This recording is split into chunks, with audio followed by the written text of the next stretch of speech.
Take roll at this time. Commission President Wu. Here. Commission Vice President Fong. Here. Commissioner Antonini. Present. Commissioner Hillis. Here. Commissioner Johnson. Here. Commissioner Moore. And Commissioner Richards. Here. Thank you, Commissioners. First on your agenda is consideration of items proposed for continuance. Item 1 for case number 2014.1393C at 1135 Evans Avenue is proposed for continuance to February 5th, not the January 22nd on your agenda. Item 2, case number 2014.1033 PCA, Administrative and Planning Code Amendment, is proposed for continuance to March 5th, 2015. Commissioners, further on your agenda, under your discretionary review calendar, item 17 for case number 2012.0588 D&D at 987 through 991 Dolores Street has been withdrawn, and item 18 for case number 2014.0065D at 3721 21st Street has also been withdrawn. I have nothing further, and I have no speaker cards. Thank you. Is there any public comment on items proposed for continuance? Public comment on items proposed for continuance. Okay, seeing none, public comment is closed. On items for continuance? Did I hear you to continue item number 14? No. No. We'll make sure. Thank you. Okay, seeing no further comments, public comment is closed. Commissioner Antonini. Yeah, I move to continue item 1 to February 5th and item 2 to March 5th. Second. Commissioner Moore. I would like to entertain the thought of continuing our commission rules and regulations, but we can take that up when we come to that item. There are a certain number of uncertainties when exactly this was published, and we can either talk about it now or at the point when item 10 comes up. Thank you. Commissioners, the motion, Commissioner Antonini's made a motion, and it has been seconded to continue items 1 and 2 as proposed. On that motion, Commissioner Antonini. Aye. Commissioner Hillis. Aye. Commissioner Johnson. Aye. Commissioner Moore. Aye. Commissioner Richards. Aye. Commissioner Fong. Aye. And Commission President Wu. Aye. So moved, Commissioners. That motion passes unanimously 7-0 and places you under your consent calendar. All matters listed here under constitute a consent calendar, are considered to be routine by the Planning Commission, and may be acted upon by a single roll call vote of the Commission. There will be no separate discussion of these items unless a member of the Commission, the public, or staff so requests, in which event the matter shall be removed from the consent calendar and considered as a separate item at this or a future hearing. Items 3A, B, and C for case numbers 2011.1374 E, K, and X at 800 Indiana Street. Please note that after hearing and closing public comment, the Commission adopted a motion of intent to approve with conditions, including the project sponsor continue working with staff on the freeway side facade, and continued this matter to January 8th by a vote of 7-0. Item 4, case number 2014.0560C at 4377 Mission Street, conditional use authorization. Item 5, case number 2014.1547C at 3481 18th Street, conditional use authorization. Item 6, case number 2014.0953C at 498 Sanchez Street, conditional use authorization. And item 7 for case number 2014.1468Q at 178 through 188 Albion Street, condominium conversion subdivision. I have no speaker cards. Is there any public comment on items on the consent calendar? Seeing none, public comment is closed. Commissioner Moore. Move to approve all items on the consent calendar. Second. On that motion to approve matters under consent, Commissioner Antonini. Aye. Commissioner Commissioner Johnson. Nope. Oh, no. That's all Okay. right. Commissioner Antonini. Aye. Commissioner Hillis. Aye. Commissioner Johnson. Aye. Commissioner Moore. Aye. Commissioner Richards. Aye. Commissioner Fong. Aye. And Commission President Wu. Aye. So moved, Commissioners. That motion passes unanimously 7-0 and places you under Commission Matters. Item 8, consideration of adoption draft minutes for December 11th and December 18th, 2014. Is there any public comment on the draft minutes? Seeing none, public comment is closed. Commissioner Moore. I received a note from the public asking that we consider changing item under meeting minutes of December 11th, page 12, item 18, that we change from stair to staircase. I believe that from an architectural lingo, planning department lingo, as well as DBI lingo, stair implies staircase, implies stair. So I do not believe that the verbiage need to be amended. I just wanted to bring to your attention that I received a comment and basically try to address that at this moment. Otherwise, move to approve. Second. On that motion to adopt the minutes for December 11th and December 18th, 2014, Commissioner Antonini. Aye. Commissioner Hillis. Aye. Commissioner Johnson. Aye. Commissioner Moore. Aye. Commissioner Richards. Aye. Commissioner Fong. Aye. And Commission President Wu. Aye. So moved, Commissioners. That motion passes unanimously 7-0 and places you on item 9, Commission comments and questions. Commissioner Moore. I wanted to raise the question that during the holidays, we received a letter from City Attorney Herrera addressing the issue of the Academy of Art. And while 2.5 years ago we received a similar letter under privileged and confidential, this letter is in the public, and I would like to ask the Commission that we schedule a special meeting in order to discuss among ourselves of what the issues are and how we are best advised to go about it. I think given the exceptional length of this particular incident, big pile of incidents, I think we have come to the point that we need to more actively assert what our true responsibilities are. And I am saying that with a clear understanding that we are being considered as complicit. And that is of great concern to me. And I could not be speaking for more personal experience when I have to share with you, as hard as it is for me. Last Saturday, I was about 8 miles into the Golden Gate recreation area in a completely off-the-track, off-the-grid location, not looking at all recognizable, as you know, in my face when it appears here on public comment or commissioners' comments. And I was stopped on the middle of the trail, and somebody addressed me with Commissioner Moore.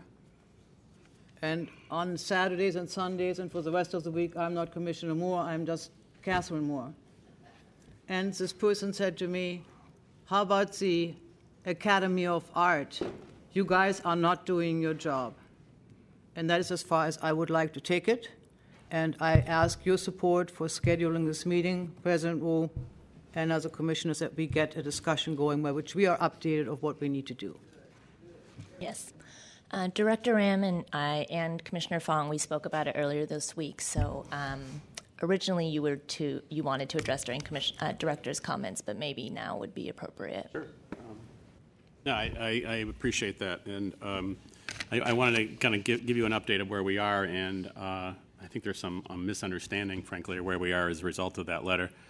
So just as background, in April, the zoning administrator issued the withdrawal of the notice of stay. In other words, he had previously issued the notice of violation and put a stay on them, and stated that the appeal periods will no longer be tolled, and penalties would begin accruing on November 2nd if the EIR was not published.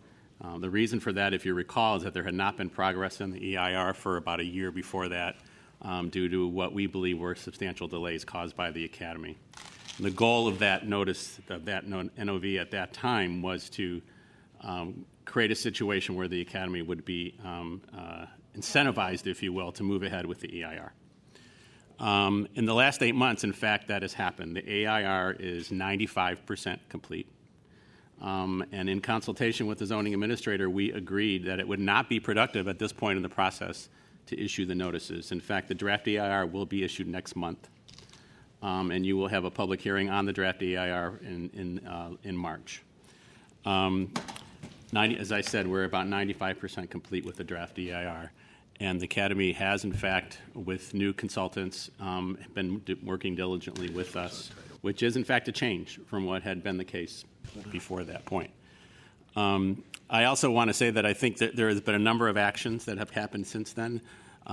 There were 2 properties that the ZA originally said could not be legalized, one at 2295 Taylor and one at 740 Taylor. Those properties have gone through a process. They appealed those decisions. In the case of 740 Taylor, they showed evidence that that building could be occupied, and the ZA agreed with that. In the case of 2295 Taylor, they have reduced the size of their presence in that building, which means it could be legalized in the future after the EIR is adopted. And they also vacated property that was part of the violation of notices at 631 Howard Street.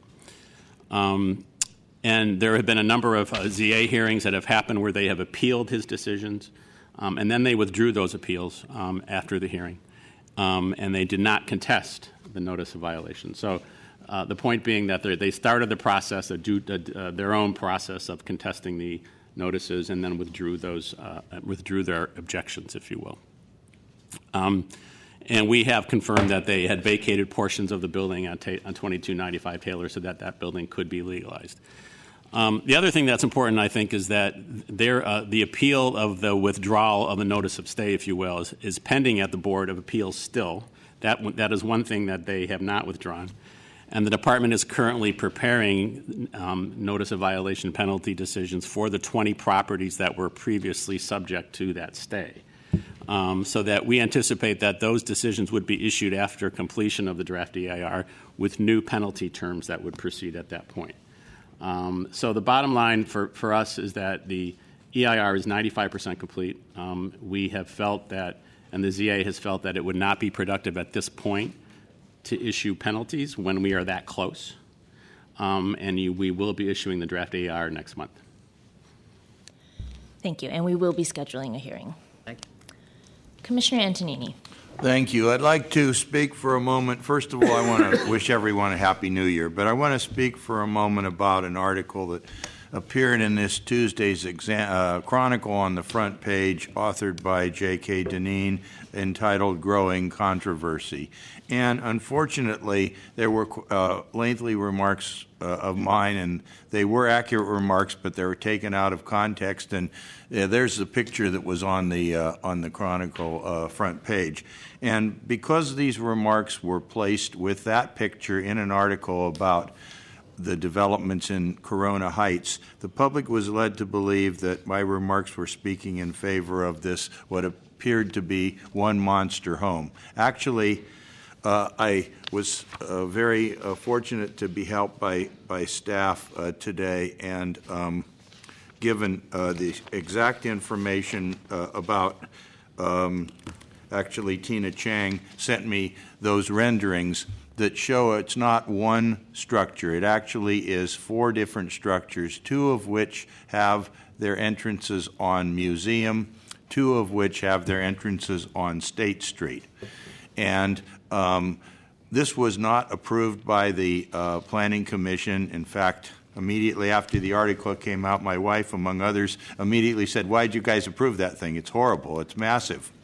Well, we found out it was never approved by planning because it was private property. There was no demolition. The heights of all the structures are under 40 feet, and there was no DR filed by any of the people in the area or anyone, any place in the city, so it didn't come before us.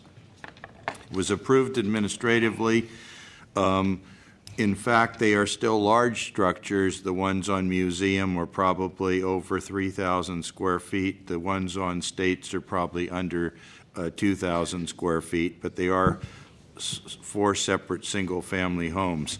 So that's the reason it kind of what you see is not always what you get. So it's very easy to, judging from the picture in the Chronicle, think it's one structure, and it is not. It's 4 separate structures, and they are large, but most of what you see is the ones on Museum coming down the hill.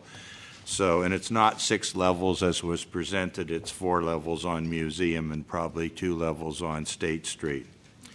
And then also in regards to the remarks, he attributed, the remarks are accurate, but they were taken out of context, and I was not speaking about the fact that you need to have huge houses to accommodate families with children. There are many families who live in crowded conditions who would be very happy to have a home of 1,000 or 1,200 square feet, even if they had multiple children, that was clean and safe.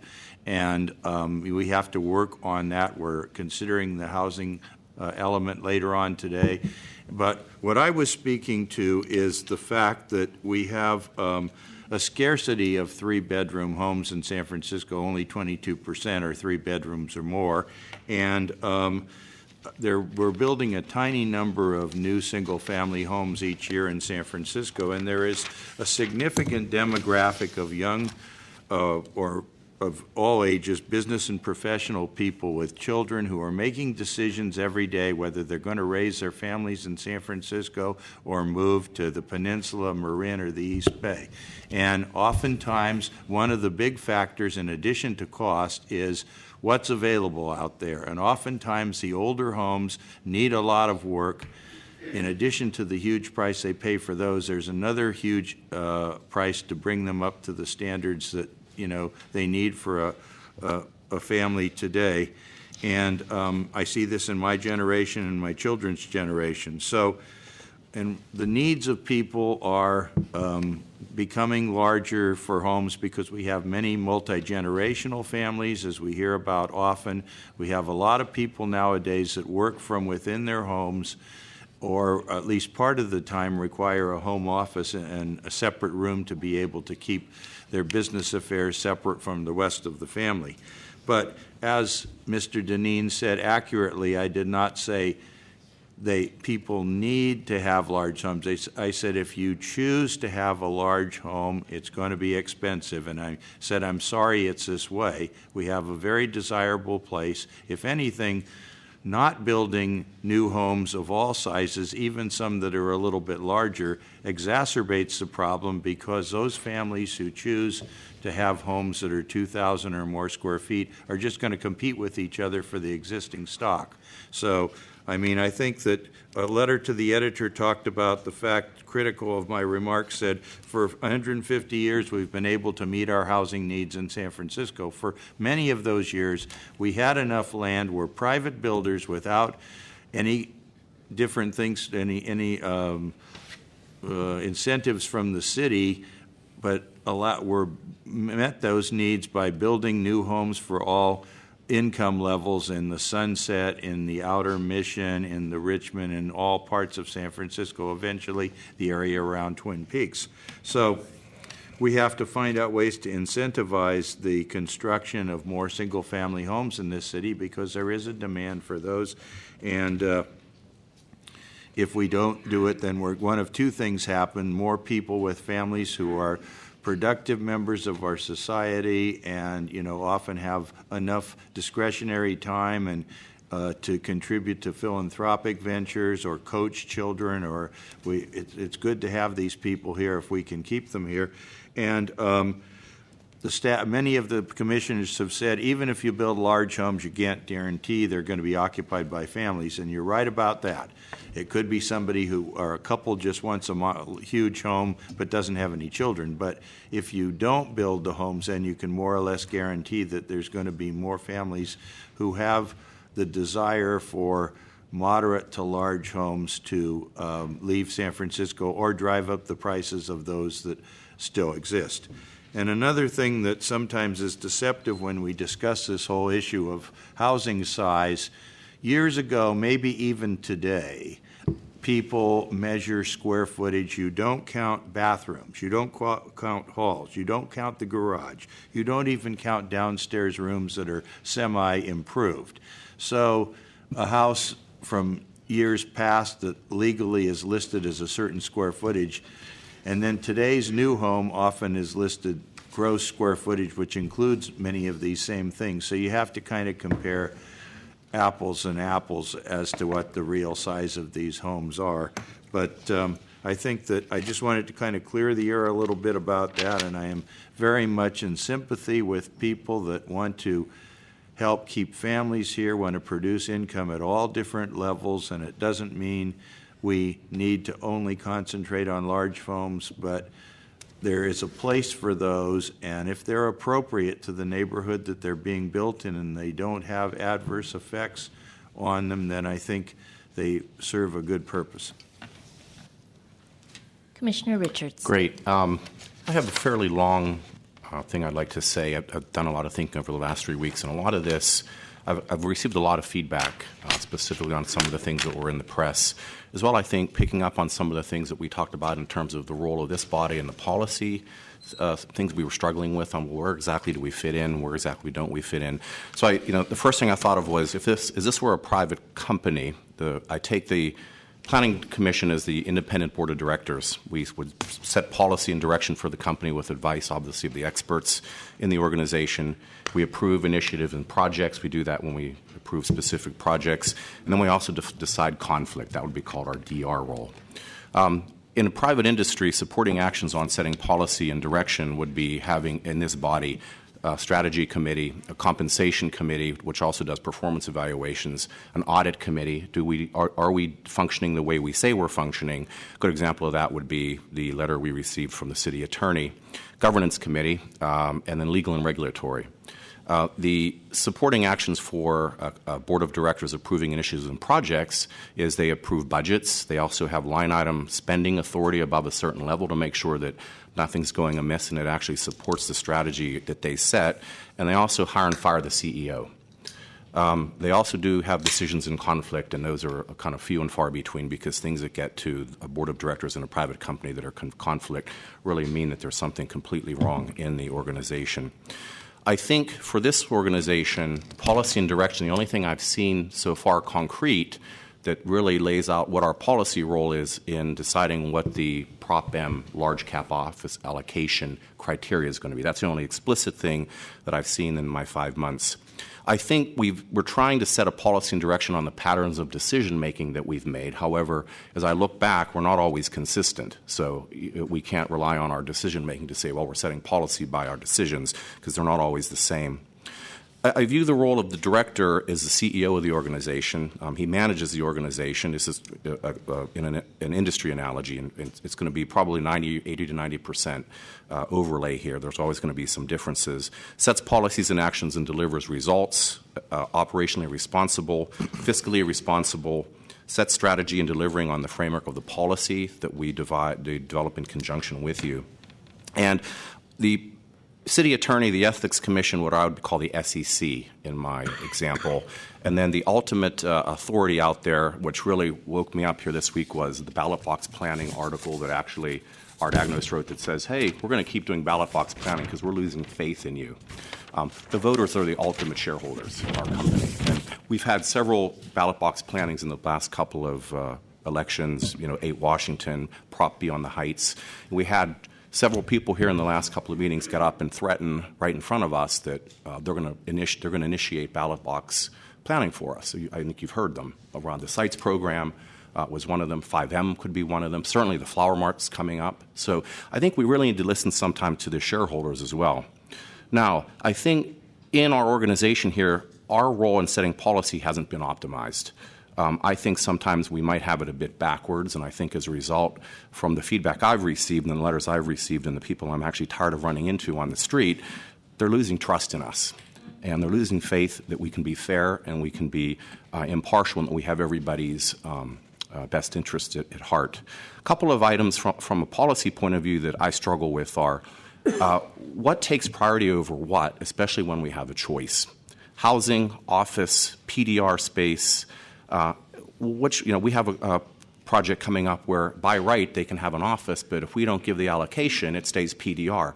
what's our policy on that? Is it what we feel today? Shouldn't we be setting some type of policy so people understand they shouldn't be out buying spaces knowing that they're going to turn them into offices if we don't want that to happen? I think the other thing is affordable housing versus luxury housing. What is family housing? What takes precedent? Rent-controlled units over for-sale units. We had that issue on 26th and Clement, which the board overturned our decision.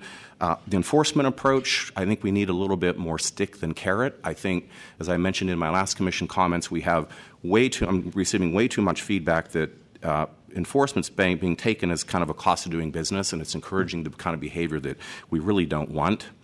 And I think this commission needs to take a larger role in some leadership and having some bigger decisions, and especially around governments on how to set policy, rules. What are the rules we propose to be changed? I was a bit surprised at the rules there. I thought we could be adding a lot more in there to help really buttress what I think we need to do, address issues. And I think it's critical, but given everything that's happening in this city now, I don't want to be at the end of my term or after have people come back to me and say, where was the Planning Commission when all this stuff was happening? So I want to make sure that I go on record as saying I think we need to play a larger role. And I support a special session around governance and rules and things like that. Thank you. Thank you. Commissioner Fong. Well, I don't want to turn it into discussion. I appreciate the amount of thought that you had spent over the holidays. I think the 5-6 months is an interesting observation. I think it's tempting and easy to try to compare it to other organizations. It is comparable to some degree, and I agree with many of the points that you had brought up. It also is something a little more free-flowing and changing with the winds, and as the city grows and shrinks, and I think maybe some of the danger of setting firm policy is that as the city changes, you may need to have reactive measures to countermeasure events that occur. That said, that can be done, and that can be written into your policies and procedures, and really sort of a long-term goal. I share the same thought that for the large visionary direction of San Francisco, that this organization, this department plays a significant role. I think we're doing a great job. San Francisco's on the top of the game right now, but it always can be better. There's room for improvement, and I'd be interested in carrying on that conversation. If you would mind maybe sharing your notes with me or the rest of the commission, I think it'd be helpful. Perfect. Thank you. Commissioner Johnson. I would also, again, in an effort to not make this discussion today, but for the future, I would also like to continue the conversation also with the vein of how can we increase our collaboration with other departments and divisions, because I totally agree with you in everything basically you said about us setting vision and really having reasoning behind our policy. Not that it can't change in the future, and there are certain even example elements that you gave up that you're never going to get all 7 of us to agree on. But I think that the problem is the devil's in the details. You can say whatever you want, but the implementation is what matters. And there are a lot of programs and a lot of activities that are not the planning department that the Planning Commission opines on in terms of policy. And if we have no connection to those other offices, whether they be in the mayor's office or other departments or agencies, then our vision doesn't really go past our hearings. So I'd like to have the discussion also be around. We had a little bit. Today was actually an item where we talked about interdepartmental plan implementation, but to really get more into that, like what is our collaboration and how does our vision extend and sort of mix with the vision of other departments and agencies.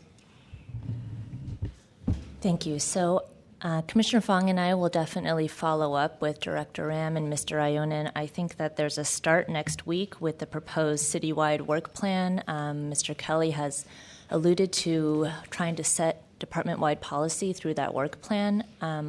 Another opportunity, I believe, is through the informational hearings that we do have. Commissioner Johnson, you pointed out that we're hearing about the IPIC later in today's hearing.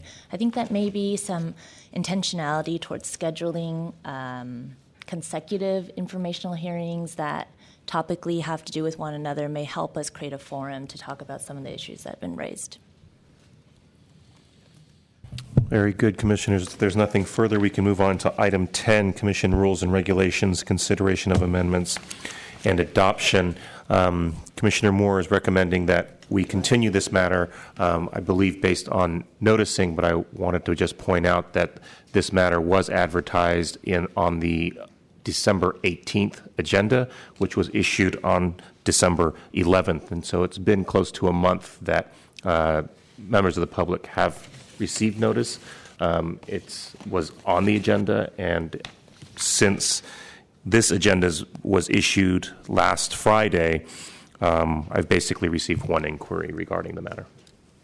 So I do think we should at least have a discussion today, and the commission can decide whether or not to continue the item. But I want to be clear, Mr. Ionin. So on the December 18th calendar, was the attachment the redlined actual rules and rule changes, or was that only in the calendar on the agenda for today's meeting? The hyperlink to the proposed changes were only linked to today's agenda.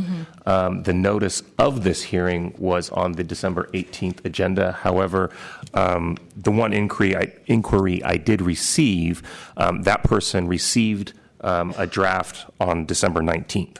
Okay, thank you. Commissioner Moore. Leaving aside what Secretary Ionin just explained, I believe that just the essence of the comments that, I'm sorry? That is not my microphone. My microphone. She is speaking into the microphone. I'm speaking into the microphone. But I will try to turn it around so that you can all hear better. So perhaps this works better for you. The collective substance of what commissioners just commented on in the previous item, I think, makes me believe that a broader discussion about commission rules would be very appropriate. There are many issues and details that even as line items could be listed and added to what we're really doing and how we're doing it. I also believe that the substantive changes should be initiated by this commission themselves, probably in discussion with Secretary Ionin, but they should not be initiated as thought pieces by those who really are executing what we asked to do. And while I like suggestions, I believe, and this is a detail, that many of the things which I redlined here somewhat miss the point. Particularly, I think there is a strong emphasis that the director has more authority in the commission discussions than the commission president. And I think that might be just a typo, but I think there is a transferring of interpretation which I disagree with. This is not the forum to get into all the details, but I believe that there's enough substance in Commissioner Richards and Commissioner Johnson. I'm sorry. I missed between Christine and Commissioner Johnson's comments, including President Wu's comments and Commissioner Fong's comments, that there's enough substance there to have us pause, step back, and come up with an agenda which does not need to be amended every year. In the first 8 years that I've been sitting on this commission under the governance of Commission Secretary Avery, we never amended any rules. They were just what they were. They were simply loosely structured guidance, and while I believe we can visit them all the time, I do not want to say that they are so flexible that they need to be reissued every year. If there's additional intelligence about verbiage or tasks anytime, but otherwise I think it's not a good use of our time. Commissioners, the modifications that I was suggesting to be amended and included as part of your rules and regulations are actually quite non-substantive. They are procedural matters that actually don't change the current conditions for hearing submittals, but due to department modifications to processing case reports, we thought that it would be wise to include them so that it's clearer to the public in a hearing submittals guidelines document for the public. It doesn't change the 8-day cutoff requirement that is currently in your rules and regulations for public submittals to be included in your packets. And the only other non-substantive procedural matter was basically the order that people are called. There was some confusion because in your rules and regulations, it states that proponents of the project will be called first and opponents would be called second. On cases, the chair always has the discretion of modifying that, which is how we've operated over several years, and so we were just omitting that order of public commenters to be called. Those were the two matters that I was suggesting that you modify. If you want to have a larger discussion about your rules and regulations prior to adopting those amendments, there's nothing that concerns me with continuing this matter, holding several hearings on the matter.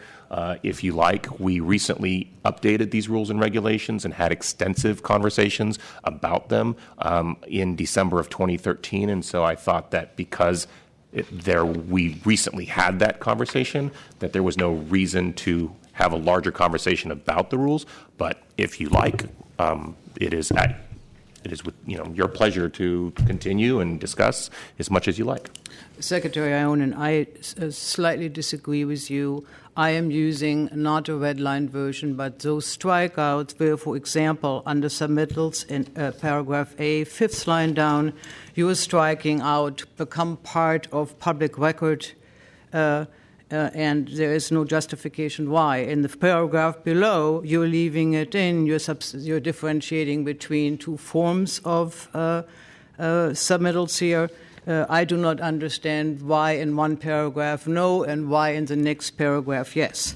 It goes on under item B, items 2, particularly the latter part of item 2A, that we are repeating submittal specifics while we are trying to defer to them in your submittal guidelines so that the language is consistent and clear in one place. And I think there should be deference to just submittal guidelines, because if somebody erroneously, including the Commission, just looks at that, they will basically contradict of what the amended submittal guidelines, which were apparently or are in the process of being amended a year later, are saying specifically and in detail. So that one. Commissioner Moore, if I could just quickly respond to that.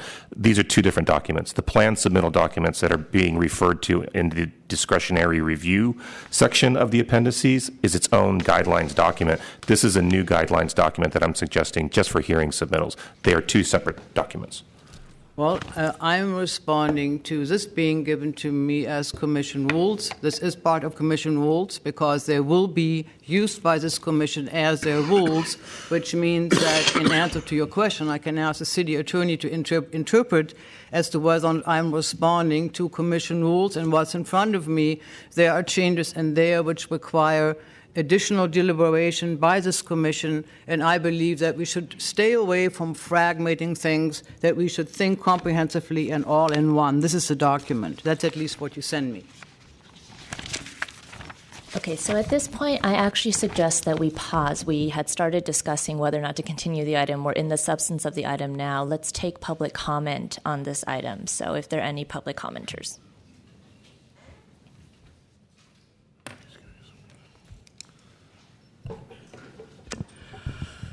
Sue Hester, as the only person who has been attending these meetings and raising the issue of your rules, I think I have a strong understanding of what's going on, and I pay attention to the agendas. There has never been an advance calendar, never, where this item was on. I get them every week. I don't know what the Secretary was talking about by saying everyone knew what this was doing. On the 18th, I was at the Commission on the 18th after I'd sent a letter asking for a hearing on the rules and setting out several things that I thought needed to be done. I don't think you've given notice. And a notice at the bottom of the meeting cancellation doesn't get read. People assume there was a meeting cancellation for Christmas. And so if you say meeting cancellation December 25th, how many people are going to open it? I haven't run into one person who knew about this meeting that I didn't tell. I am asking for changes myself, particularly about the 2-week reports, which have been decimated. But there is no staff report. I have never seen this kind of a change on procedure that affect the people that have no staff report. None whatsoever. No explanation. These are not the staff report. These are not the planning department staff rules. They are the planning commission rules. They are your rules. You are the public. You stand in the shoes of the public. You are acting as me when you're up there. You're not acting as John Ram or Jonas Ionen when you're acting, when you're voting. You're acting as a public. I sent them my question to the city attorney. How is this a legal deliberation? I think you got to send the rules to a public hearing. I suggest in 2 weeks. I want to be here when that is discussed. 3 weeks. Please, I need to be here because I really care about these rules, and you're changing them to the detriment of the public. Thank you. Next speaker.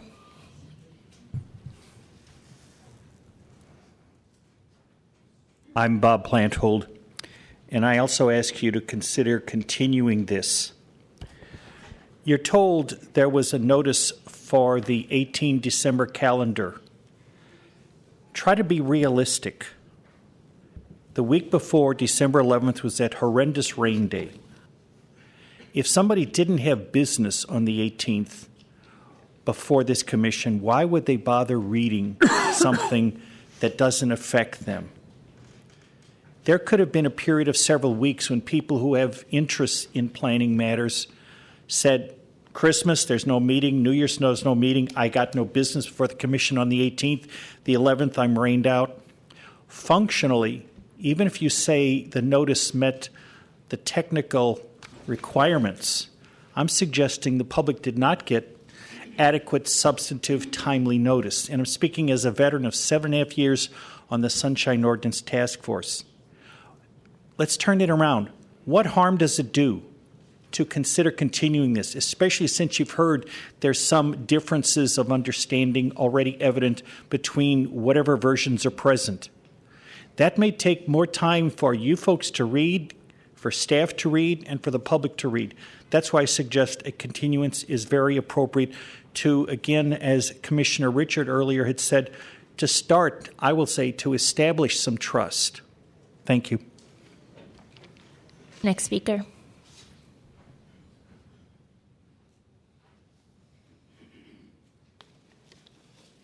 Good afternoon, Rose Hilson. Happy New Year, everyone. I believe that some staff reports and recommendations come after the deadline for submitting public comment at the Planning Commission sometimes. So these new rules and regulations kind of change the way we can even try to get public comment on documents that aren't received yet. It gets very dicey with the change in the number of days, because now it could be that 4 days before the availability of some of these reports, we're supposed to comment, but we don't have the reports. And then the amendments actually don't offer an opportunity for a member of the public to timely and meaningfully comment with information which may be critical to the outcome of a project contained in these staff reports or in sponsors' reports, and that's going to be an issue. The rules and regulations also do not account for this lack of report sometimes, and there's no flexibility. It says there will be absolutely no exceptions made to any of these rules, but I'm supposing, and I shouldn't assume because when I assume I'm always wrong, I'm assuming that when reports aren't available that something gets continued, but it doesn't always. It's like, well, here they are today, and I don't think that's right for the public either. So thank you. Next speaker.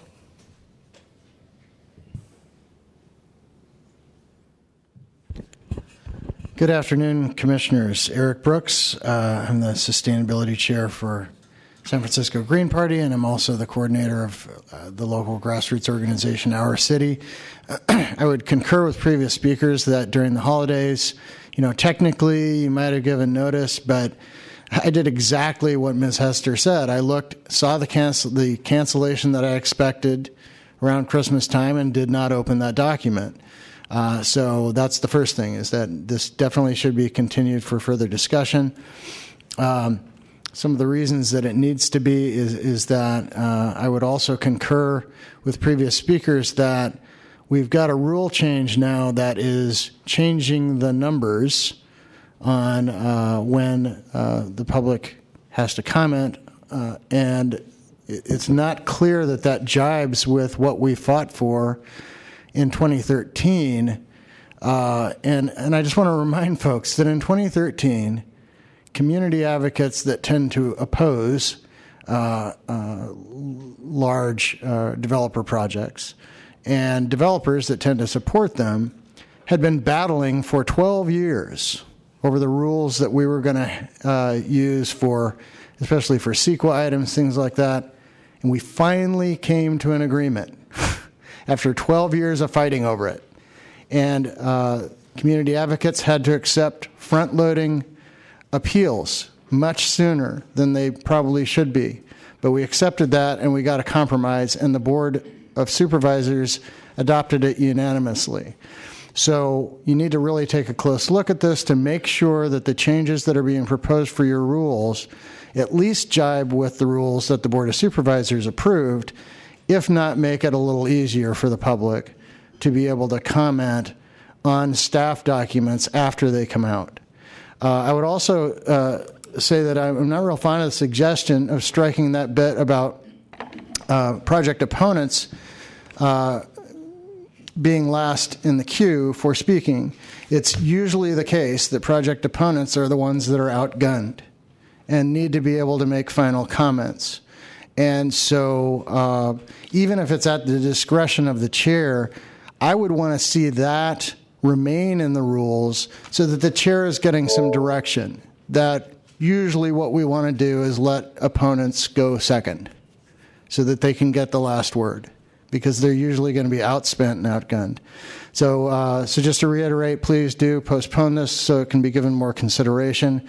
Please make sure that it at least jibes with the rules that were passed at the end of 2013, and let's give some much better scrutiny before jumping on this. Thanks. Next speaker. Good afternoon, Dr. Espinola Jackson. I agree with the statements that's been made prior to me standing here. And what I would like to see that when this do occur for the continuance, that those of us, and I must say, I've been coming to city planning for over 50 years. And young man, what you stated, this body was the only body that the community where I live in Bayview Hunters Point could trust. Now, we don't trust you. No actions that be taken is on the benefit and the behalf of Bayview Hunters Point, those of us that live there. So I would like to make sure that you continue this.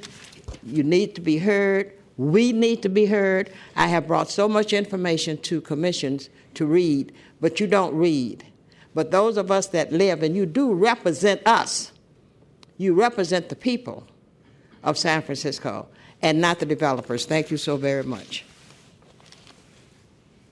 Next speaker.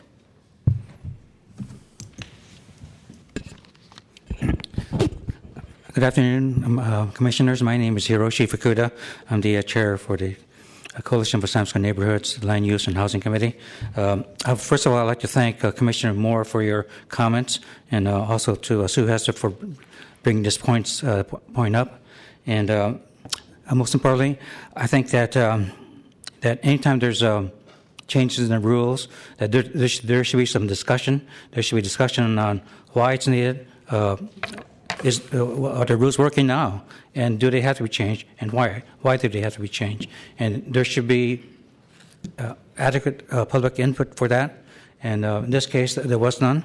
So hopefully going forward, that first of all, you continue this and that you have a hearing on this matter. I'm concerned about some of the possible adverse effects about these rule changes, that the reports will be due, or the public comment has to be due before the reports are out. That's a very serious concern, and I hope that you would address that. as other people have mentioned before, the commission, unlike hopefully, people say, oh, that those some are the mayor's commissioners, some are the board of supervisors commissioners. I hope that the commissioners act as the public commissioners, that you work, that you have our regard in mind, and so from that point of view, please continue this and have a discussion on why rule changes are needed. Thank you. Next speaker. Good afternoon, Commissioners. My name is Shirley Moore. I am the Vice President of the Bayview Hill Neighborhood Association, and I certainly agree with Attorney Hester that before you change the rules, and you're the public. You speak for us, you speak for the public. And sometimes there's information that comes before your body that the public has not had outreach on and the public does not know about. So when you speak for us without collaborating with other commissions and other bodies that also speak on the same issue, the community's input is not considered because there is a lack of outreach to the community to have their voices heard. And we are here on public comment today for exactly the reason that you are discussing, because our voices have not been heard. So I thank you very much. Thank you. Next speaker.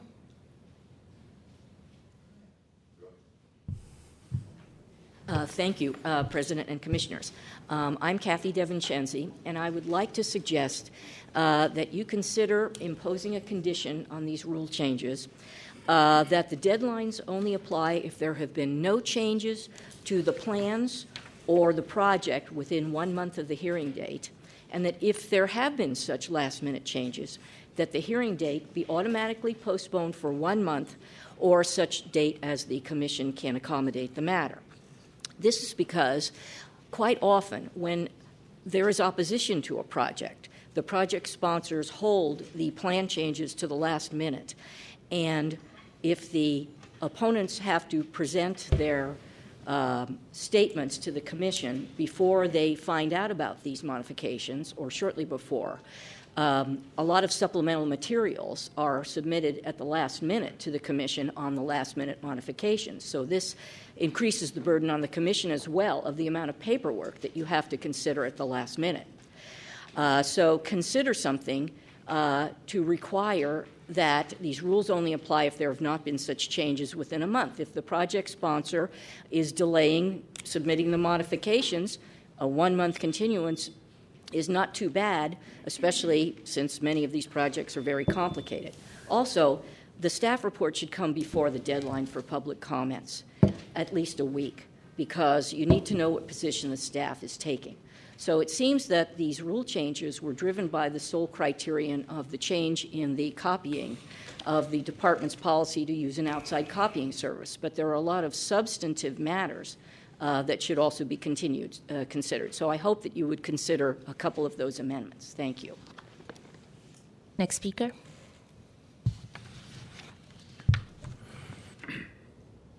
Madam President, Commissioners, my name is John Bardis. I will now repeat what other people have already said, but I would like to emphasize one point, and that is the department has made some interesting recommendations regarding the notification that will be provided to the public.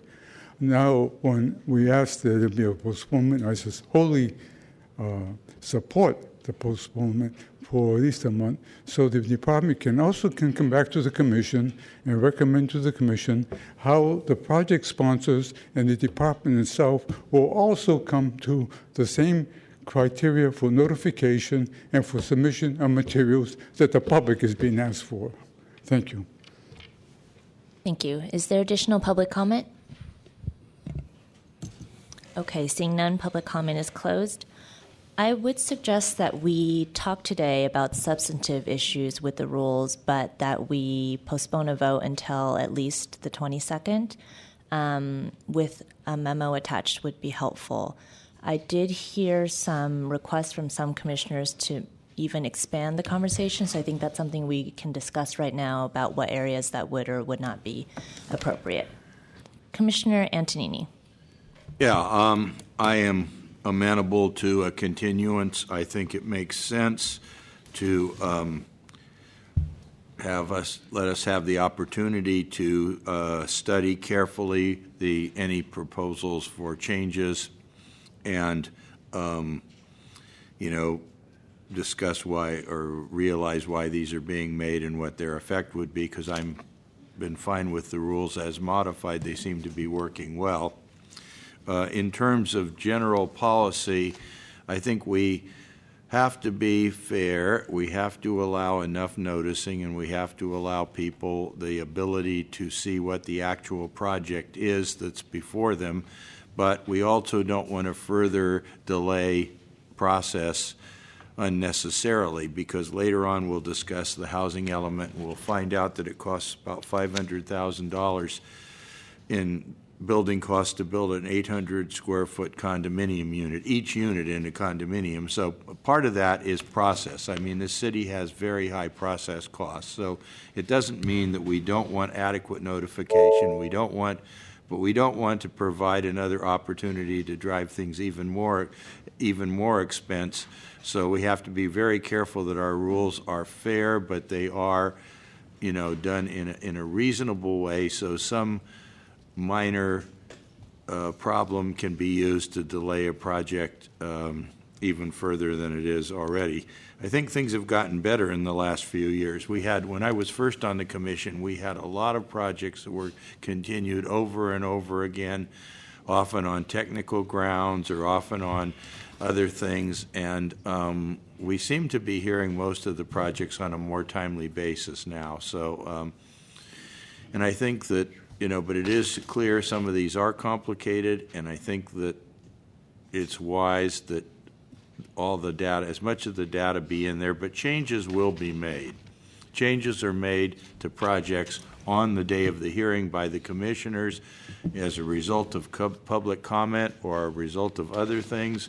Modifications are made, and the project is often much different from what came before the commission the morning of the hearing. So that's sort of the process, and you have to, if you want to be part of the process, which I encourage everybody to be, you have to be mobile enough to be able to understand the process and adapt to changes that will be occurring on the fly.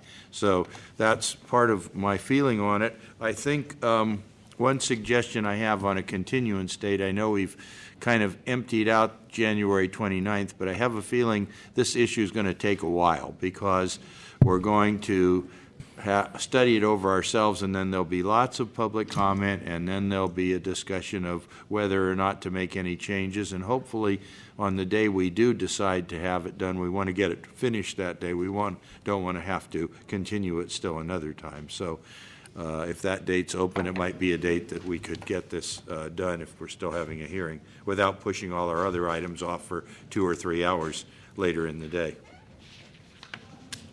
Commissioner Johnson. Thank you. I guess I'll be supportive of a continuance if we want to do that. I'll just give a couple of comments substantively for the next hearing on this item. I will start off by saying that I totally agree that the commission does represent the city, including the public, so everybody who lives here and works here as well. And to that point, I think what I read from the original time when I read the rules is that the rule change will allow us to do that better. When we get commission submittals at 11 o'clock in the morning before our hearing starts at noon, you're right. Yeah, we had one public commenter came but then said that we don't read. Well, I can't read and listen at the same time, so if I get it at 11:30 in the morning and our hearing starts 30 minutes later, I'm not going to read it. So and to that end, I think that the gist of the red lines that I saw were to that effect. I think maybe some of the hearing, so there are other rules that I know Ms. Hester and others have brought up that are not related to that. But in terms of timeline for submittals, I think one thing that maybe could be clarified is we have our commission rules, and then we have accepted practice. So we have in our commission rules, it says that the deadline to schedule a hearing or send out notice of a hearing is 72 hours, but in practice it's 1 week. So perhaps maybe if we can make that clear, that might help as well. Because if you just read the rules and it says, well, you have to have 72 hours for materials to offer a hearing, but public comment must be in by basically 24 hours before the hearing, then that's only 48 hours to submit. But in real life, for most 90% of the issues, that's not the case. And I think we can try to make that clear without diving into a whole discussion around the timelines. So to that end, I just have two questions / comments that maybe we can address for next time. On page 2, where you actually have your red line about submittals for hearings, you said to ensure full consideration, the Planning Commission strongly encourages the advanced submittal. I'm going to read the whole thing because the sentence doesn't make sense. Maybe we can change it. Strongly encourages advanced submittal. Correspondence submitted to the Planning Commission must be received by the Commission Secretary. If we're strongly encouraging it, then must is not the word that you would use after that. So maybe we just clarify, is it a requirement that it's no later than close of business, or is it strongly encouraged? And if you don't get it in, then people may not see it. I think we need to clarify what happens. So I'm looking at you, Jonas, because you actually did that red line. Does that make sense, my comment? It certainly makes sense. The purpose of that statement is really so that if I receive it by the close of business the day prior, I can forward it on to the commissioners with a day in advance, and the expectation is that you receive it 24, well, at least several hours before the hearing. And then the next paragraph is talking about correspondence submitted on the same day is to be submitted at the hearing, because I leave my office early to come set up this hearing room.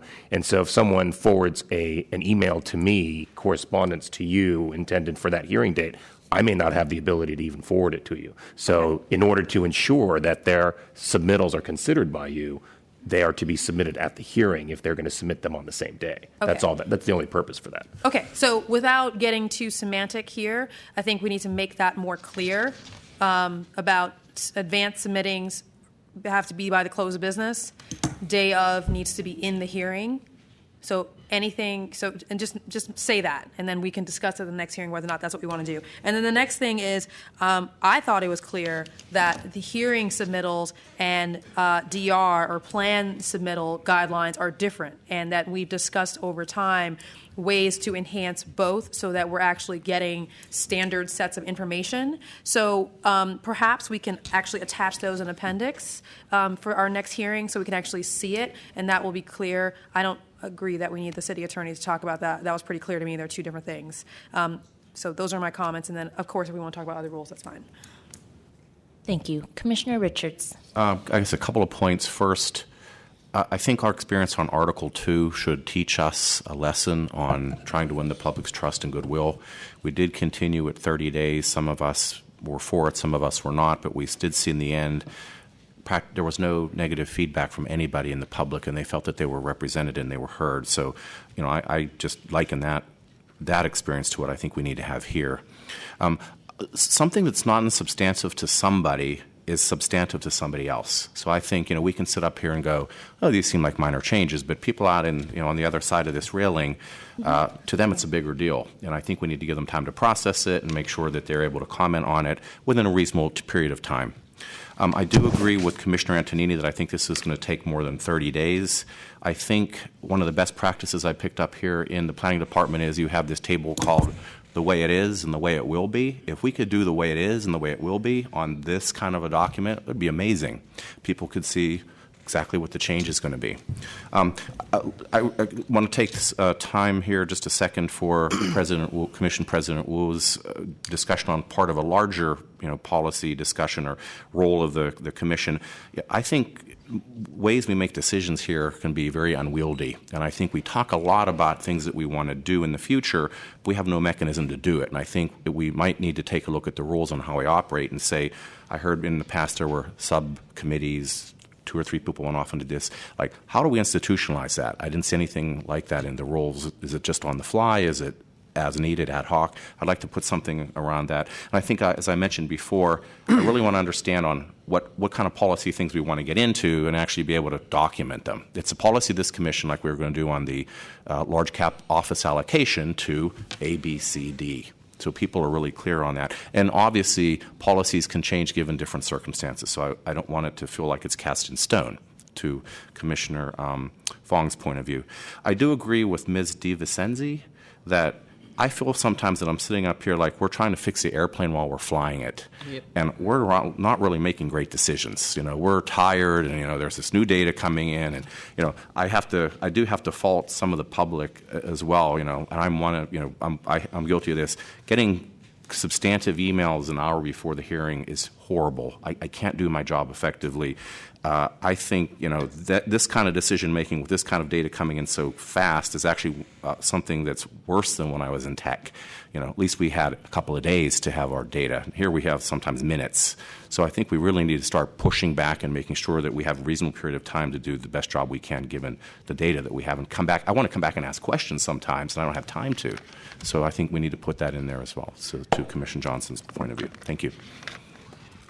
Commissioner Hillis. Just to talk specifically about some of the changes in the document, the only thing that confused me was Appendix A, the kind of first two sentences that you talked about. And there is a period after submittal, which confused me when I first read it too, because I read it as there wasn't.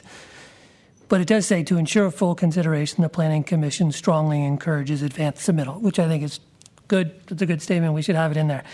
It's the next sentence that's a little confusing. It says correspondence submitted to the Planning Commission must be received by the Commission Secretary no later than the close of the business day, the day before the hearing, I guess, or what?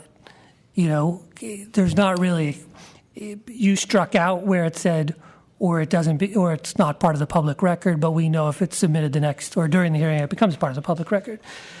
So I think just strike that sentence. I mean, we know, or say to become, to be part of the commissioner's package the day of the hearing. I mean, there's got to be some specific after that if it's not submitted by that, So that's where I got confused is on that sentence.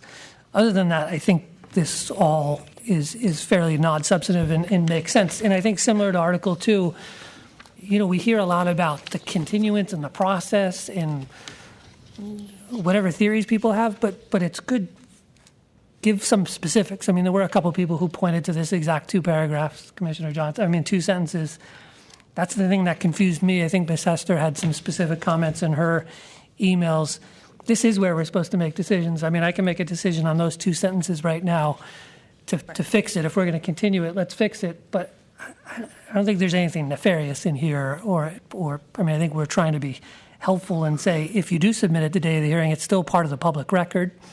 It may not get to us, is the issue. So I think we just need to clarify that. Thank you. Commissioner Moore. As the Commission seems to incline to continue this item, I would like to ask the public to help us set the baseline for what are people's abilities to access information and print it at home in order to proactively participate in the process and modifications to the process we are talking about here. There is a baseline of social equity which deals with the general public, not just us who have a computer. Perhaps some of us even have a printer at home. Those are all pretty substantial pieces of technology which cost quite a bit of money and also require room in small homes. What is the baseline of the public to have that at home and accessible versus having to go to the library in order to stay informed? I would like that to be an informational piece on how we look at our rules, response time, feedback, etc. And we revisit that sometimes, but not very frequently. I don't think that the situation has generally changed that much. I just want the public to tell this commission what the reality test is from people in their homes to be quickly able to access and participate in data and information evaluation. And I'd like to make a move that we continue to the date proposed.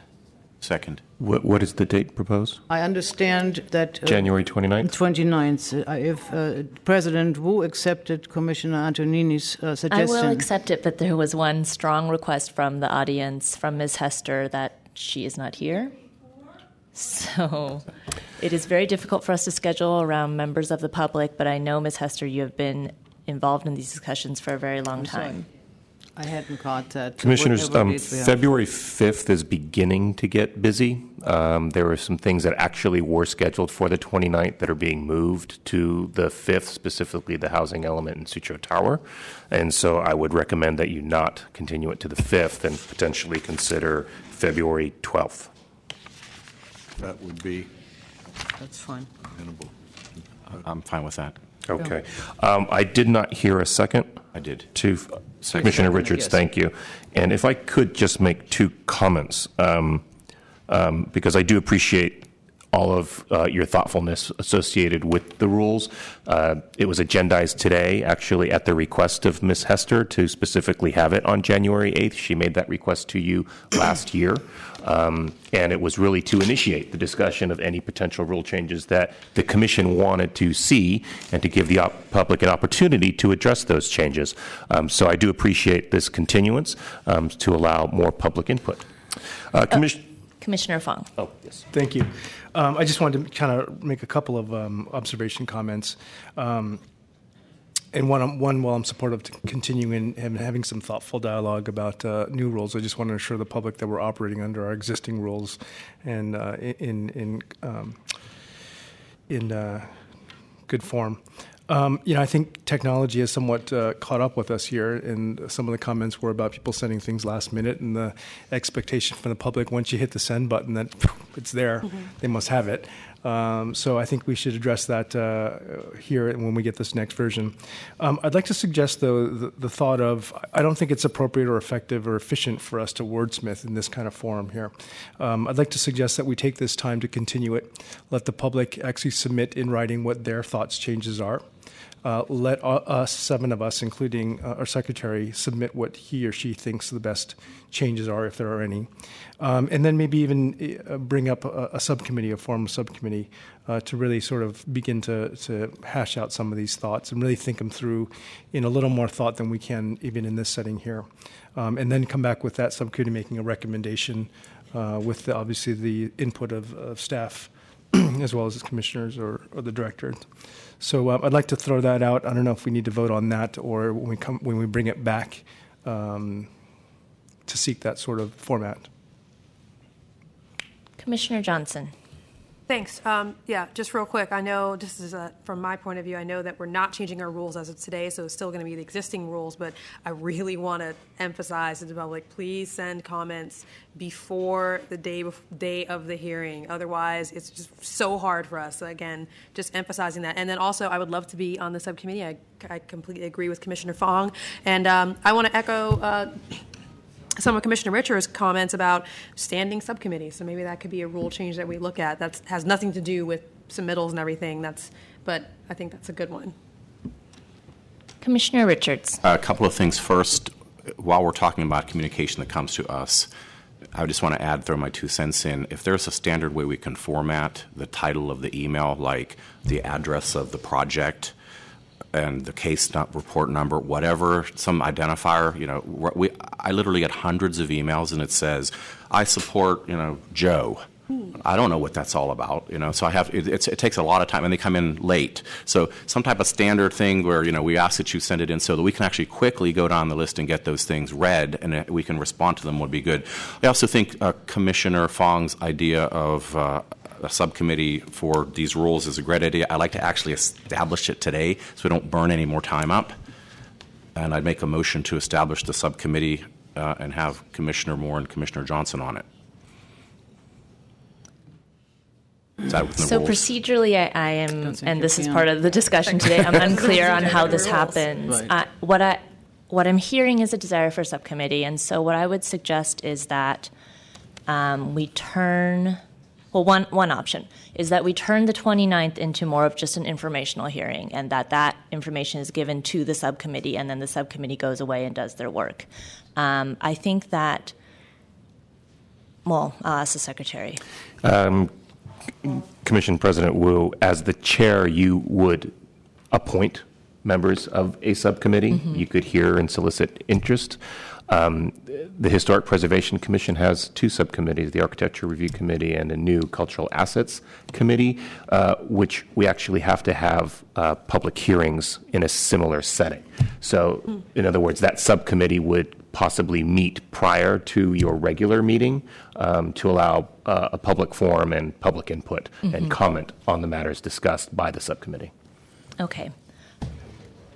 So you could do that today if you chose, or you could wait until the 29th. It's entirely up to What I'd like to do is just take a little bit of time. I intend to, I think there's consensus on forming a subcommittee. I think that likely 2 or 3 members seems appropriate. A number of commissioners have already shown interest, but it is hard to make decisions right on the fly, so I think we should put some thought to it, but give some attention to some more thought. Commissioner Antonini. Yeah, I'd like to emphasize the fact that any input has to be done in a timely manner with enough notice ahead of time before the hearing, because there are people today who the electronic device has become almost another body part, and, people will call me, or they'd said, I sent you an email a half an hour ago, why haven't you responded? It's like, well, I was working on a patient. I mean, that's my profession. I don't have my email. Maybe once a day I'll read my email, but that's about as often as I read it. And as was the case with Commissioner Richards, lots of junk mails. Some get cleaned out of there, some are still on there, and a lot of hackers put things in there and creates problems with your email that can have a lot of bad consequences. So you have to expect that there's a little delay between the time you might submit something. I usually am more responsive to phone calls than I am to email, but I do read my email, and I will respond whenever possible. Commissioner Moore. I'd just like to express my interest in the subcommittee, at least for that portion where we transition the work which was approved last year and now being adopted by the department regarding the specifics of submittals. So that would be a transition which would be, I think, valuable to any subcommittee to fully get insight into. Thank you. Commissioner Richards. I just want to thank to Commissioner Antonini.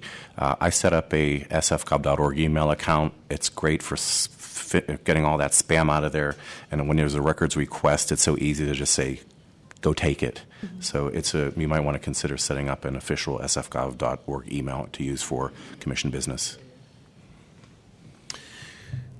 So, commissioners, I kind of heard several things. There is a motion to continue to February 12th that has been made and seconded.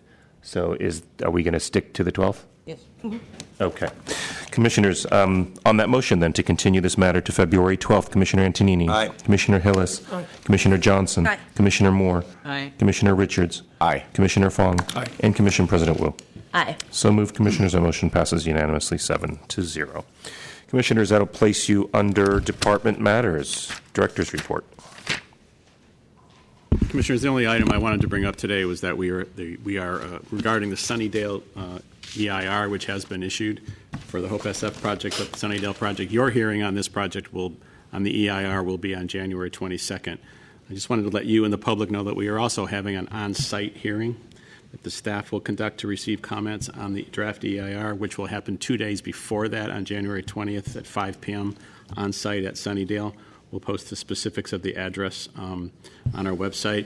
But before your hearing, we wanted to make sure we got out to the site to receive public comments on the EIR, as well as the official hearing, which happens here at the Commission on the 22nd. So that'll again be January 20th at 5 p.m. on site at Sunnydale. Thank you. Thank you. I would encourage commissioners, if available, to attend. I will try to attend myself. As long as there are 3 or less of you attending, I would appreciate that. If there are more than 3, it becomes a quorum. We would have to publicly notice the hearing. Is there a concern?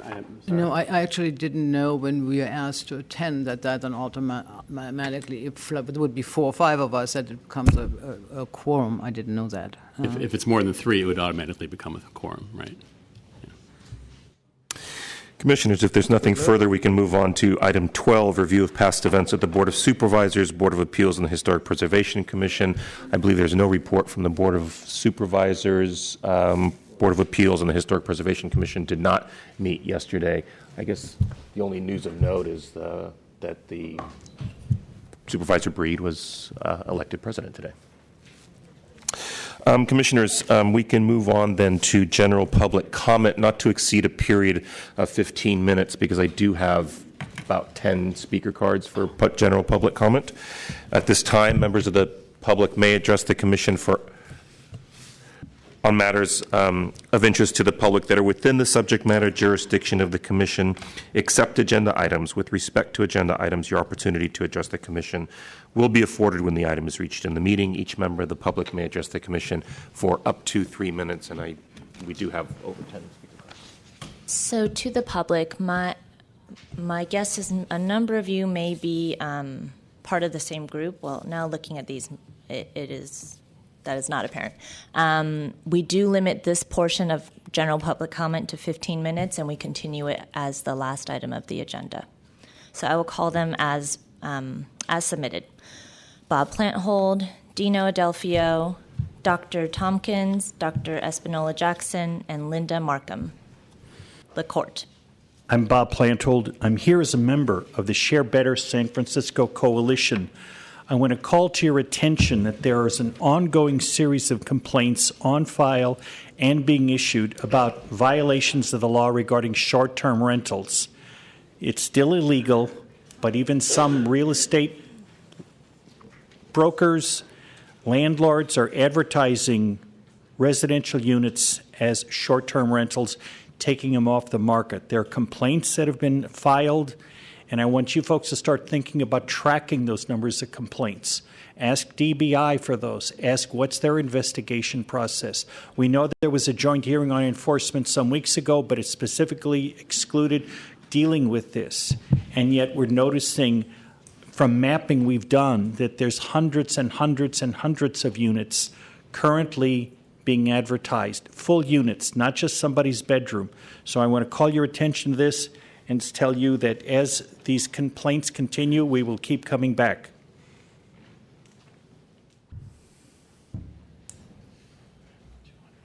Good afternoon. Thank you, Commissioner Richards, for that analogy. Really appreciate it. Also, as a public and public process, we've appreciated the business perspective that you've brought to the table, and it identifies and sounds excellent sometimes in the room, and also the notion of outside-the-box theories. I have a couple. One, majority usually takes the day or takes our legislation or the conversation. One that we rarely hear is less regulation of student artists. So if there is a second in that, I'm in favor. And some more radical things that we have going on. At one point, smoking was legal in bars. At one point, our planet hosted no gasoline-powered vehicles. And last year, 2014, we traveled 584 million miles around the sun. Kingdoms have risen and fallen, and more humans have been potentially birthed in the last 278 years than ever before. Plus, entire continents, to some extent, have banned GMOs.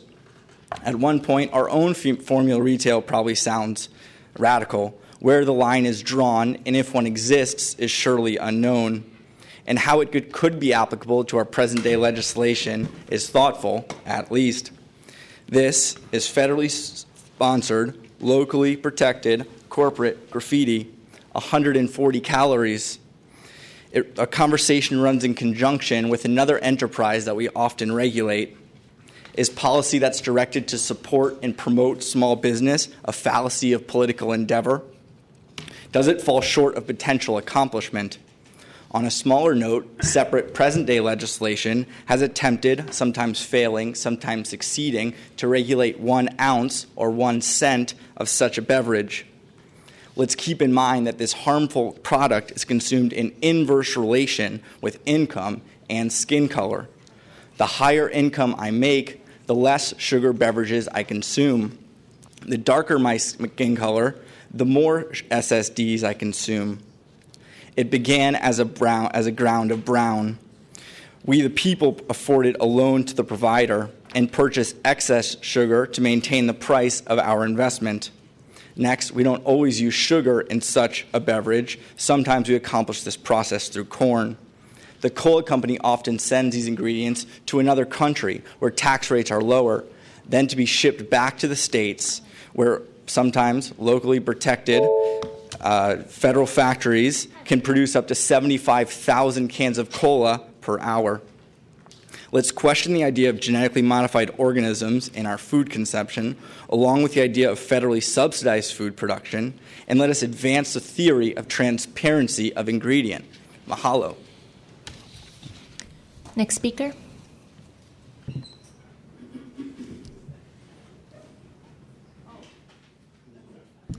I believe it was the doctor first. Okay, sure. Thank you very much.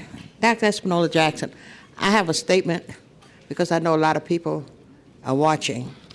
I received a phone call yesterday, and it was questioning me about my number for Medi-Cal because they wanted to update my Medi-Cal. And I pretended that someone stole my purse, so I didn't have any information. They wanted to know if I knew my Social Security number. I said, well, you know, baby, I'm 81 years old, and I'm kind of forgetful, and I'll be 82 next month. So maybe you could give me a few numbers, and I could say yes or no. So he started calling off 316. I know I ain't there. I said, no, I don't recognize that. But the reason I decided to come, because I contacted Medi-Cal this morning, and I contacted the police department and made a report, because fraud is going on against our senior citizens. And I want to say to you seniors out there, if you receive a call and say you have getting a free gift, hang up your phone. Do not give your Social Security number or your Medi-Cal number to anyone. If Medi-Cal wants you, they write to you personally themselves. So do the Social Security, because I'm on both. So I just want to thank you all for letting me be able to say this to the public, because fraud is going on as heavy. And guess what? When I talked to Social Security and I gave them the phone number, the young man, they gave me his phone number, because I said, baby, give me your phone number and I call you back when I find it. He gave me his phone number, and I said, do you have an extension, honey? He said, yes, I got the extension number. I gave it to the Social Security young lady when I was talking to her, and guess where this company is at? It's in Wyoming, and the telephone is under Text Plus. So if you get anything from Text Plus, you be very careful. Thank you very much. Thank you for the message. Ruth. Commissioners, may I please change my position in being called up and allow Mrs. Moore to speak, and then I'll take her position in the line. Thank you. Commissioners, good afternoon. My name is Shirley Moore, and Commissioner Wu and the commissioners, over the holidays I emailed to you about the implosion of Candlestick Stadium. And a number of us are here today to discuss that. And if you could take us in order, that would be great. If it was noted on the card, President Wu. I'm calling in the order of the Okay, thank you. So I'm here to discuss the implosion of Candlestick Park Stadium. We have been left out of the conversation and the outreach of the implosion. We only came to knowledge about the implosion of Candlestick Stadium in November, and we were forced to put on our roller skates to try and let the commissions like yours and the OCI Commission and the CAC let them know that we oppose the implosion of Candlestick Park, but we agree with the demolition and we agree with mechanical dismantling, because the implosion will cause economic harm and environmental harm to the community. There are residents who live at the epicenter of the park within 200 to 300 feet. So the potential property damage and the environmental harm it will cause these residents is just irreparable. And so I need you to know that we are very concerned. And if you have not taken the vote, and if you're considering that, we need public comment on this, and the public need to be heard, because Lennar Urban was only it's my opinion that they were only going to, well, they're going to let us know 10 days prior to implosion, and they amended the EIR in September, which came to our attention through the Golden Gate Law School, the Environmental Justice Clinic, through Dr. Tompkins. But prior to that, that's why we got the information so late in November. So we are against implosion because it will cause us environmental and economic harm, and they have not put in place any indemnification for the community who's at the epicenter if their homes are damaged at all. So this conversation just should be heard, and the community should be have an opportunity for comment and review, and they want to do this without public review. And so we went before the OCII Commission on the 16th of December, and we're trying to catch up because we have not had public review on this. Thank you. Thank you. Next speaker, I had called Linda Markham, also Ebony Eisler, and Dr. Tompkins.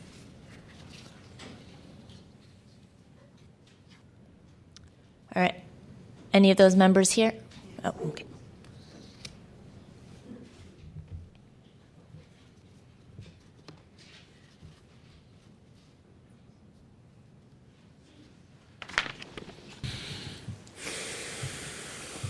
Good afternoon, Commissioner, and all that are present. I am representing people of concern in the Bayview Hunters Point community. Brisbane, 94134, 94005, 94124, and etc. of the implosion. We are here to speak on behalf of people who cannot come for whatever various reasons, but people are very concerned about the health of themselves, their children, their grandchildren, the forefathers that are not here who work very hard in that community. So we are against the implosion. I reiterate, as Mrs. Moore spoke, we are in agreement to the dismantling of Candlestick Park, and we will march and protest with the help of the San Francisco Police Department in cohesiveness in a very peaceful protest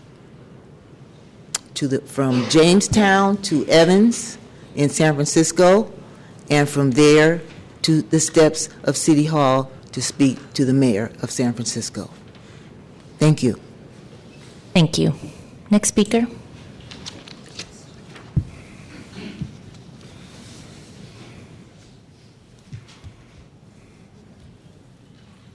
Hi, my name is Ebony Eisler, and I am also here to address the commission on behalf of the residents of the community that resides very close to Candlestick. I first of all want to ask, what role does the commission play in this decision or this permit being issued to the developer? Because I want to for once ask questions that are relevant to the panel that I'm speaking to, and two, I'll ask personal questions just to you as citizens of this great country. Can anyone respond to that question? Ma'am, this isn't really a question and answer period. It's okay. just well, to let me accept say your this. public Let me comment. say this. I'll say this. I'm concerned with the fact that we, the residents, have to even come down here and voice our concerns in regards to an implosion happening in our community. From what I gather and research, implosions don't happen in residential communities. It has happened over in the Visitation Valley community in the last 10 years or 11 years or so, but that should not have happened. In my research, implosions does not happen in residential communities. So my first question is, why are we even here? Two, I'm asking, the city took position in the lives of the animals that were being disturbed while the BART to SFO project was happening. I'm just curious to know, do our lives not matter? Will the city step in and take some initiative on the concern for the residents and the health and safety that's in jeopardy in our community? I mean, there's no way for the contractors to control the amount of dust that will be dispersed around our community. I reside within 400 yards of Candlestick. I've been in the community 23 years out of the 36 years I've been alive. I suffer from great allergies, which cause me a lot of respiratory issues. You can't tell me that if a permit is issued based on the findings that have so far been given, and I don't even know if they're accurate, that these developers or contractors are going to be able to control the amount of dust that's going to be dispersed throughout the community. My other question is, if you haven't, please Google the implosion of the King Dome and see how it was all entertainment and fun and games to the spectators until it came down to the fact that they couldn't breathe. If you haven't looked at some of the past, or I'll say the results of the impact that the community had in the result of the implosion of the Geneva Towers, look into that information. And also, who do you work for? Do you work for the people of San Francisco, or do you work for the giant corporations? Because I'm starting to wonder, why are we constantly here asking you to do things on our account, to look out for us? That should be a given. That is your job. Thank you. Thank you.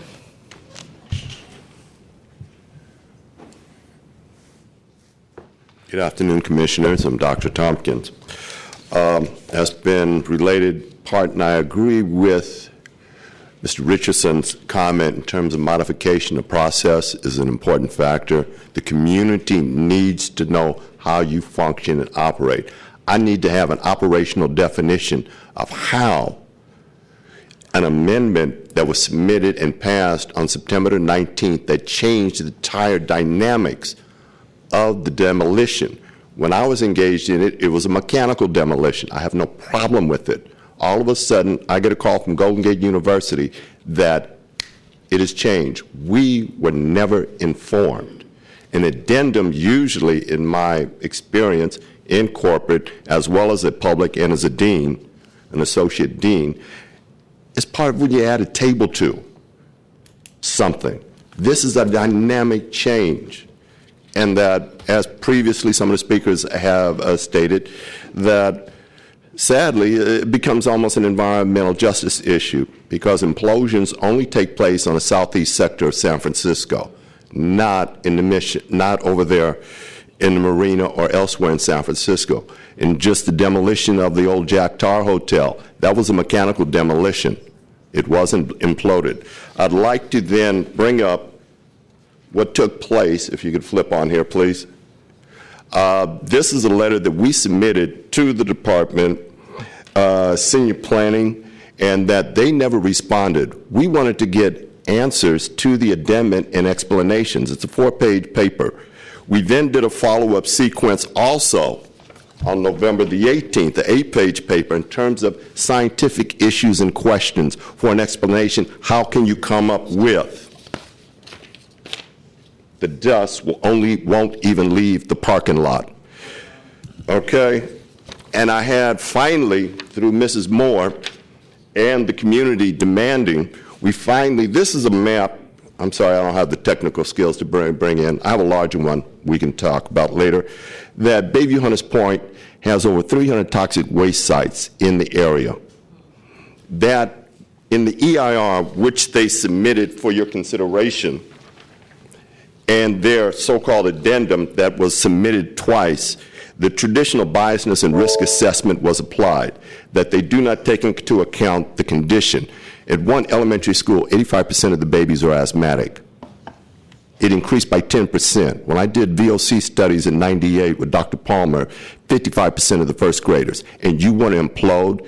Leonard had the audacity to present to the community that the cement will not cause harm to the population.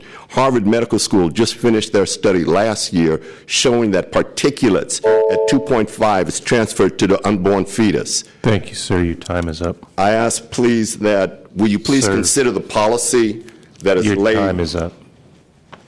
Thank you. So we have exceeded the 15 minutes to public comment. I will ask... May I submit this for the commission for consideration? Yes.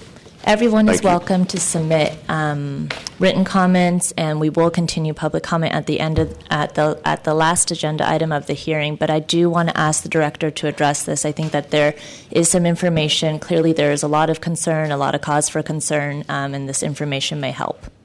Thank you, commissioners. The OCII, the Office of Community Infrastructure, Community Investment and Infrastructure, which is the successor to the Redevelopment Agency, is the lead agency with respect to the EIR. We are doing their analysis under contract to them, but it will be the OCII Commission that makes the decision on how the building is to be demolished. The original EIR for Candlestick Hunters Point assumed a mechanical demolition for the stadium. So the implosion was requiring us to take a look at the EIR to see what would be necessary to change that if with an implosion, what would change, what the impacts would be. We are in discussions with OCII and the Department of Public Health on those issues right now. It's my understanding that the final decision has not yet been made, but they are considering an implosion. And there will be a public hearing on January 20th at OCII on this exact topic. Director Ram, could Yes, I ma'am. ask that you say the name of the agency responsible, including a full spell out of OCII, because it was not quite audible, and I think I know what it is, but the public might not have heard you exactly say what it is. It's the Office of Community Investment and Infrastructure, OCII, which is the successor agency to the Redevelopment Agency. Thank you. Commissioner Richards. So I just want to make sure under the Brown Act, responding to statements made or questions posed, we are responding and saying that this commission does not have jurisdiction over it. OCII has jurisdiction over it. That's correct. Commissioner, I would ask the commission please to let me speak. I didn't know that there was a time to put the submission in. It's not a matter of submittals. It's just a matter of the general public period at this time on the hearing is limited to 15 minutes. You're welcome to stay, and at the end of the hearing, we have a second public comment period, which everyone is able to submit their public comment. Okay. Commissioner Johnson. Thank you. Yes, yeah. So the director and Commissioner Richards and Commissioner Moore have said it already, but because I was chair of OCII, I'll just say this. So we have discussed, the OCII has originally discussed the Candlestick demolition. The actual method was never part of any of our decisions. Other methods were contracted out to the Environmental Department in the Planning Department for analysis, but it's not actually been approved. Lennar has their plans. It went from mechanical. I know implosion was a discussion as long as a year ago when I was actually on the commission. And I actually did get a note from the executive director that they are having a hearing, as Commissioner Wu, Chair Wu said, on the 20th about the Candlestick demolition. So that would be the forum for getting more information about this topic and having substantial public comment there. Thank you. Commissioner Moore. President Wu, may I ask that the one individual who didn't have a chance to speak be allowed to speak right now, particularly because if the public has not had proper information of where this complaint or these questions need to be asked, I feel that I feel bad having this one individual wait to the very end. It seems kind of weird to me. Commissioner Moore, the challenge is that there are 6 more speaker cards. We can take the time now, but I do feel like under fairness, we were following the rules as they were written. I didn't know there was 6. I thought there was only changes. 1. Then I fully agree with you. Thank you. Okay, and I apologize to the public. I know it's hard. I know you've been waiting here a long time, but we do have a full agenda to get through today. So again, you're welcome to submit written comments, and we will hold public comment again as the last agenda item of the hearing. Everybody's busy. Everybody runs a business. Everybody. Commissioner Antonini.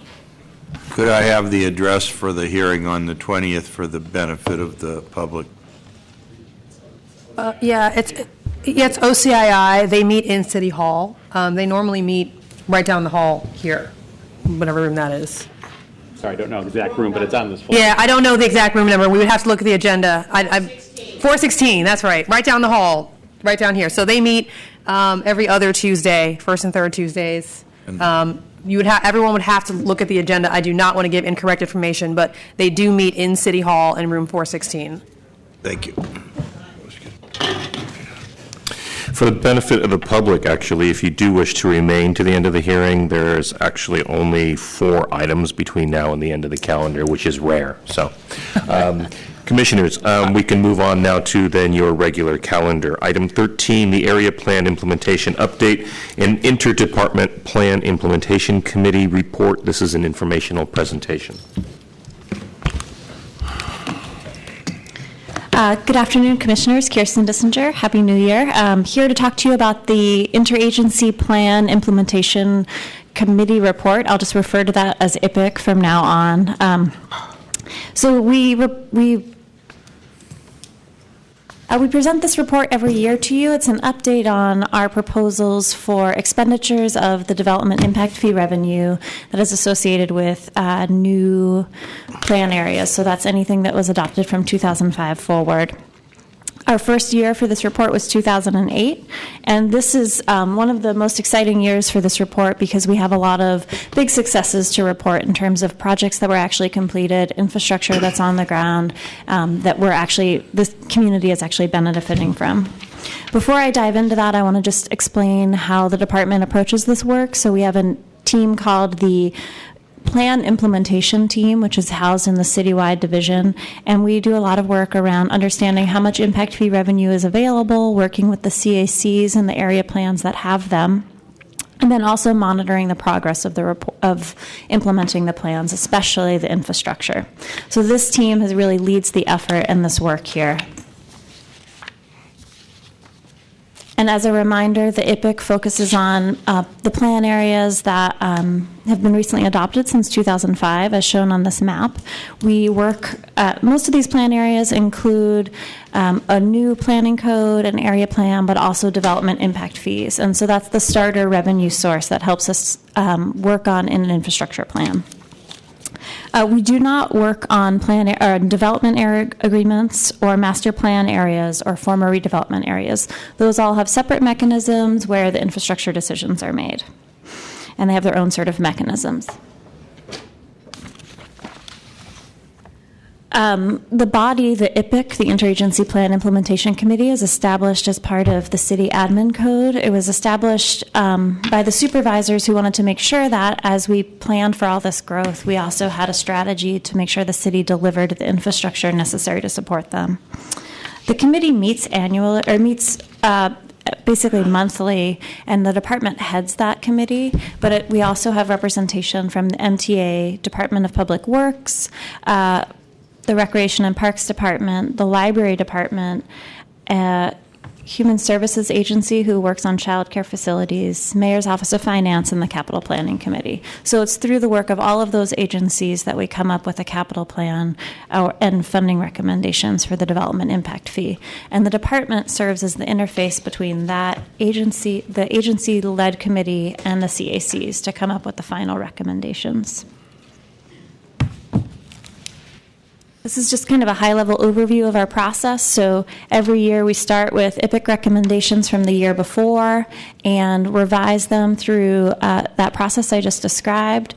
I presented these recommendations to the Capital Planning Committee last year, and now I'm here before you. After this, we'll provide a presentation to the Board of Supervisors, and then these recommendations will be integrated into the capital plan and also the city's budget.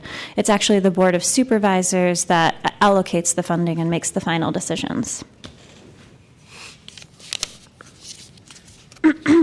This table is a summary of the total revenue in the major plan areas, and it's $120 million over the next 5 years. This table does not include Transit Center District Plan, which the IPIC also reviews. However, the Transit Center District Plan alone is also $120 million. So it obviously would distort the numbers. You can see by looking at this that impact fee revenue is a little bit lumpy. It comes and goes along with the development cycles. So there's some years where we're seeing a lot of revenue and other years where we're not. That's really based on when we think projects will be completed. And there's also a little bit of a distortion from the fee deferral program, which is now expired. I wanted to add in your packets on page 22 to 35, there's a more detailed tables that show not only what year that revenue is expected, but what we intend to expend the revenue on.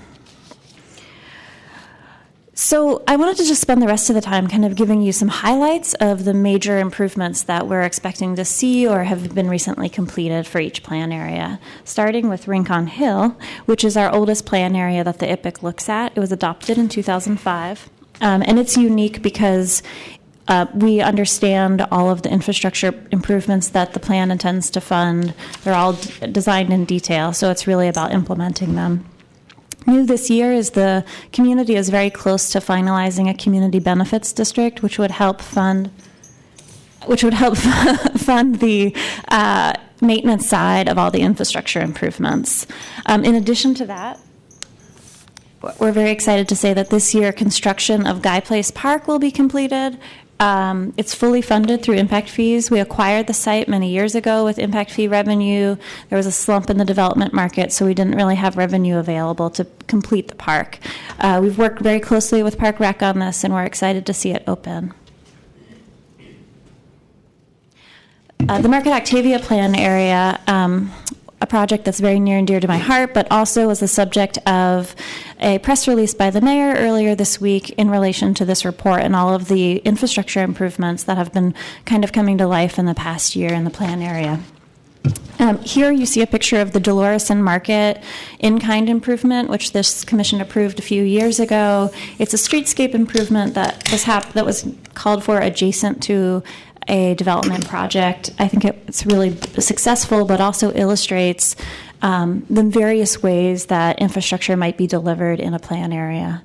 Also, pictured here is the Polk Street Contraflow Lane, one of the city's first contraflow bicycle lanes. It helps you get to City Hall much more easily and much more safely. It's kind of a state-of-the-art bicycle plan. And we used a small amount of money from the impact fee revenue to help secure larger state and federal or state money to make that project happen. And that same story for the Haight Street two-way project, where the bus on Haight Street now goes all the way down Haight till it hits Market, and there's a dedicated transit lane.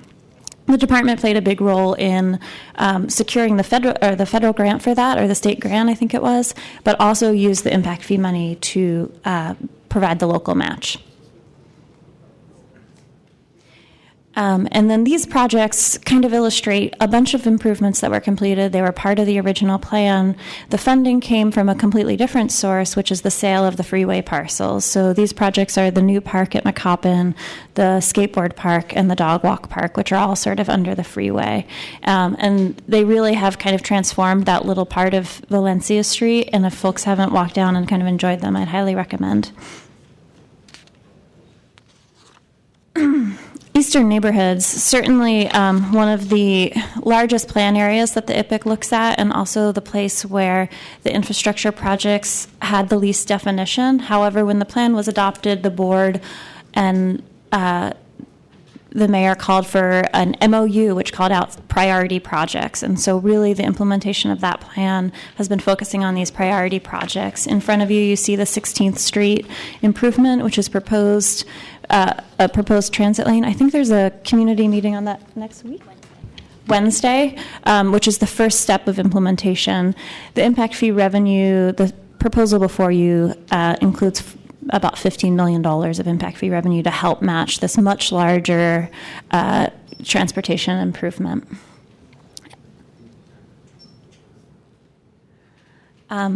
This is one of the first in-kind agreements that was approved in the Eastern Neighborhoods Plan area, and it's also one of the most unusual we've spent a lot of time talking about transportation and open space, but the plans also call for childcare facilities. And this was a really good match of a developer that had space that worked really well for childcare facilities. There are a lot of really specific demands for childcare facilities. The space was able to meet it. So they provided a childcare facility rent-free for an operator as in lieu of paying their fees. And it opened, I think, last summer, and it's really, again, a beautiful space that I recommend people check out. And finally, in Eastern Neighborhoods, there was an intent to have a new park in each plan area, as well as each of the 4 sub-plan areas, as well as improving the facilities. And this year, the 17th and Folsom Park will start construction. This commission also approved an in-kind agreement for Daggett Park. So we've been making great progress towards those priority projects. Also this year, the CAC worked really closely with the Recreation and Parks Department to come up with a strategy for which parks in the plan areas need to be improved. And then finally, the biggest news in Visitation Valley is the recent adoption of the Schleglock Master Plan, which includes a large sum of revenue and a lot of improvements that will happen internal to the Schleglock site, but also in the adjacent neighborhoods. One big important step of that piece is community meetings to help prioritize. There's a commitment from the department to hold at least 2 annual meetings, and we held our first one several months ago with great success, and it's helping us really develop the funding strategy for Visitation Valley. And the Transit Center District Plan, as I said, this one kind of is an outlier. That plan alone holds as much revenue as the others combined, and we're really handling it differently because of the scale and scope of the project. There's also a partnership with Transit Center District Plan, or TJPA, and the projects are of a much larger scale. However, we have been working closely with Department of Public Works, who will be leading a lot of the project management on that side.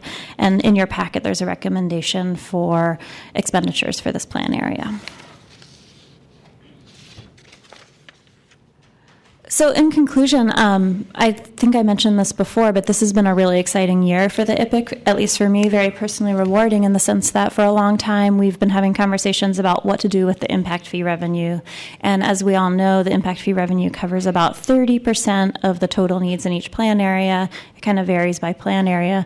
But this is the first year where the city has really kind of dove into that question and looked further and said, how can we meet those additional needs? How can we start to fill that gap? Are we moving forward to doing that? And the implementation team has been working really hard to help answer that question. This kind of outlines the strategy that we took. We started by taking a look at, how much growth do we anticipate in the next 10 years? How much impact fee revenue do we know about? And then interestingly, a lot of the other agencies like MTA and DPW had projects in their budget that already lined up with the plan's goals. So what's that amount? How much is that? And then that really helps us understand what that gap is, what's still needed to help to implement the full vision of the plan over the next 10 years. And then the city has a really focused question to solve. And so I think this work is the biggest offering the implementation team has for this year, and we are here for questions and comments. Thank you. Thank you. We'll open for public comment first. Is there any public comment on this item?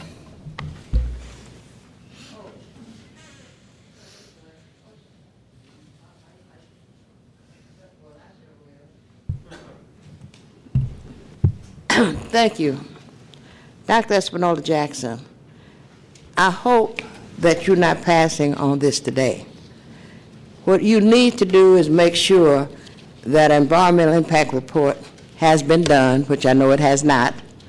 And number one, this project was not a part of the original redevelopment agency. Dr. Jackson, I'm sorry to interrupt. We're talking about the interdepartment plan right now, so... Yeah, well, honey, I saw up there where you were speaking, she spoke about Visitation Valley, and honey, when you're talking about that's District 10, and monies that someone is getting $1 million or something, and she looked at me, and I asked her who getting this money.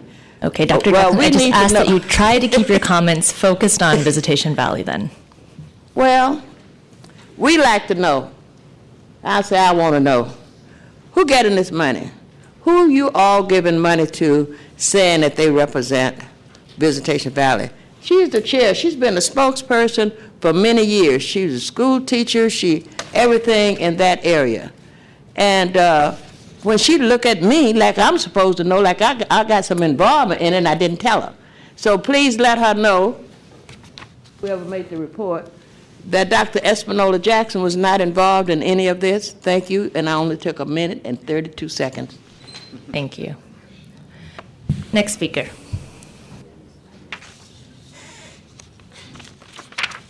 Good afternoon, Commissioners. John Elbling from Taco Group. What brought me up was the brief conversation about the child care. It's great to hear about a project that's going ahead, but what you really need to hear is, in fact, at least in South of Market, due to the price of space, we are losing child care. And I'm talking mainly about the market rate child care. All the new housing being built in the central city is wonderful, market rate housing, and we were seeing an explosion of preschool kids in that market rate housing, much more than we expected. It's clearly related to the new generation of young families moving into the city. And at the same time, we are actually losing the market rate child care, and how much affordable child care can be co-located in affordable housing depends on the operating subsidy available, which is also very constrained. So there's actually a growing child care, I don't know if it's a crisis, but a very serious situation. And so as the city looks at it and IPIC looks at it, having a presentation about we got something done is nice, but we really need to identify the need looking ahead, and they haven't done it. And this highlights, and I'm speaking just about the eastern neighborhoods, that the Community Advisory Committee process has been set up to work with the city staff on the benefit fees and how to use the resources is not working well. It is not able to identify an issue like this and say, let's tackle it. That body just doesn't function that way. Instead, they respond passively to whatever the staff brings in, instead of proactively to what the community can identify as issues that need a real focus. And so there's a problem here. There's a lot of potential. There'll be tremendous fees coming in with the development in the eastern neighborhoods, but there is a problem. The community planning process is not functioning well. And the fact that the child care wasn't flagged today as a serious matter shows you that. So I really would urge you to think, and the staff to think seriously how to make this system work better. Thank you. Next speaker.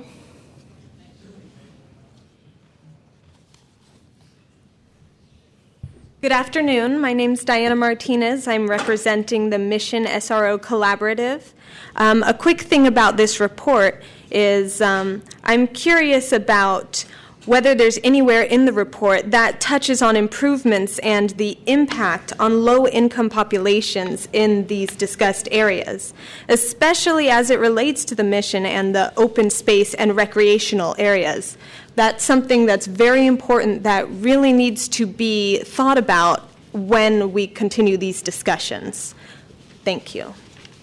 Thank you. Is there additional public comment?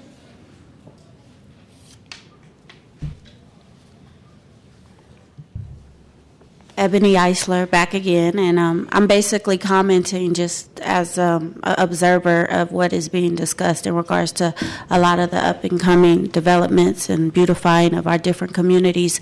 I just wanted to be acknowledged that it almost feels like the city is going to have to reserve some of the land for the original occupants of these areas, because we are constantly being pushed out and priced out of the up and coming.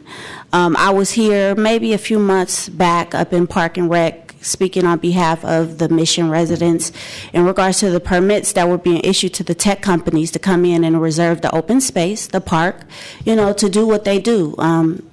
Play soccer, enjoy whatever, luxury and leisure time they had to enjoy in those areas. But again, here we have the people in the area who the open space is supposed to be available for, not being able to utilize it because someone came in with some money and said, hey, can we use this space? And we're willing to pay for it. And it's not fair to us as natives of San Francisco. We actually make San Francisco what it is. We're a very diverse community, and that's changing. It's turning into a place for very wealthy people or very poor people. And it's not okay, because it's not a fair representation of what this nation supposedly stands for and reflects. So I just would like that to be considered. You guys are, citizens of this great nation as well. You're pretty privileged in comparison to the most of us, but at the end of the day, you're still human, and you have the ability to have some compassion towards the people that you make the decisions for. On the behalf of, I'll say, because we are the public San Francisco that you represent. Thank you. Thank you. Is there additional public comment? Seeing none, public comment is closed. I wanted to ask staff about the question that Mr. Elberling raised. You alluded to the totality of the needs, and that the IPIC, or that the fees, cover about 30% of the needs. Could you describe somewhat how that needs assessment is done? Sure. So that 30% number is actually from when the plans were adopted. But there have been numerous efforts from the department and then from each implementing agency to better understand the evolving needs as population grows and changes. For example, I think there was a focus on childcare facilities in the public comment. And there's two reports that I think will help kind of update what was done in the 2008. The first is the citywide Nexus and Nexus and Infrastructure Standards analysis, which I presented to the Commission a few months ago. And what that does is take a citywide look at what's our future child care needs. There's a chapter on child care that talks about existing deficits as well as future needs. And then there's another agency, HSA, which has several committees which we've participated in as the growth conversation evolves, that actually look at child care needs assessments. And they've got a few reports. I think they're updating, correct me, last year or this year? This past year. We'll find the exact date and certainly make that available, but they've just updated their 5-year needs assessment for child care facilities. So the IPIC is a really great model, because each of those agencies come to us each year. We come and we say, here's the resources we have. They explain what resources they have for the demand that they understand, or for the park facility needs that they might understand. And we kind of come together to create a strategy for each neighborhood that's mindful of the citywide strategy. So I think there's something I can't avoid, which is our resources don't exactly match our needs, but we are sort of having an evolving understanding of neighborhood-specific as well as citywide needs. And childcare, sorry, just to ramble on for another minute, is an interesting piece of infrastructure. I think I've talked about this a little bit, but childcare and transportation operate on more of a citywide basis. People don't always need those services just adjacent to their home, like streetscape improvements or parks. So there is some policy wisdom to thinking about it on a citywide level as well. So I really enjoy that conversation at the IPIC around childcare and transportation. Thank you. Commissioner Antonini. Yeah, in regards to what you've presented, and just to look at it comprehensively, so you're saying that the projects we saw today are 30% funded by IPIC, and then we need to still acquire the other 70%? Oh, sorry, I misspoke if I said that. Basically, when the plans were adopted, we understood about how much impact fee revenue we might get, and we understood about how much infrastructure we thought was appropriate to support that growth. And that's 30% of the revenue to 100% of the needs. However, the projects that I presented today are projects that we have either used some impact fee money to move forward and found other funding, or have funded completely through impact fee money. So all of the projects I presented, we believe and that are in your packet for the next 5 years, we believe we have most or all of the funding secured through various sources. Right. So those are all funded specifically, but just in general terms, some of the other things that are desirable as infrastructure that are adjacent to some of these projects are the part that we still need to find funding. With reference to the transit center, I mean, they talk about the extension and other things that we still need to identify the funding or, continue to work on obtaining that. And that's probably true of all of these to some extent. Absolutely. In each plan area and for each infrastructure type, sort of our total anticipated needs versus our funded, there's a small gap. And we're really, as I was concluding in my presentation, really trying to work to understand what that gap is so that we can come up with innovative financing tools as a city to sort of fill that gap. Thank you for the report. Thank you. So I believe that's the conclusion of that item. The Commission will take a 10-minute break.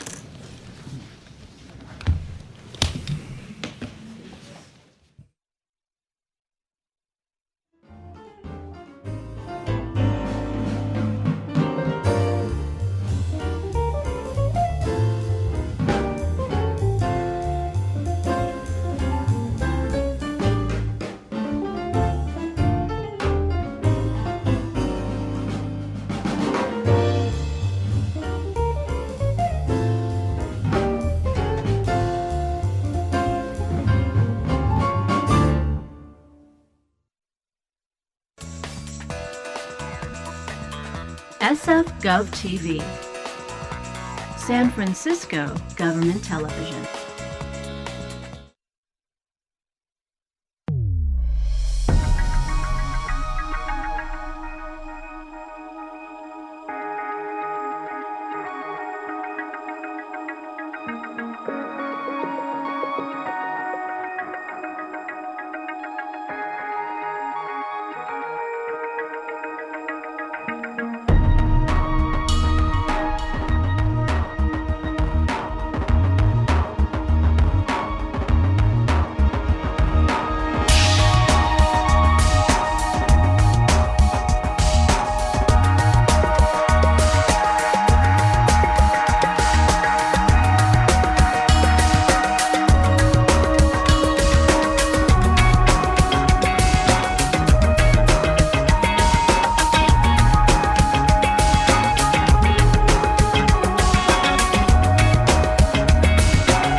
can make things, you can make businesses.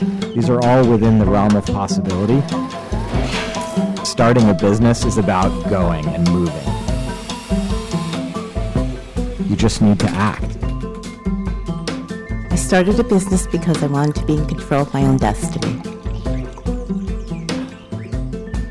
You have to believe in yourself.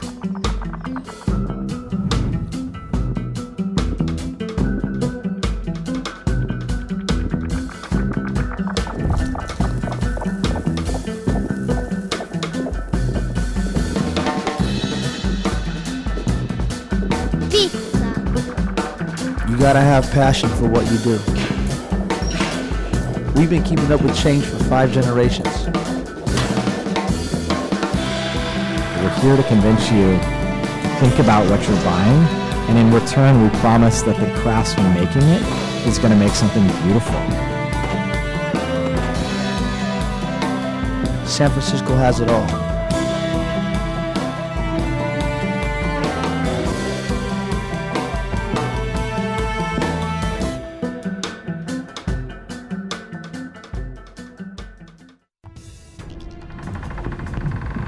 Was that an earthquake? No, that was a wake-up call. You broke our window! An earthquake could break life as you know it, unless you're prepared. So it's a game where we score points for buying emergency supplies? You get more than points. You get capes. I thought we were supposed to stand in a door frame. That would make your superhero name Common Misconception Woman. SF Heroes puts everything you need to know right on your phone. So I can access this map of emergency services without any signal? Even if zombies devoured the internet, you can find exactly what you need. Good to know. Looks like you've been spreading the word on SF Heroes. Who wouldn't want to be a hero? So you already know about this. Passion San Francisco are indeed true. No problem. We're ready for anything. SF Heroes!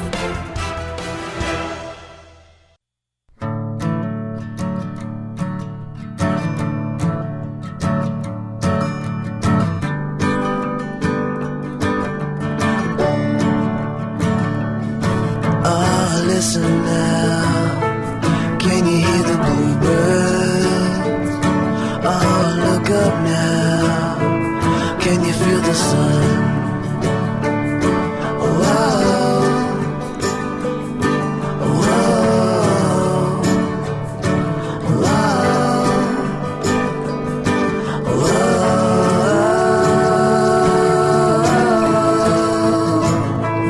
Can you feel the sun?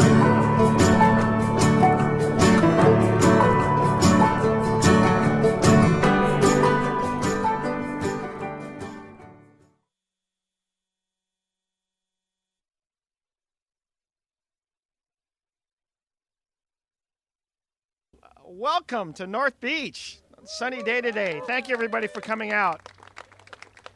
And especially, if I may, a special thanks to all of our Board of Supervisors who are here today, our elected officials, our commissioners, our police and fire department, people of the official city family, our rec and park, our libraries, all of the citizens that are up here, many of whom I've engaged in many dialogues around in the last month. I want to say thank you, everyone, for giving your input to me. You know, I want to say that this is an exciting day. While I'm a little tired because of all the activities in the last 30 days, I had to do a marathon.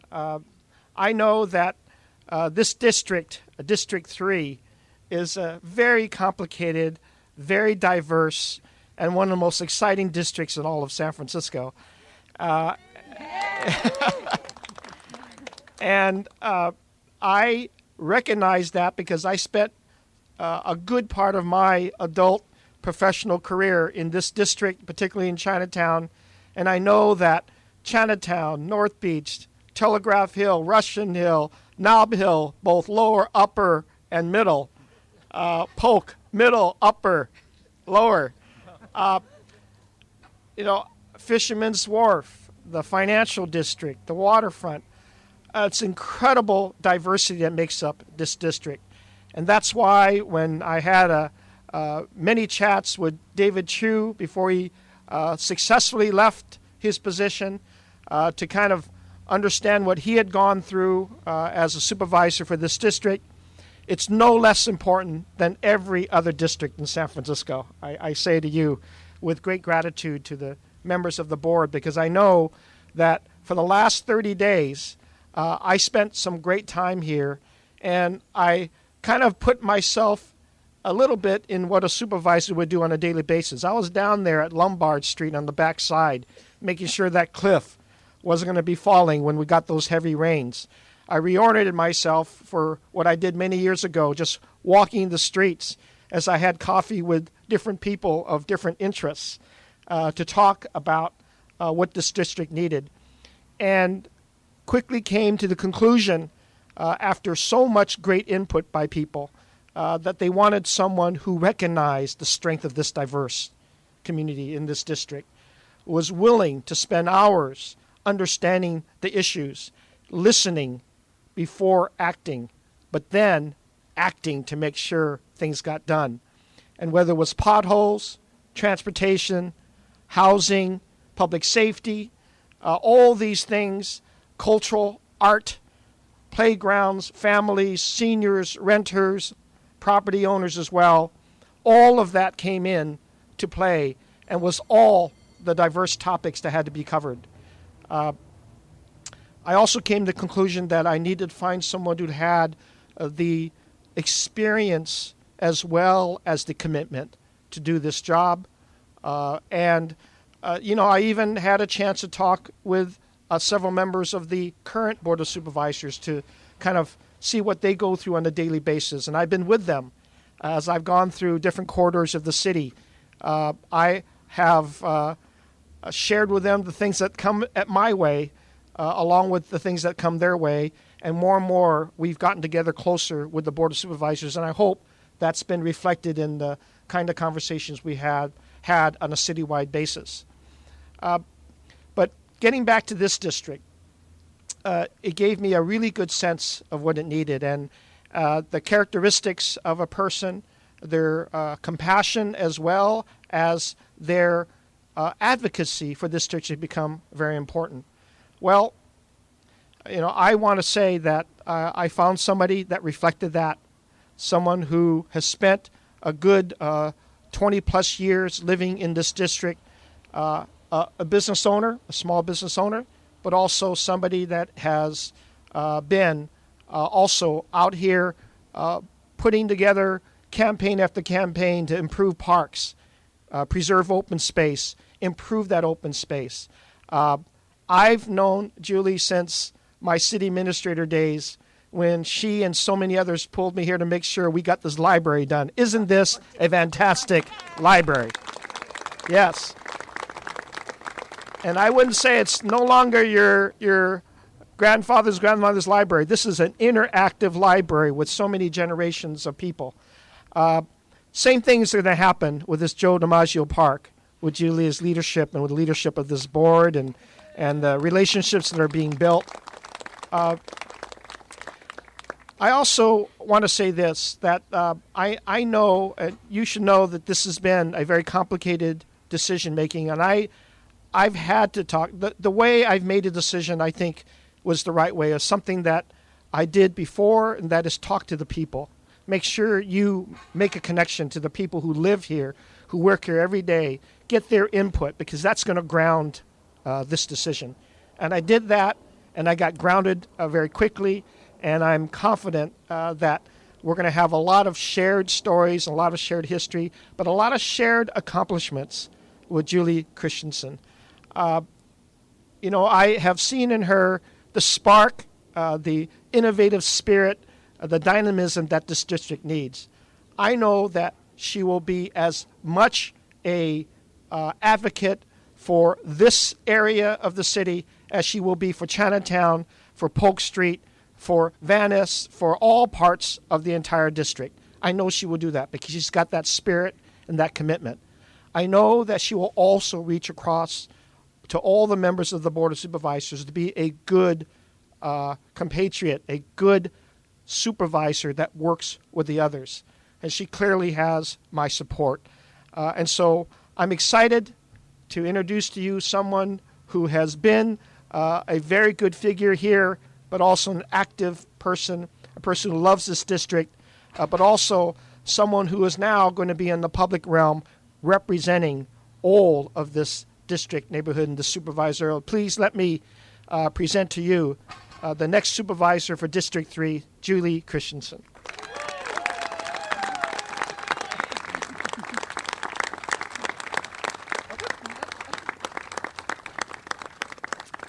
Good.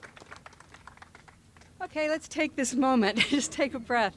I'm usually hounding the press to talk to them. It's kind of interesting to have it go the other way around. People have asked how far I'd be willing to go to look after District 3, and I hope this answers the question. I want to thank Mayor Lee. When a person puts this kind of trust in you, it's kind of awe-inspiring, and I am truly humbled by the confidence that he has in my ability to take on this important district, especially because I know how important this district is to him traditionally. I'm very grateful for that. And it's interesting to me that Mayor Lee started out as a community activist and as a civil servant and only entered politics when he felt that was a way to do more. And I know we're all grateful for that, and I take it to heart because although it was not my original intention to come into politics, I've decided that that's a way that I can get done some of the things we need to get done in District 3. And so I'm honored to put myself in the service of the city. District 3, interesting place. I know districts are like children. Everybody thinks theirs is special. Ours is special. We are the cradle of San Francisco. It's where the city started, and our neighborhoods were the first neighborhoods of the city. And consequently, we are an exceptionally dense, compact area. We supply a lot of housing for the city of San Francisco. And so while the city's attention is a lot on the shiny baubles to the south and to the west of us, we are doing our bit to provide housing for thousands and thousands of people. And that we've traded our parking, our spacious apartments, even our backyards. We've traded that for a coziness and a compactness. We've traded it for community and for affordability. And I think for all of us who love the charm of North Beach, we also recognize the fact that its affordability is what keeps it diverse and keeps it interesting and what makes it District 3. And so surely one of the main goals for anyone in my office needs to be to keep our...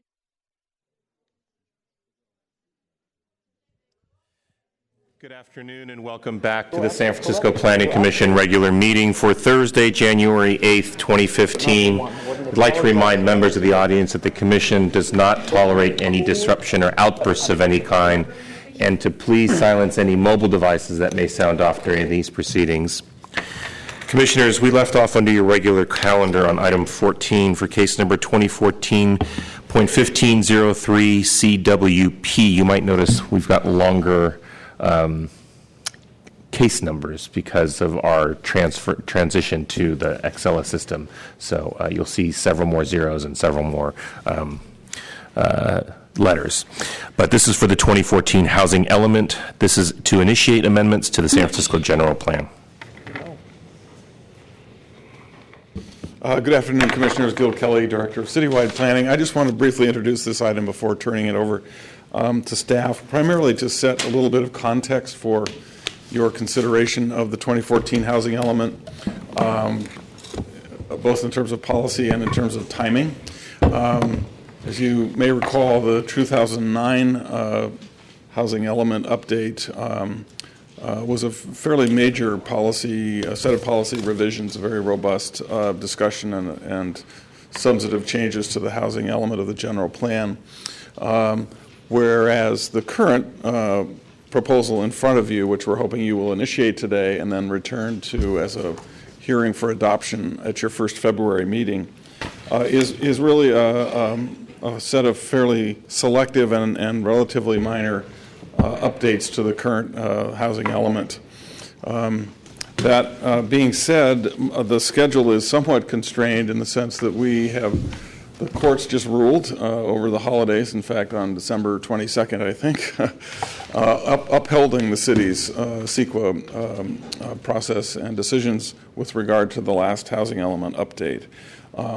We were reluctant in some ways, precluded from really bringing the new housing element to you because the current update rests in large part on the prior update and its findings, including the CEQA findings. So it was nice to see that between the 2004-2009 element updates, the courts have finally ended about 10 years worth of CEQA litigation on that topic. I would note that on the other end of the process, what brackets our timeline is the state-required adoption of the 2014 element, which is technically due at the end of this month, but we have a bit of a grace period. Remember, though, that it does need to go to the Board of Supervisors. So keeping to a relatively tight schedule on this fairly selective update is important to keep in mind. The importance, of course, of meeting the state deadline is that we need to have an element that's in conformance with the state laws in order to be eligible to receive affordable housing and infrastructure funding. So it's important for that regard. So I just wanted to note that. I wanted to finally thank our team. We have a very, very capable staff team who's been working on this. Kirsten Dissinger, who you just saw actually presenting the IPIC report, among her many responsibilities and talents in the department, has been really to act as our senior housing policy maven, manager in many respects. And she's done a great job, and she's been very ably supported in this case by Menaka Mohan and by Audrey Desmuke, and the two of those will be making today's presentation. So thanks for your time. Thank you.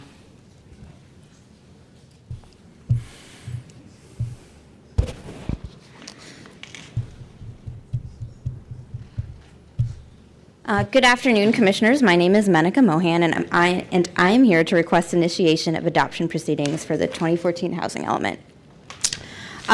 Please note when I refer to the existing housing element, I'm talking about the 2009 housing element, but I'm just going to call it existing. The housing element is a required part of the general plan and guides the city's policies as it relates to housing development.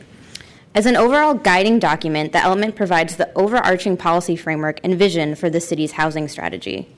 Future policy work will be evaluated for consistency with the housing element. However, adoption of the housing element does not itself change city law or practice.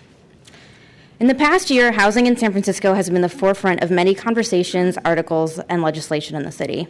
And city staff has been working hard to address the high cost of housing in the city through different initiatives, all of which are supported by the existing and proposed housing element. To address housing affordability, the mayor convened a housing working group.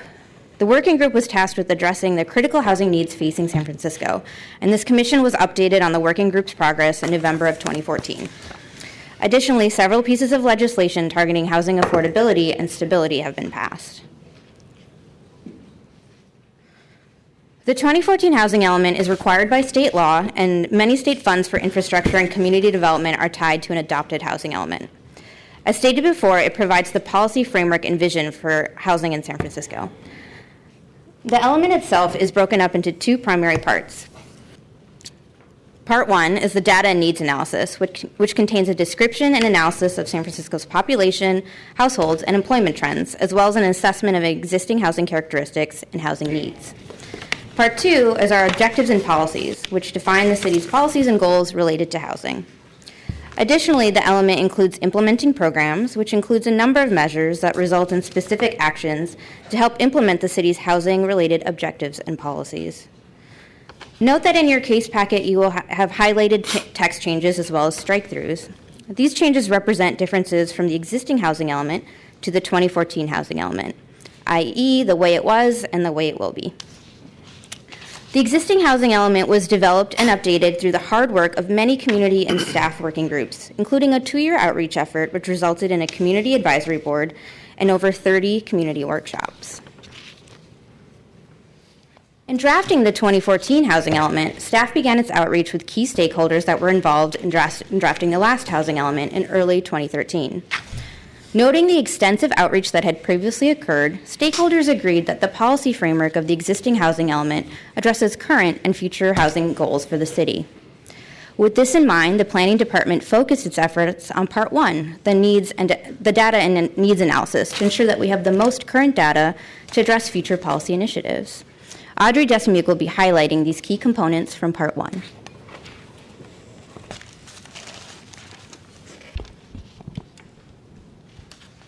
Good afternoon, Commissioners. My name is Audrey Desmuke, and I will be going over some of the highlights from Part 1, the Data and Needs Analysis section of the housing element. As you're all aware of, San Francisco is growing and will only continue to grow into the future. Today, some 818,000 people call the city home. The Association of Bay Area Governments, also known as ABAG, projects that the San Franciscan population will grow to be over 1 million by 2040. This equates to an overall increase in nearly 270,000 people who will need to be housed over the next 25 years. ABAG also forecasts a steady increase in San Francisco employment to nearly 760,000 jobs by 2040. Most of these jobs will be increased in the construction, professional, health, and educational services. Household growth, an approximation of the demand for housing, indicates a need for over 100,000 new units over the next 25 years to accommodate this projected population growth. Based on these needs, the State Department of Housing and Community Development, along with ABAG, set the Regional Housing Needs Allocation, or RHNA, targets for housing production in every county in the Bay Area. 60% of these targets are required to be affordable to households with varying incomes. Between 2007 and 2014, over 19,000 net new units had been produced in the city, as shown in the pie chart in the presentation. As of 2013, San Francisco was ranked third among the 9 counties in the Bay Area in meeting our affordable housing targets. The map in front of you shows how each county accomplished their affordable housing needs and their targets. Recently, ABAG has released San Francisco's new fair share of regional housing needs for the period covering 2015 to 2022. The new target is to produce nearly 29,000 units. With 38,000 plus entitled units in the pipeline, the city may be able to reach this target. The 38,000 that includes nearly 24,000 net new units from major entitled development projects in Hunters Point, Treasure Island, and Park Merced. While the current zoning would more than accommodate the projected housing needs, we need more detailed housing policies and implementation measures to achieve the affordable housing goals of the city, and also to ensure that the city meets the RHNA targets set by both the state and ABAG. Thank you.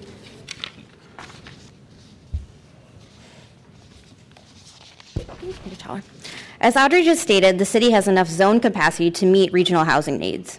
But the policy framework and implementing programs guide our work towards achieving the city's affordable housing goals. The 8 issues that the element are based on provide a strong framework that has allowed and will continue to provide support to the city's initiatives related to housing. From adequate sites to increasing affordable housing, these core issues address a wide variety of housing needs in the city, making a robust vision for San Francisco.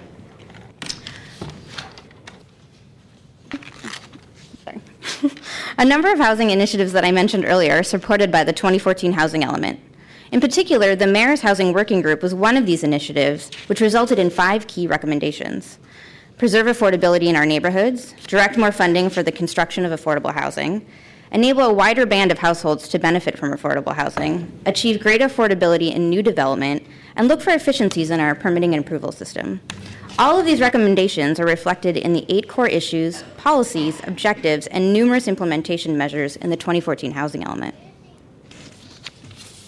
For example, the recommendation from the working group to achieve greater affordability in new development is mentioned directly in the housing element through the Public Sites Program.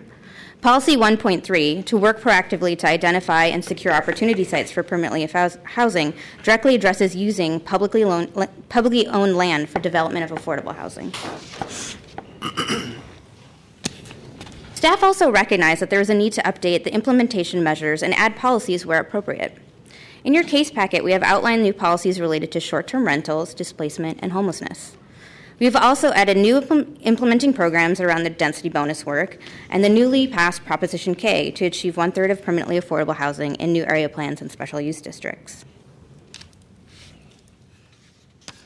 The department has been working closely with the California Department of Housing and Community Development to ensure that we have a timely adoption and a compliant housing element. Additionally, staff created a website for the housing element at the end of August and released a video in November of 2014 to highlight key components of Part 1. The video also directed viewers to the housing element website.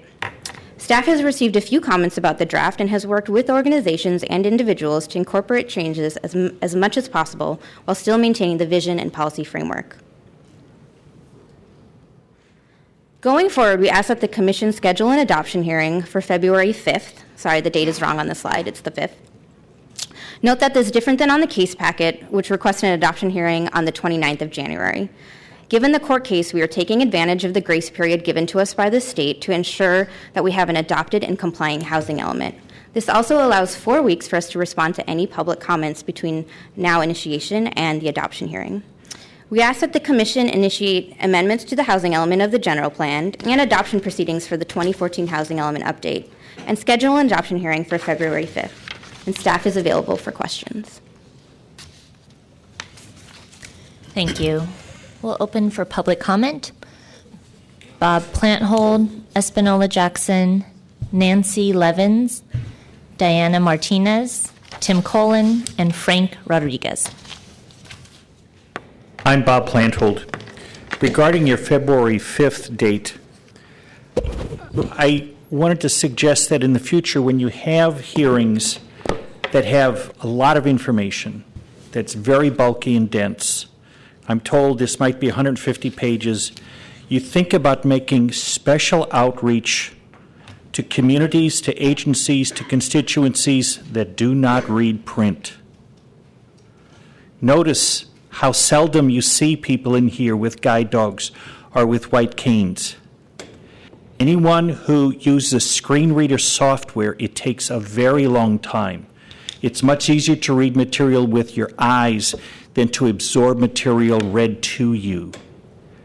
And that's important. People with disabilities are also often subsumed into categories such as low income, moderate income. When Mayor Newsom canceled the CHAZ, the Comprehensive Housing Affordability Strategy Committee, that also canceled our subcommittee on access to housing, which is a part of the necessary work of the consolidated plan. We were really at odds, sometimes with staff and sometimes with the nonprofit agencies, for not providing enough housing for people with disabilities and making it available. There are times and situations where a nonprofit has to rent a unit to whoever is next on the list, even though they do not have a disability. So there are accessible units not going to us. There's not enough units built. We are the most underemployed, the most unemployed population cohort in the country, bar none. And yet there isn't enough housing being built for us. That's where constituency involvement and interest comes in. Yes, you saw that the Mayor's Office on Disability was involved, and a few people from the disability were involved, Disability Council.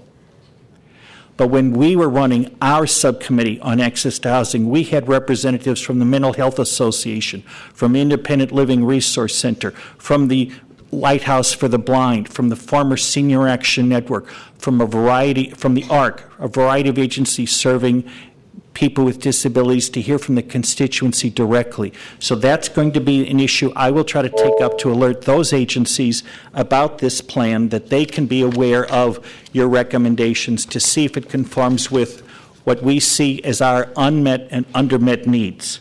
Thank you. Thank you. Next speaker.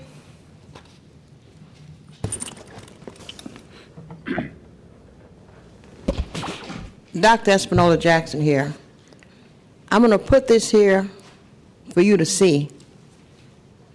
And this was a court action that was done. And what you need to do is make sure that you go online for Superior Court of California, the case number CPF, as in Frank, -10 510670. It's 37 pages.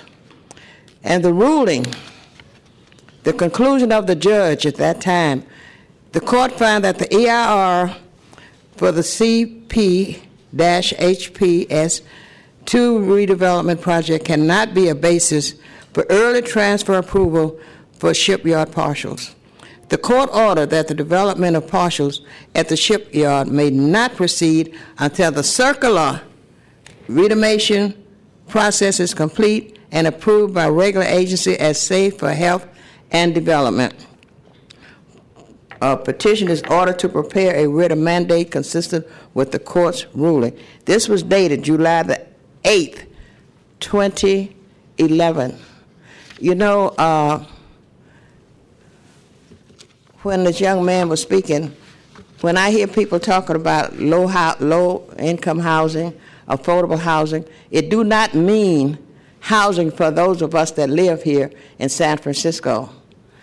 Who put this together, the MIA? I raised that question and asked for a hearing by the Board of Supervisors, because those of us do not make $80,000 or $100,000 a year. But Willie Brown, when he was mayor, he did state, if you don't make $100,000 a year, you don't need to be in San Francisco. And where everybody's going, they're going. Everybody know it. It's no secret. It was stated. It was in the newspaper. Now, you need to make sure that this housing element that was done, I brought a copy of this, but I said I wasn't going to give you all no more information. You're going to get it for yourself, because I even took some of you commissioners, not you, some of you older commissioners, out to my community so you could understand and know my community and know how you should be voting. So do not vote on this until you make sure that the circular has been done, because I haven't seen it. Nobody in my community have seen it. Thank you very much. Thank you. Next speaker. Hello, Commissioners. I'm Nancy Levins, and I represent my neighborhood association. And I want to point out to you that in the revision at 2014 of the housing element, neighborhood associations were not part of the key stakeholders. One of your stated objectives is to consider the diversity of neighborhoods, and who better to know it than we. So I would like to make this comment and a concern. And also, I understand that there's an expediency to get this this project because of state laws and stuff, but we would like to be informed and be part of the process. Thank you. Thank you. Next speaker.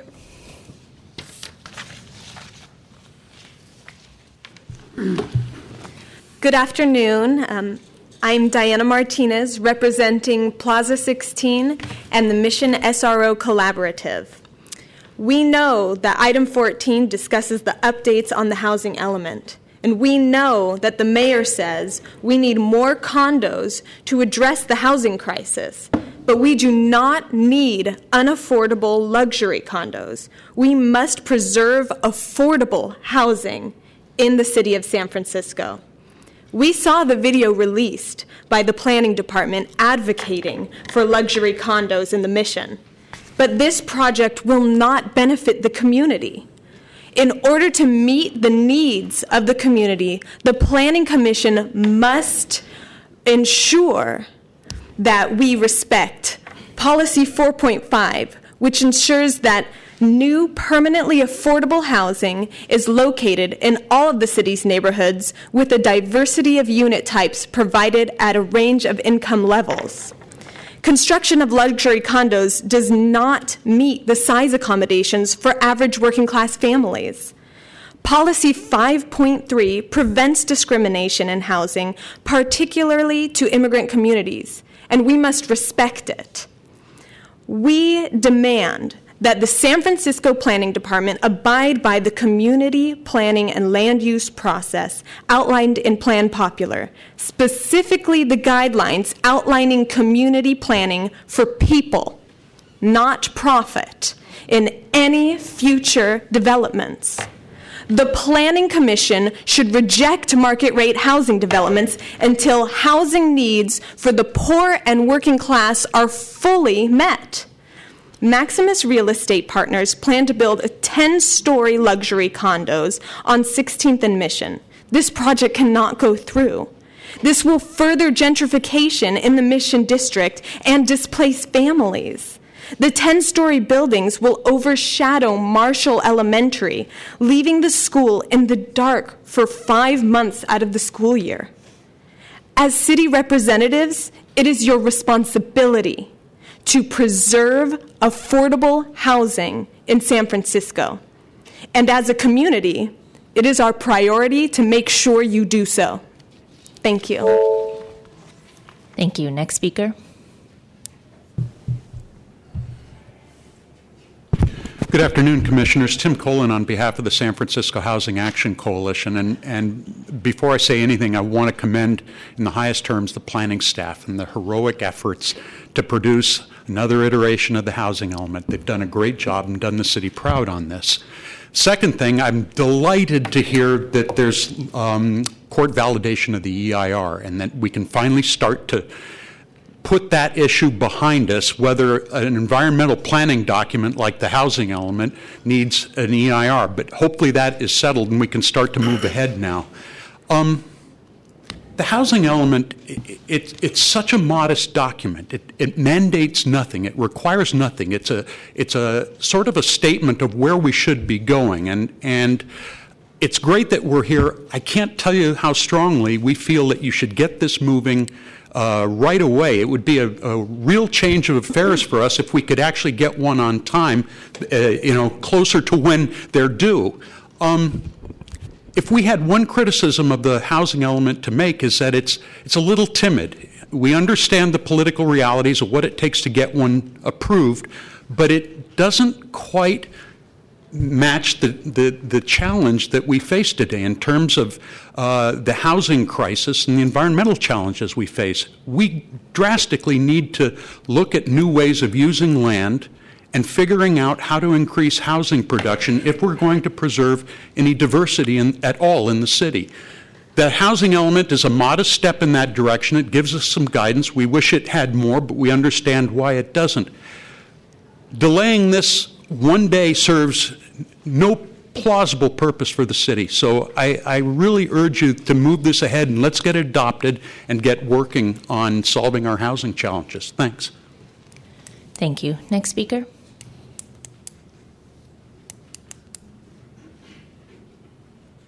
Hello there. So there's no question that there's a housing crisis in San Francisco. We have been hearing this for years, and I'm sure that you guys have heard it day in and day out. I represent 80 homeless children that live in the Mission District. And my feet are on the ground every day, and so I see the struggles that the family and the communities are going through. In San Francisco today, 18% of Caucasians, 37.4% of Asians, and 42.4% of Latinos are doubling up in rooms in order to survive in the city. The federal poverty level to receive benefits in San Francisco, whether it's CalWorks, CalFresh, or Medi-Cal, is $18,000 for a family of 3. Statistics show that in the city you need to have about $57,000 for a family of 3 to barely make it. That's just to be self-sufficient, enough to make it. The housing crisis has reduced the purchasing power of middle-class and lower-class families. And because of it, and because of the push of luxury development in the Mission, I'm very happy that other people see this problem, is that it's raising the prices, it's lowering the purchasing power of these families, and it's causing the building of these new zombie apartments, zombie condominiums, where they're basically just being sold to people outside the city, and they're using it as a way of investment so that when the market crashes or there's some part of the market that doesn't work out, they have somewhere to go. And San Francisco's always been a stable real estate market. One thing that I have been noticing is that a lot of the families that are living in the Mission and the children living in the Mission now, they're being pushed more and more with areas of crime. And I'm glad that someone did mention that these luxury condos that are going to be built on Marshall School, which a lot of the kids that I work with live by, they're not going to have sunlight. These are kids from working class communities that are no longer going to have sunlight. Just a report that just came out not too long ago, San Francisco now, based on income inequality, is between Guatemala and Rwanda. The situation has gotten to that point where the disparity between the classes has gone up. 12% of the middle class has left the city since the 90s. And so you're having a community where you have those that have made it and those that are trying to make it, and the ones that are trying to make it are not making it. This isn't an issue between a fight between rich and poor. This is not that issue. The tech workers are bringing revenue, and they are, they're bringing their own culture into the city, and that's fine. They have the opportunity to do so.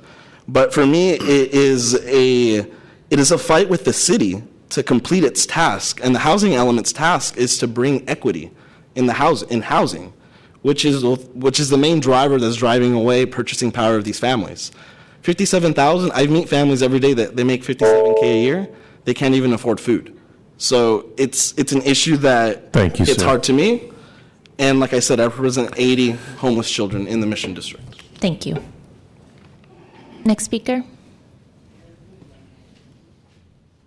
Thank you, President Wu and Commissioners. Kathy DeVincenzi, representing San Franciscans for Livable Neighborhoods. First of all, you should know that the Court of Appeal is currently hearing the case on the validity of the environmental impact report for the 2009 housing element. So the city's brief is due on, I think, the 16th of this month, so the litigation is not concluded. And in fact, the 2014 has carried forward many of those policies and is relying on that EIR.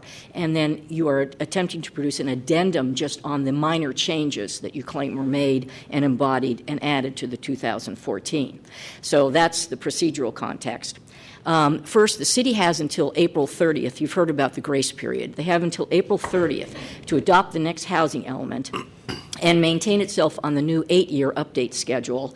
And I'm going to submit a letter so you can see the circled portions of the state document which refers to the grace period.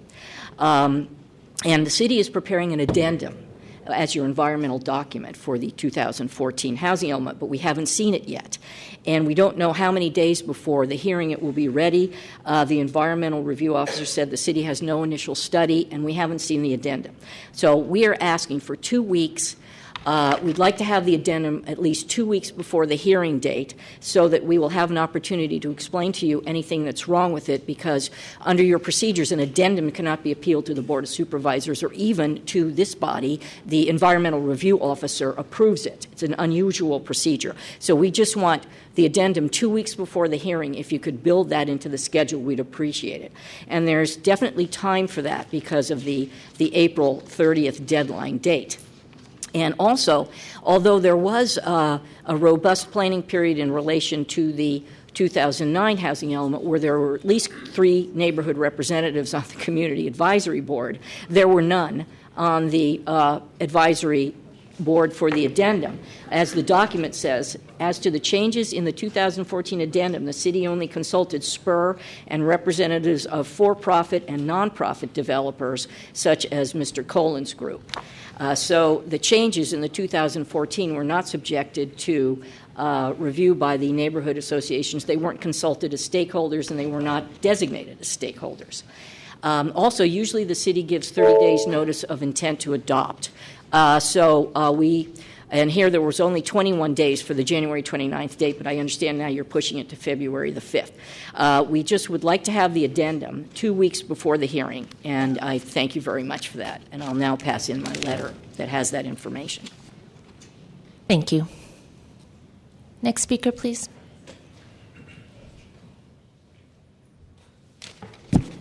Get out of your way. Good afternoon again, Commissioners, Eric Brooks, Sustainability Chair for San Francisco Green Party, Coordinator of our city, San Francisco. First of all, I want to second Ms. DiVincenzi's request that the addendum come out a couple of weeks before the public is called upon to respond. And then just in a general sense, as it's been stated, this is a guiding document. This is a policy document that's meant to guide staff and guide the commission and guide the city. And since the last really heavy-duty analysis of the previous EIR, as was just mentioned, was done in 2009, we've had the second tech boom. And it has created an absolute housing crisis and disaster in San Francisco. You know, we are facing a completely different world than the world we faced in 2009. And I would also remind the commissioners that over 10 years ago, when the need for affordable housing was studied, the studies that were done showed that we needed, in all new construction, to build 60% affordable housing. And we have never come remotely close in the decade plus since in any year of getting 60%. I mean, I think at best we get 20. And we've got the mayor now saying 30. But we've never gotten to that level. And that means that, you know, over a decade later, the need must be even greater unless you want to account for all the lower income folks that I know that have moved out of the city because they can't afford to live here anymore, and all the others mentioned that are doubling up in smaller and smaller apartments because that's the only way they can afford to stay here. So maybe the 60% went down to 50 because of those terrible, drastic factors that are ruining the diversity of our community. But what all this boils down to is that since this is a guiding document, first of all, y'all need to make sure that this guiding document is much more aggressive and isn't just the standard, oh, well, are we meeting the goals of the mayor's office, or are we meeting the law? This needs to go beyond meeting the law, and you as a commission need to direct your staff to go beyond the law and use your discretion when we're seeing yet more giant market rate condos going in to reject some projects and make sure that we force affordable housing. In the city of New York, it has been proven that building a bunch of market rate housing does not lower the cost of housing. It doesn't. And so we need you to give much more guidance to the city in doing a much better job on this before that we lose the city that we love. Thank you. Next speaker.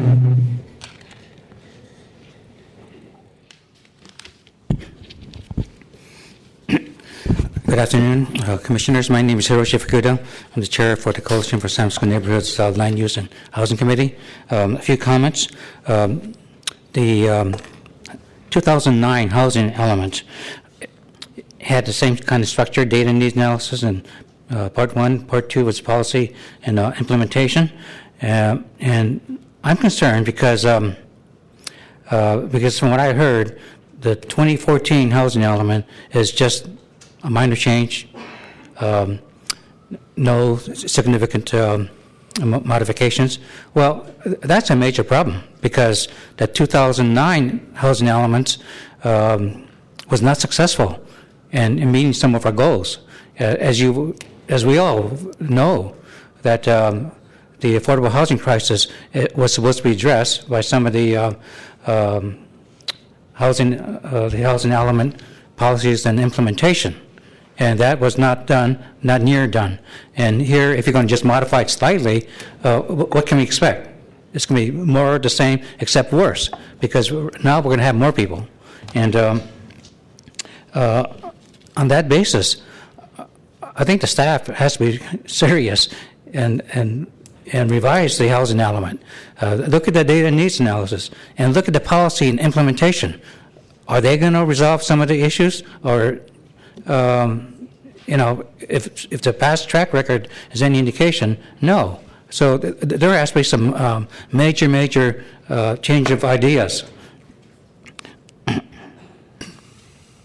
And the 2014 housing element, therefore, I think, should be modified to reflect the present needs and some workable policies and implementation, so that we can put a dent in our affordable housing crisis. And as some of the speakers have said before, we need the amendments at least 2 weeks or 3 weeks before any action is taken. And I hope that the staff will seriously look at the 2014 housing element and think for themselves, is that going to make a difference? Thank you.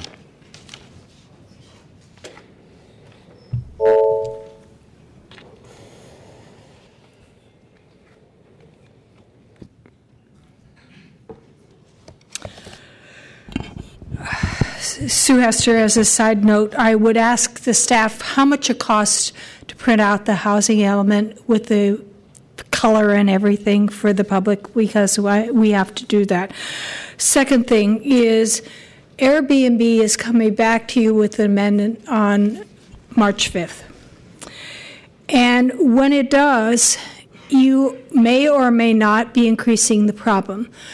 The problem right now is units are being taken off the market, held off the market, converted by short-term hotel rentals. And that creates a problem that is immense for the city. And it creates a problem in housing supply. So I would suggest respectfully that you do both the same day. Do the housing element and the amendment on the 5th. Secondarily, we just passed Prop K, and they have a policy of producing affordability of affordable housing units. Unless there's a strict condition, ask the city attorney for language to ban the units from being turned around and rented out.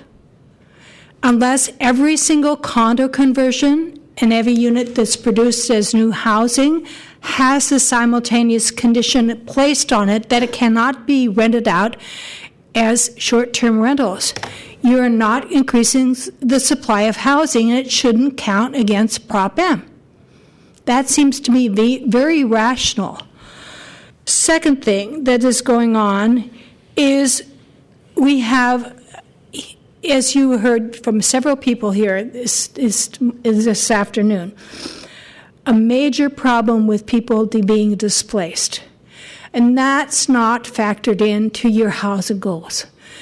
You look at the city 5 years ago, 6 years ago, and it was a very different city. We had a recession, and before we had a recession, we had a weird boom in the late 90s.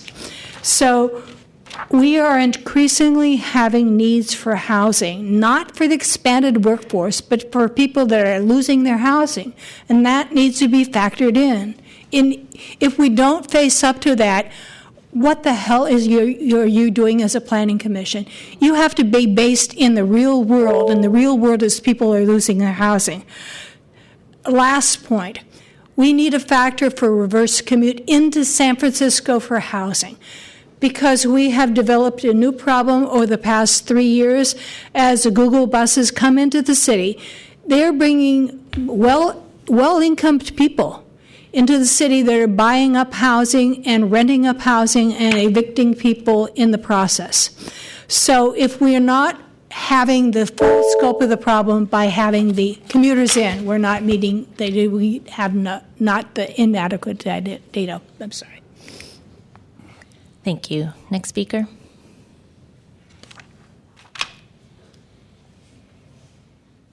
Good afternoon, Commissioners. Rose Hilson. Overhead, please. As stated in the executive summary in the packet, the housing element, a guide to housing development for the entire city. This is not a modest little document. It is a heavy-hitting document, and we need to be serious about it. It is supposed to include policies and implementation measures to balance housing issues with other mandated issues on the city. One of those is actually neighborhood character. Let's take a look on the overhead and look at who the stakeholders were who were called to the special meetings to craft this 2014 housing element update and the addendum. They were Spur, Choo Choo, HAC, MOHCD, and the small property owners. This is all highlighted in the executive summary. This list does not have a group that represents other parts of the city called residents, just neighborhood people. And I think that's very important that I outlined on this chart, no resident neighbors. The next point is the time to comment. The addendum, which was stakeholders authored and staff collaboration, is not in the packet for the public. This EIR addendum is not there. It wasn't posted, and I was looking all over for it for this hearing. So in that respect, this 21-day short notice period, I guess the 29th has now moved to the 5th, so it's now 28-day short notice period, needs to be extended for these reasons that I have in the chart. So we urge the Planning Commission to grant the additional time for the neighbors not being at this table as long as they were while they were crafting this, and we weren't. We were not at the table at all, never had anything with the 2014 version. So I think that's very important.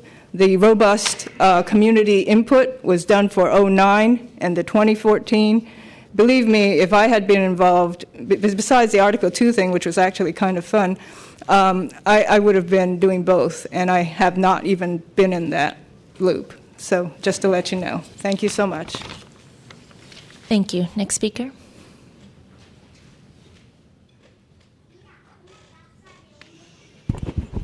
Good afternoon again, Commissioners. My name is John Bardis. I support what others have already stressed, that the addendum should be provided to the public at least 2 weeks before the hearing that is being scheduled by your action today. If the hearing is scheduled for February the 5th, the addendum needs to be provided 2 weeks from now on January the 22nd. If the staff cannot provide that to the public by January 22nd, they should then be advising you when it will be provided, and you extend the hearing date to that date. That gives the opportunity for the public to review at least the addendum for 2 weeks. Now, a number of people have spoken about the housing crisis. Planning Commission, San Francisco, we have a housing crisis?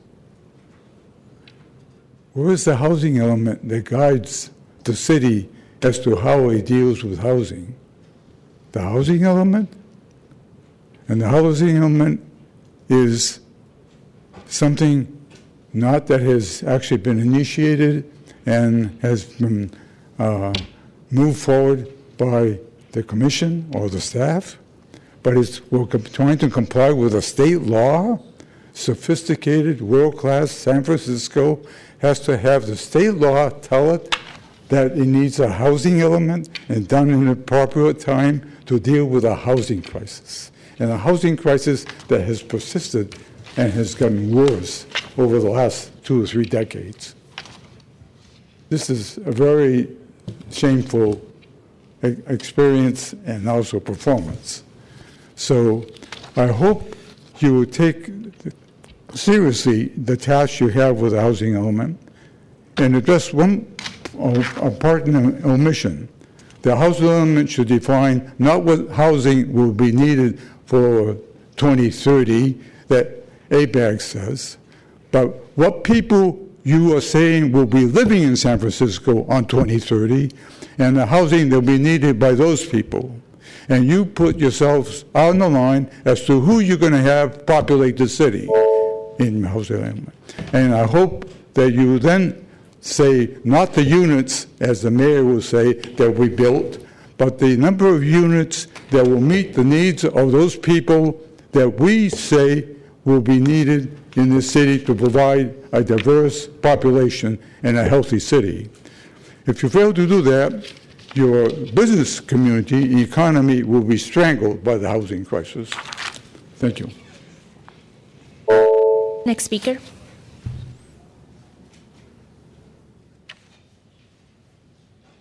Planning Commissioners, Greg Scott, Pacific Heights Residents Association.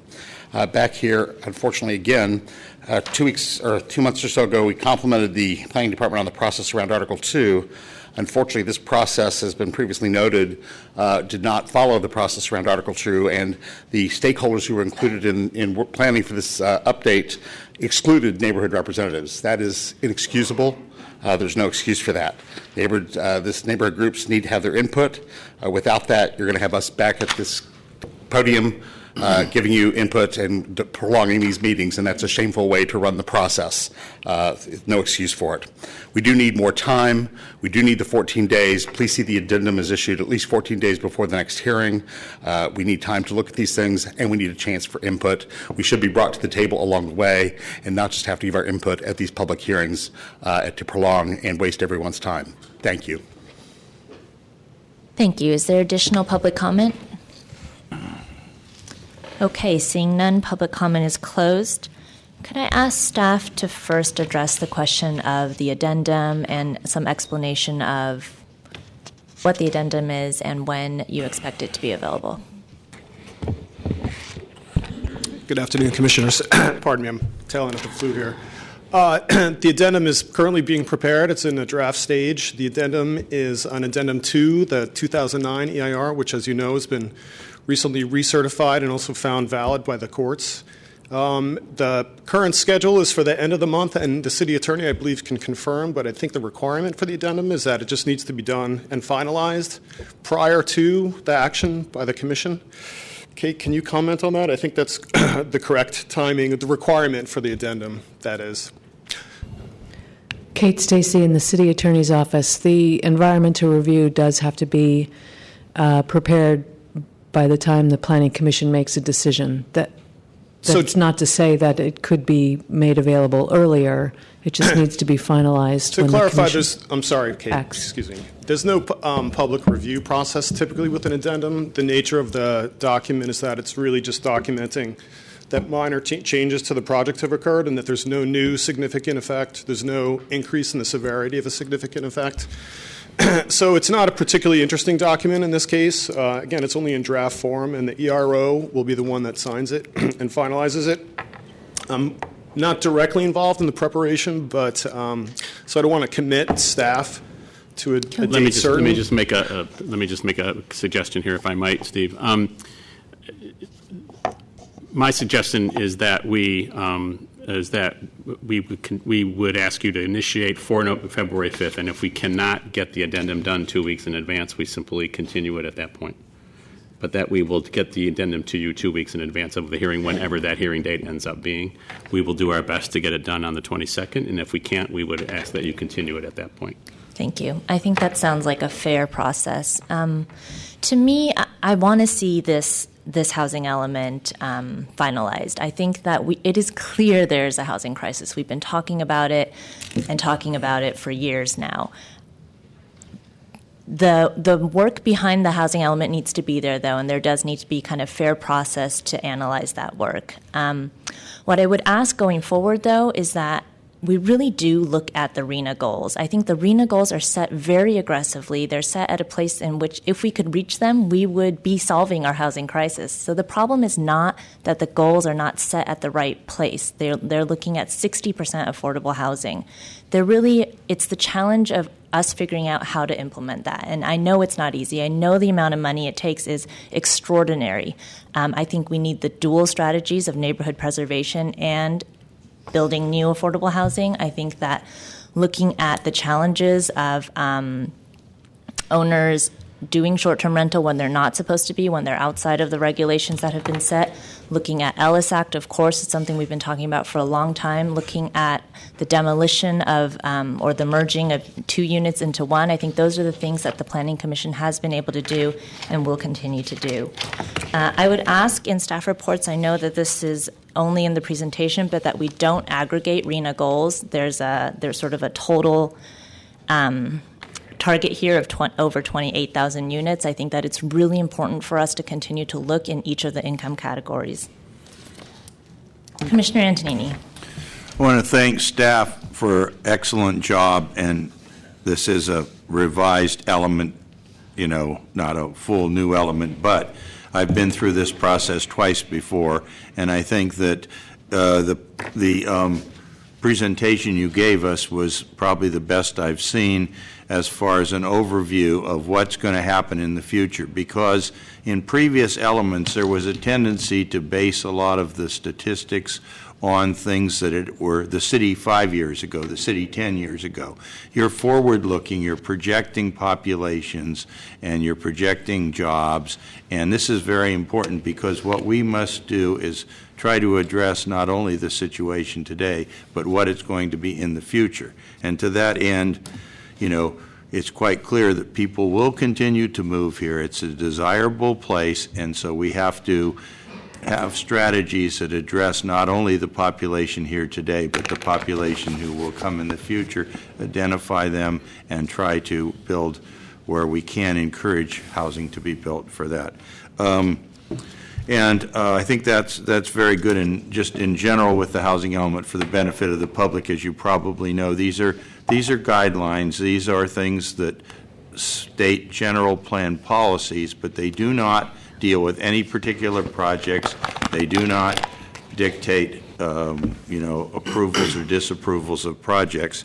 And to some of the discussion that's gone on, by not building more market rate housing, we only make the situation worse, because then there's more competition for what's here. And we know these people are coming to San Francisco. People want to be here, and they're going to just drive up prices more of what exists. So we've got to continue to build as much housing as we can at all income levels, and certainly market rate housing helps because it takes some of the stress off of the existing stock. A couple of questions for staff. I was looking at the section on meeting affordability goals, and the number given to San Francisco looks pretty accurate based upon our RHNA goals and what we've built in the last 7 years. However, some of these counties don't make a lot of sense to me, having been originally from Alameda County and having lived in Santa Clara County for a while. I don't understand how Alameda County's got 65% of their goal. I don't see a lot of income restricted housing being built there. I see a lot of new single family homes out in the Dublin area, and some of those cities are getting a lot of criticism from ABAG and from the state for not building any affordable housing. So I'm wondering how they got 65% of meeting their goal, or they had a very low goal. Your last statement about having a low goal might be the case. These percentages represented in the map on your PowerPoint presentation is a percentage of that 60% affordable target that is required by RHNA. And that's why that, other than that, I don't have an answer for you. Yeah. And I would be a little skeptical of Santa Clara at 98% for the same reasons. I mean, typically those counties haven't built much new rental housing relative to San Francisco, which builds a lot of new rental housing. So, Commissioner, I think part of the answer might be that the market rate housing in those counties is actually less expensive and actually would in itself qualify as lower or moderate income housing, whereas that's not the case in the city. Okay, that's probably an answer, because they've unfortunately urban sprawled all of the countryside out by Dublin, but that's the bad news, because it's using up land that could be, open space. But the good news is it is providing housing for people out there, and probably they've found a way to build single-family for-sale homes that are satisfying some of their goals. And so if we can find a way to provide land for that kind of construction, we might be able to put a dent in our needs. So thank you very much for interesting, and I am happy to move to initiate the housing element. Thank you for your question. And set the hearing date? Well, I think February 5th is what staff has told us they need, and that makes sense to me, because it still has to go to the Board of Supervisors after that, and there will be more hearings, and we have to allow ourselves a little time before the state requirements date. Thank you. Commissioner Moore. With the caveat that the addendum is issued 2 weeks ahead of time, as a comment to Commissioner Antoni's comment, I'm personally interested in a timely and expedient process. I have some lingering questions, and they deal with our ability to fully understand a shift in the definition of residential, which has occurred between the last housing element and what we are looking at in the update. The shift in defining land use as residential is challenged by the way the Airbnb legislation, which was approved, indeed alters that definition. And in the best of all worlds, as the rest of the state uses a slightly different definition than we are now doing, I hope that what we are doing is indeed fully understood in its potential legal consequences by the city attorney who advises the planning department on these matters. But I would also be interested in the details as they are coming through in the trailing legislation to be initiated by Supervisor Kim's office within early March. So I just want to put out a word of caution, since we will be spending, the department will be spending a lot of resources to update this element, that we are taking, we're not taking step 2 before step 1, including checking what the redefinition of residential could or could not mean in what is ultimately a linear update. Commissioner Johnson. Thank you very much.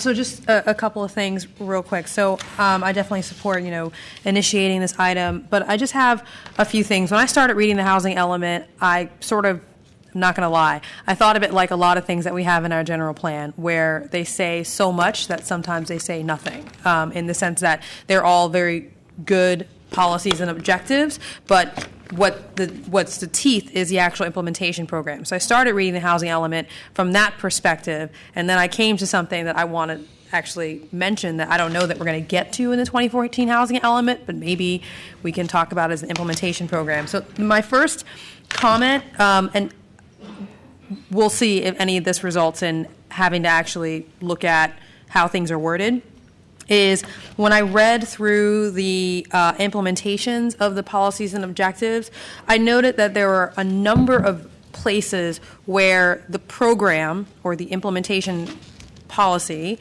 was to have some sort of monitoring program, but that there was no conclusion to the policy. So I'll give an example. I was reading just now, there's one that says, or not, well, just now, I was reading it, and it says that planning shall monitor the construction of middle-income housing under new provisions within the inclusionary requirements in the Eastern Neighborhoods Plan, et cetera. And then the evaluation method for that, or the implementation of that, is the Eastern Neighborhoods Plan does have this inclusionary housing plan, and it just sort of ends with, but to date, no middle-income units have been built, and then nothing. So there are a lot of areas where there's effort being put, there's energy that's expended in terms of an implementation or a monitoring program, but there's no conclusion to the implementation program of what happens if we don't do it. There are other areas where there are policies that the planning department says that they will investigate. So it says, we will look at a community planning process for in a couple of different areas for a certain action, but then there's no evaluation of when will we determine if that happens. Or other areas where we say we will suggest legislation on a certain area, or we will develop a program, but there's no conclusion as to how will we check whether or not we actually did that. So I really would like to see some more teeth, and whether that's in the housing element or whether that's in particular documents about those programs themselves or those policies themselves. I'm really going to start looking for, if the staff or the executive director says we are going to implement a program to help with, design of units for, inclusionary housing, I want to see what happens if we don't do that. What's the mechanism to check that we're actually doing these things?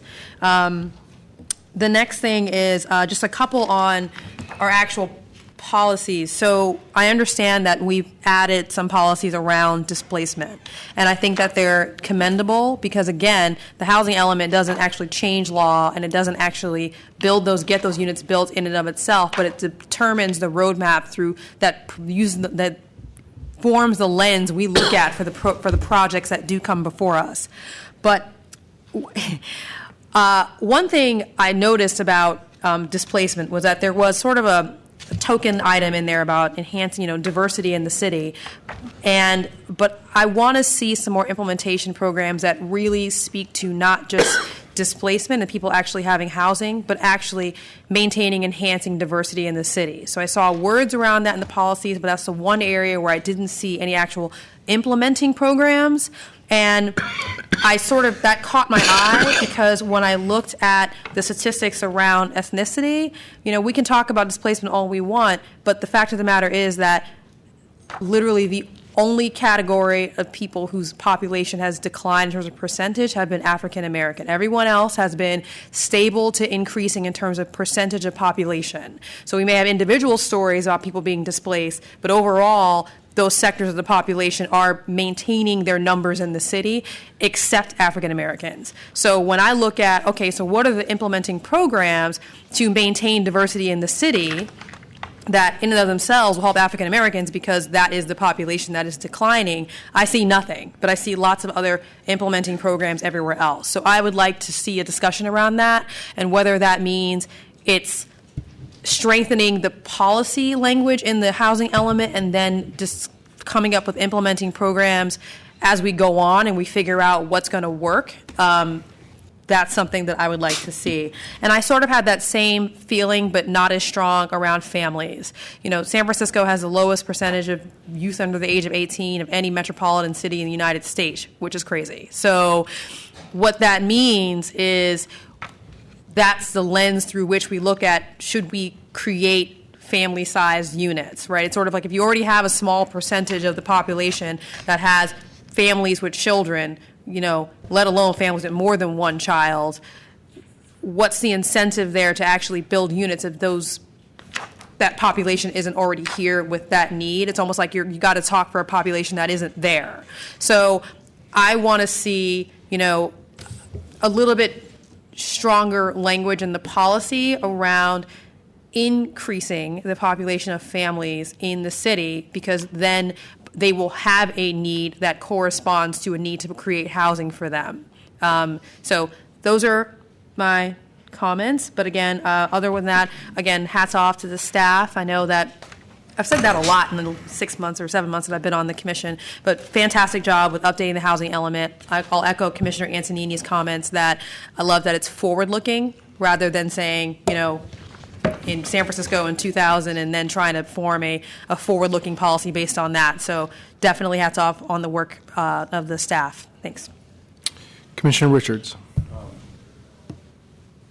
I guess just a couple of comments. Thank you very much for all the hard work you did putting this together. I do have to do a deeper look into this, and Ms. Dischinger, I need to schedule some time with you. A couple of things jump out at me, I guess, first on the process. Question I have is 2009, there was neighborhood involvement in the process. 2014, I'm hearing there wasn't. What went into the decision on having some neighborhood groups represented?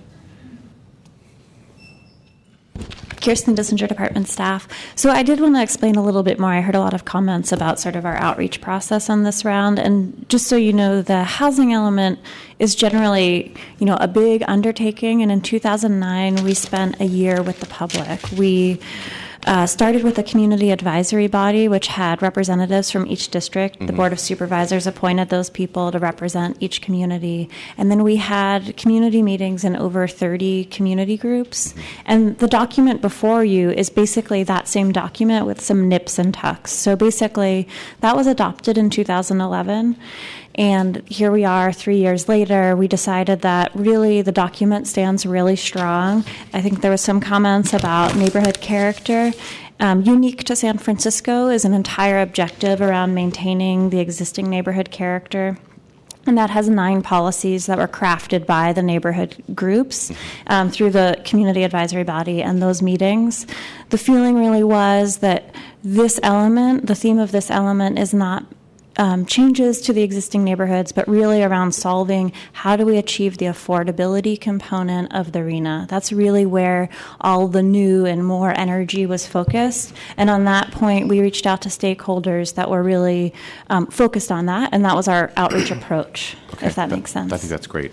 One of the interesting things that I have a little bit of a disconnect here in the 5M DEIR comments that I sent in yesterday. I'd actually started to pull some information from the Federal Reserve that they put together on the county of San Francisco and some of the statistics for it. And I was really surprised that, here we are, it's 2015 now, and we had in the last 4 years, 125,000 people leave San Francisco that made less than $35,000 a year. Yet, we had 95,000 people move in that made less than $35,000 a year. And my question was, where are they going to live? So I'm looking for, I think I'm parlaying on the diversity, but also the economic diversity. I actually was shocked that there were so many people moving in that didn't make that much money. 200,000 new residents in the next roughly decade. And I'm seeing that our share of it's 28,000 units. I'm kind of going, there's a little bit of disconnect for me on the number versus the number of units, and then how does that get distributed by income level? So that's something that concerns me. Again, I have to read it more in depth.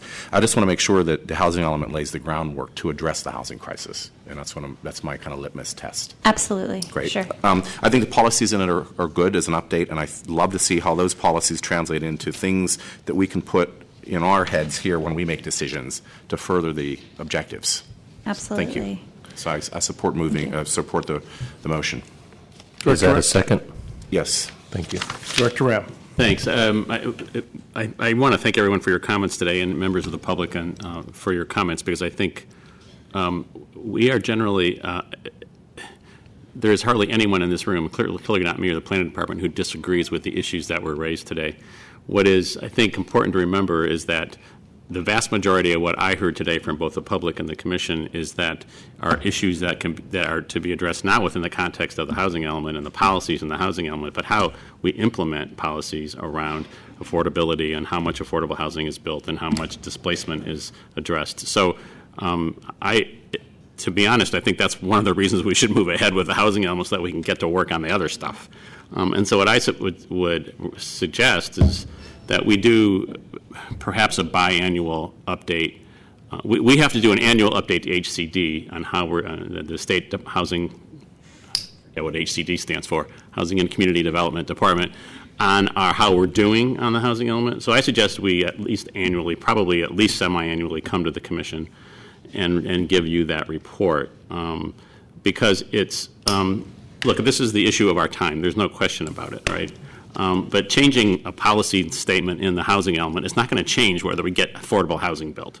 What is going to change it is to figure out how to solve that funding problem and how to get programs and specific projects in place that can do that. So I would suggest that we come to you more regularly to update you on how we're doing with the actual production. Commissioner Richards. Just one of the other things that jumped out at me, and I think I mentioned this to you, Mr. Kelly, when we very first met. I'm shocked that given the housing crisis that we have such a high vacancy rate. So if we had some policy or something we could do to incent people to bring those units onto the market, it would make a significant dent in the problem. And Airbnb might be, or the short-term rental might be exacerbating that problem. So these are things I think we really need to look at. But it's striking at 9.3% vacancy rate. Thank you. Commissioner Johnson. Thank you very much. Just to Commissioner Richards, I agree with you. And, it's funny, I actually saw percentages around that vacancy rate and data around that well before there was anything called Airbnb or HomeAway or any of those. And a lot of that has to do with second homes. And I know that there was a ballot measure that was on the ballot a year or two ago about it. So there's that issue as well, which is unrelated to short-term rentals. I just want to thank you, Dr. Ray. I agree. Yeah, definitely semi-annual updates. I will just say the reason I brought up the diversity issue is because if something's not in the housing element as a policy, it can get lost in the weeds of, when we start talking about implementing programs, there's already like 100 implementing programs in here. So if it's not something that we state as a policy or state as a priority, it'll just get lost. That's kind of why I break it up, even though the housing element already has so many things in it. Okay, Jonas. Very good, Commissioners. There is a motion and a second to adopt a resolution to initiate and to schedule an adoption hearing for February 5th, assuming the addendum is issued 2 weeks in advance. On that motion, Commissioner Antonini? Aye. Commissioner Hillis? Aye. Commissioner Johnson? Aye. Commissioner Moore? Aye. Commissioner Richards? Aye. And Commissioner Chair Fong? Aye.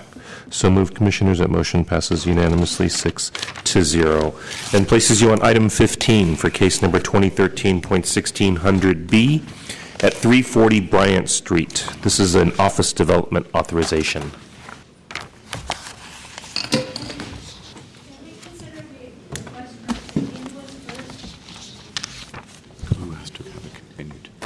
Oh, 345. Yeah. There's so many unresolved issues. No reason. Go for it. Can we do it. do as part of the item? We've got so much shit on everybody. Says he wasn't justified. Good afternoon, Commissioners. Erica Jackson of Planning Department staff. You have before you a request to allocate 47,536 gross square feet of office space through an office development authorization at 340 Bryant Street. The project site is located in the east-south of Market neighborhood within a mixed-use office zoning district. The project site is bounded by Rincon Alley, Bryant Street, and I-80 off and on ramps. The 17,117 square foot lot is developed with a 4-story building of approximately 62,050 square feet. The last legal use of the building was industrial. However, the building has been vacant since January 2013. The total request of 47,536 gross square feet represents 4% of the 1.27 million square feet of small cap office space available. Since publication of the case report, the department has received 1 letter of support of the project, which is being passed out to you now.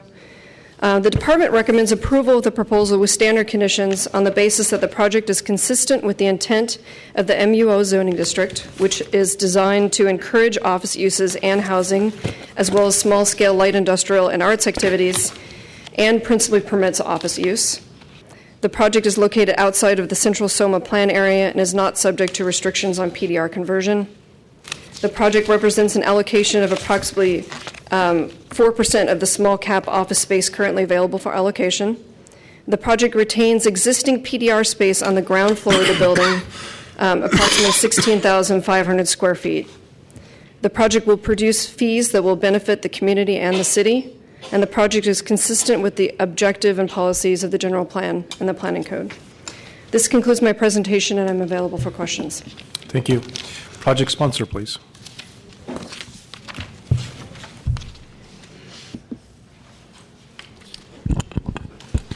Good afternoon, Commissioners. John Kevlin here with Ruben Junius & Rose on behalf of the project sponsor. The project before you proposes the conversion of the upper 3 floors of the building at 340 Bryant Street, with the ground floor remaining as PDR use. There's obviously been a significant discussion over the last... I'm so sorry. Yes, that is distracting as heck. Thank you. Sorry. Nice. Sorry. Go ahead. A lot of discussion at the Commission over the last year regarding PDR conversions in the eastern neighborhoods. So I wanted to make clear early on about what zoning restrictions apply at this site. So the site is zoned mixed-use office, MUO, and office use is principally permitted, subject only to Prop M allocation. Also, the Eastern Soma plan, the subplan of the general plan, also expressly encourages office use in this district. The property is not subject to any PDR restrictions, and there are a number out there right now.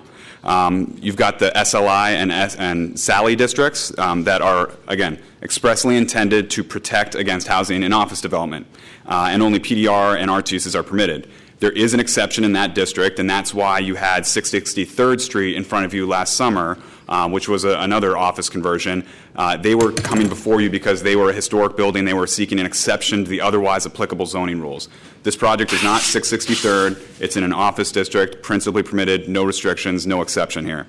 There are also PDR zoning districts that, again, are expressly intended to protect against housing and office development. Only PDR, arts, and some retail are permitted in those districts.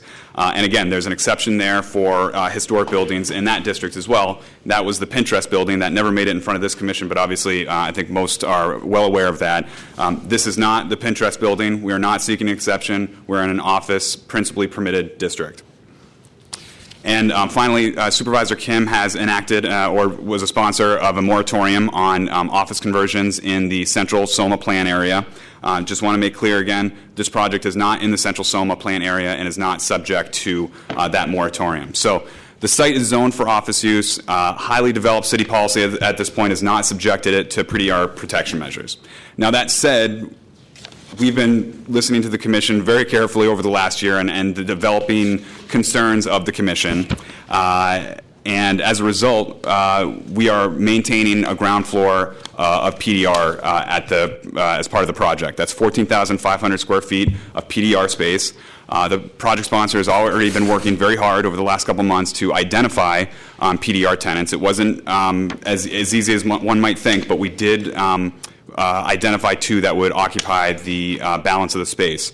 The first one is a electric car charging station company where they work with retailers, malls, local governments to install electric car charging stations for free, getting paid by the advertising that is on those car charging stations. They will be constructing those car charging stations on site. And they'll also have a wholesale showroom to, present their products to various folks.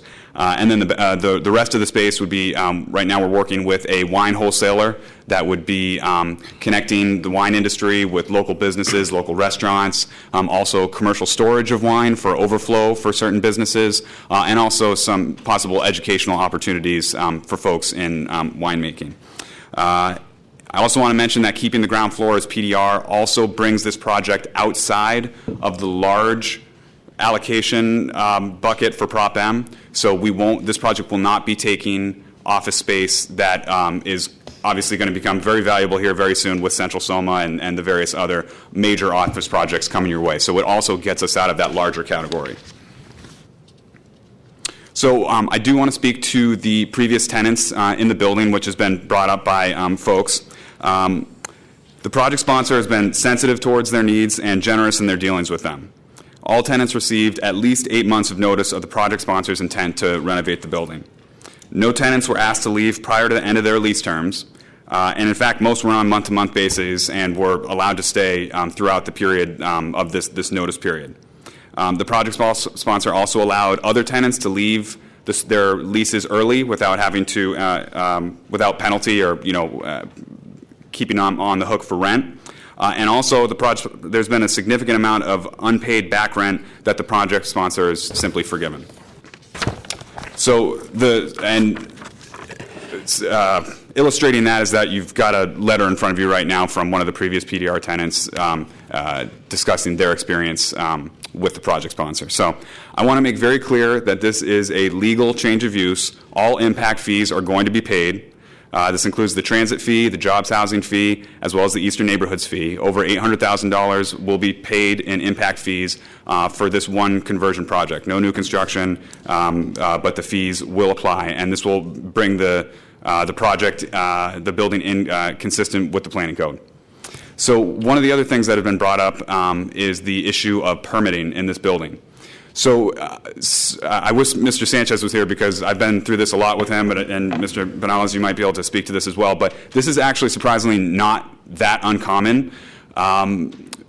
South of Market and Eastern Neighborhoods before the Eastern Neighborhoods Plan was adopted in 2009, much of it was this M zoning district, which basically allowed everything. The only restriction, I think, was housing required a CU. So it was the old-style industrial district. So what happened is that you have a lot of these old industrial buildings where back when there wasn't as much pressure for office development, this wasn't on folks' radar as much, office tenants would move in. The way DBI process them is that if it says existing office, proposed office, they see it as no change of use, and they allow for the tenant improvements to take place. Obviously, this has become a greater concern over time, and now we're taking a look at these permits, and that a legal change of use hasn't necessarily happened, even though you've got a permit history that says office all over it. And in fact, I've gotten a number of calls from building owners or people looking at buildings that say, hey, it's an office building, right? Well, no, it's actually quite a complex analysis that the zoning administrator does to confirm whether or not there is an existing legal office use on site, and that has to be a permit showing previous industrial use, proposed office use. It has to show that it's signed by planning, and that most of the time it has to also have plans associated with it that show where the office space is going to be in the building. So it's a very technical analysis, and there are many project sponsors, building owners out there that were simply not sophisticated and not savvy to this process. And this is one of them, but this is certainly not the exception. There's plenty of them, and that's actually how this came up. They were looking at the building, others were looking at the building, and they looked at, they talked to someone that has been through this before and said, actually, it's not an office building. There's office permits. It hasn't undergone a legal change of use. So what we did is immediately filed the environmental application, went through this process, and that's what we're doing here today, is getting this building in line with the code, paying the fees, getting this as a legal office building, but again, maintaining the ground floor as PDR. I wanted to speak briefly to the continuance issue. This project has now been subject to 3 different notices over the course of 13 months. This project has been in the pipeline for 13 months, which is quite a long time for a conversion with no new construction. Pre-application meeting went out to neighbors and neighborhood groups. Notice of environmental review went out to neighbors, neighborhood groups, and then, of course, the Planning Commission hearings notice went out to neighbors and neighborhood groups. I'm not aware of any issues that have been brought up that have not been accessible or available to the public for several months now. So we just feel that there's not strong justification for continuing this hearing today. But we'll obviously defer to the Planning Commission's judgment there. So. In closing, the project sponsor is pursuing an office conversion of the upper 3 floors of the building. The property principally permits office without restriction. Despite this, the project sponsor has maintained a response to the Commission's concerns and is maintaining a ground floor PDR, which they've already identified 2 tenants for. The project sponsor has been sensitive to previous tenants, and we will pay all the required office fees. So with that, we respectfully request that the Commission's support this project, and we're here for questions. Thank you. Thank you. Thank you. We'll open up to public comment. We have one speaker card. James Herron.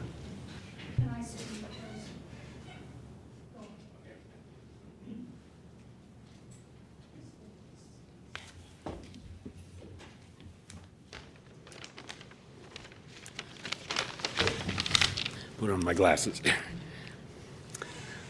Thank you, President Wu and Commissioners. My name is Jim Herron. I'm an architect and a former tenant of 340 Bryant Street. When I opened my own practice in 1991, I was fortunate to find an office space at 340 Bryant. When I moved out in 2012, I was the second longest tenant in the building, having been there for more than 21 years. I hope my experience both as a tenant and an architect can contribute to the conversation. And I think maybe the letter that I had sent to planning staff was the one that was referred to as a letter of support. I'm not sure if you got that. But first of all, I must clarify one point. At the beginning of last year, I was briefly involved in an email exchange in which I made the inaccurate characterization that I'd been evicted from my space. Excuse me, I'm just getting over a cold here. I meant this only in the most general sense of having been required to leave at a time not of my choice. In fact, the truth is that my lease and all the other leases in the building, as far as I know, had been negotiated to terminate at the end of 2012. We were all given more than adequate notice, and I would characterize the new owners as having been very accommodating during this transition. I felt this needed to be cleared up. Secondly, speaking as an architect with a strong personal connection to the building, I have been interested to see what would become of it. Based on my initial observations, I'm hopeful that the new design recognizes and preserves the special qualities that attracted me to the building originally, while addressing its shortcomings. I was pleased to see, for example, the steel sash, small pane windows being meticulously reglazed one by one, a costly and rather antiquated technology, but which very much defines the character of the building. The concept renderings showed generous interior spaces and mezzanines under the metal bow trusses, a space previously divided into small cubicles. I was also pleased to see that the design included an accessible roof terrace, the roof which we tenants were theoretically not allowed access to, but which we all knew afforded spectacular city views not to be missed. Based on my observations so far, I'm very optimistic that the design is appropriate both for the building and for the neighborhood. I would urge you to approve the project, and I look forward to visiting the building when the work is done. Thank you very much. Thank you. Additional public comment?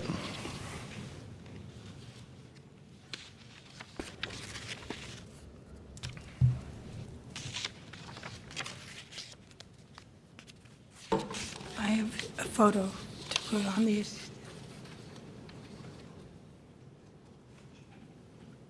Can you get it? Is it positioned right? I have things there. Sue Hester, I have a T-shirt on from one of the evictees. I'm asking for this to be continued. I don't think there ever was a pre-application meeting. It's not in the files. I've gone through all the files. I've talked to the tenants. Right across the street from this building is a whole lot of residences. Right in the back of 2nd Street, there's a whole lot of residences. These are HOV lanes to get onto the bridge from down at the Main Street and up at 2nd Street. How do you walk to this building, which is about to become an office building? Literally, it's surrounded by freeway. You have to walk across the freeway, and they're going to have all these people taking bicycles across the freeway. How do you have a situation where there is no 2-week report that enables the public to submit documents in a timely manner, which is this case, that all the notices come out over Christmas and New Year's break? The notices came out they were mailed on the 17th.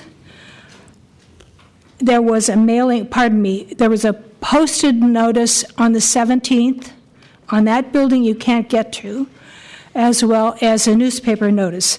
The mailing was the following week. It came to me on December 27th, and the environmental document was issued at 4 o'clock on the 23rd of December.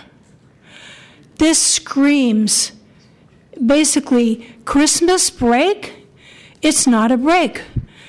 The document for your consideration was issued on the 31st of December.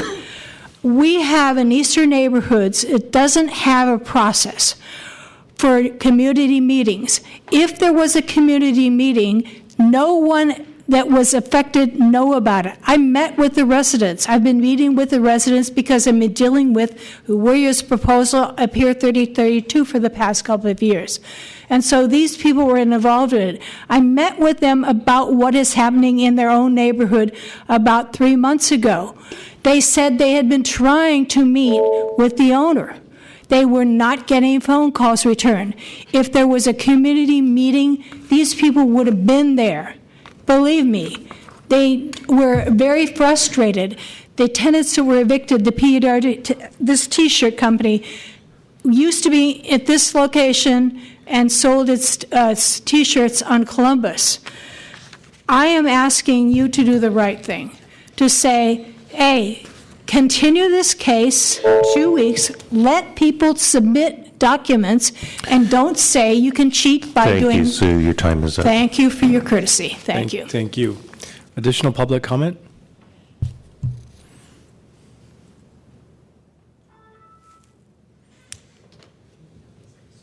Good afternoon, Commissioners. John Arberling, Taco Group.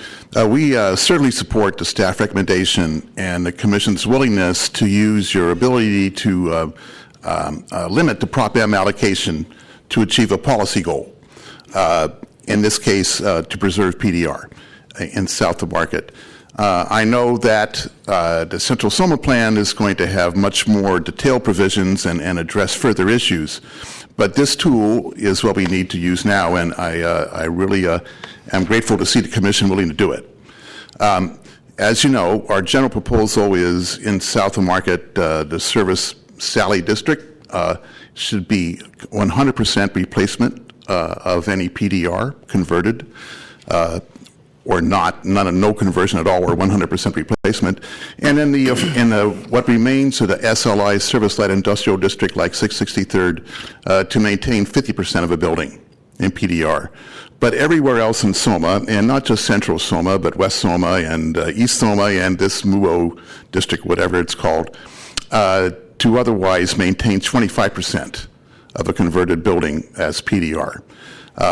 I think over the long term, in the reasonably foreseeable future, this approach, of course the Flower Mart being the biggest number, would maintain at least 500,000 square feet in permanent PDR use in SOMA. And that would be an outstanding accomplishment for the long term. Now, there are some issues to figure out in the Central SOMA plan. The relocation costs, for example, of businesses that cannot return, needs to be addressed. And I know the staff is aware of that. And especially the loss of space for arts organizations is a critical problem. The South of Market arts community is being decimated. Even if the space is retained at PDR, many cannot afford the market rent for PDR. And so clearly we're going to need to figure out a system of direct or indirect subsidy for art spaces in the context of the PDR preservation and in SOMA. But this is a good step. There's a long way to go from here, but this is a good step. Thank you.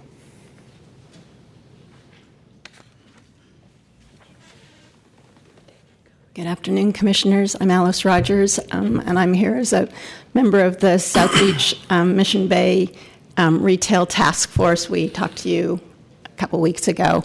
I'm basically here to commend the change from office use to PDR on the bottom of this project. I realize that it's outside of the Central SOMA plan, but I think it's a really important, as John said, first step to recognize that we just can't have a monoculture developing in the Central SOMA area. There's too much diversity now, and we really need to figure out mechanisms in order to preserve that kind of diversity on the ground floor. Second floor and up, whatever, that's fine. But the MOU zoning does nothing really to incentivize diversity of use on the ground floor, and especially now that offices are adopting the customs of opaque walls and turning their backs on the sidewalk. They're just not good additions to the community. So I think this is a really great first step. That we're having a developer willingly change a ground floor to a more active use, and we'll be here over the next many, many months trying to work with you to make sure that we improve the ground floor throughout the Central SOMA plan. Thank you.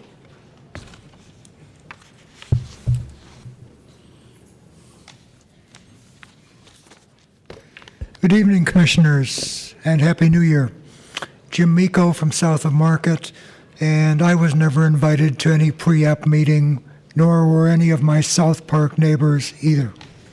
But here's an interesting email from the San Francisco Arts Commission, April 24th, 2013. It reads, I am responding on behalf of Tom DeCagney. He's their Cultural Affairs Director.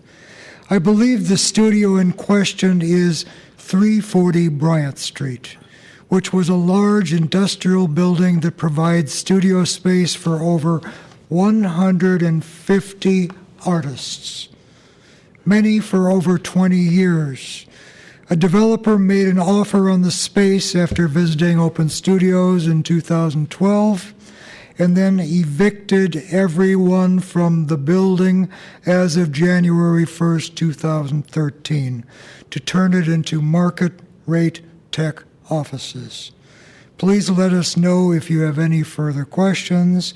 That's from Kate Patterson, the Director of Communications for the San Francisco Arts Commission. So, speaking of collaborating with other parts of the city family, somehow that didn't make it into the staff report. 150 artists, many of them tenants for more than 20 years, were evicted to create more space for high-tech offices, and they're not even mentioned. Now, this is all perfectly legal, but is it right? You are presiding over the possible loss of the heart and soul of the city. Thanks. Is there any additional public comment?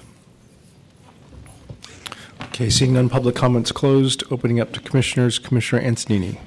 Yeah, I don't see any need for a continuance. I think this is a pretty simple issue, and it's been spoken to well by project sponsor.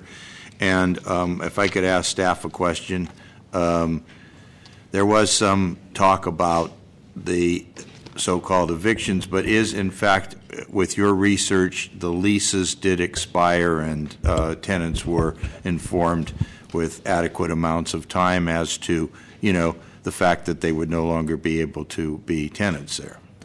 Perhaps John Kevlin can speak to that a little bit more, but my understanding is that they were given notice. I think there was something included in the project sponsor response in your packet. Yeah, that's what it looked like to me, but I was just verifying that. I don't have any copies of the leases or lease history, so I didn't do any research in terms of what the leases were when they actually ended. Yeah, okay. Just information provided by the project sponsor. I mean, this is MUO means mixed-use office, so it's very clear what we have passed after many years of fighting over eastern neighborhoods. Eastern Soma was approved, and this is in Eastern Soma. It's not in Central Soma. I know there's discussions about the future of Central Soma and what we do with PDR space that currently exists there, but this is in a district where office is principally permitted and actually encouraged. And so if we're, not approving this, we're kind of going against what we had said. We spent years on eastern neighborhoods trying to set rules in place, and finally, after many years of discussion, we passed rules, and this conforms with the rules exactly. In fact, it actually gives some help to PDR by having a first floor of PDR that it doesn't currently have, and it will have in the future, and it brings it below the cap for the large office space, which helps the whole situation with Prop M allocation. So it does a lot of good things, and they are finding some PDR tenants for that lower space. Bring in $1.5 million in development fees, and so I think this is a good project. I mean, I think that even though we got the paperwork on the 31st of December, it doesn't take too long to go through it and figure out what's going on here, and it sounds like it's a good project, so I'm very much in favor of it. I hope we can get it finished today. Commissioner Hillis. Thanks. A question for staff, or maybe Mr. Kevlin. Could this be converted? Could the ground floor? Could the project sponsor come back 5 years from now, I guess, and convert the ground floor to office space, or request that conversion? They would have to go through another B application in order to do so. So it could come back the same here. process, yeah. I mean, just to be clear, it would have to come back here. Okay. We could not approve it administratively. But is it, and I was looking through the conditions of approval, but I appreciate the ground floor being kept as PDR, and I think that's important.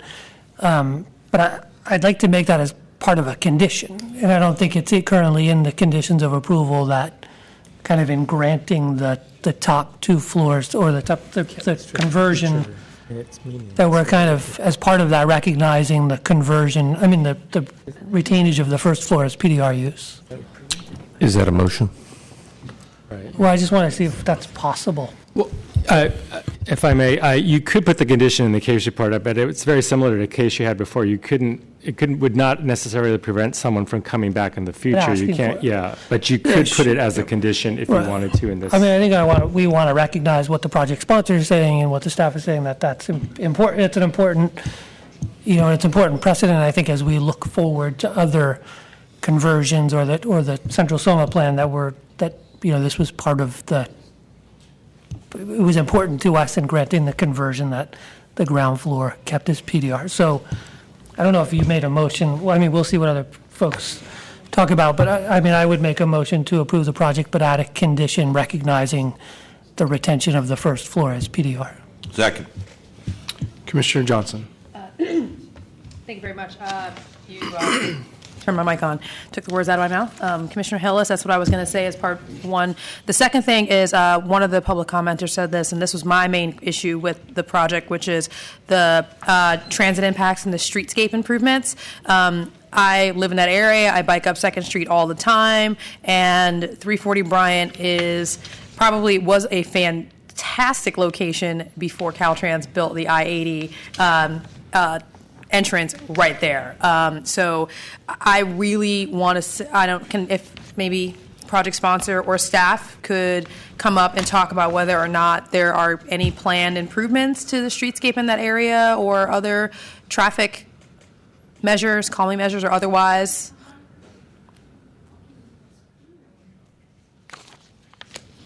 One thing that's really unique about this site is that the property line is right around the building, so I don't know if there's really any room to do an improvement directly onto the site, but they will have to submit a transportation management agreement that will have to be approved by the director, so I don't know if that answers your question. No, I mean, yes, it answers my question, but it's not very helpful because I was looking at, the transportation management agreement hopefully would have been a part of this approval because it seems to me that there needs to be some additional changes in addition to the internal tenant improvements to the building to convert the office use to make it actually useful for office. The timing on the TMA is at the certificate of occupancy, so that's not something we look at until later in the process.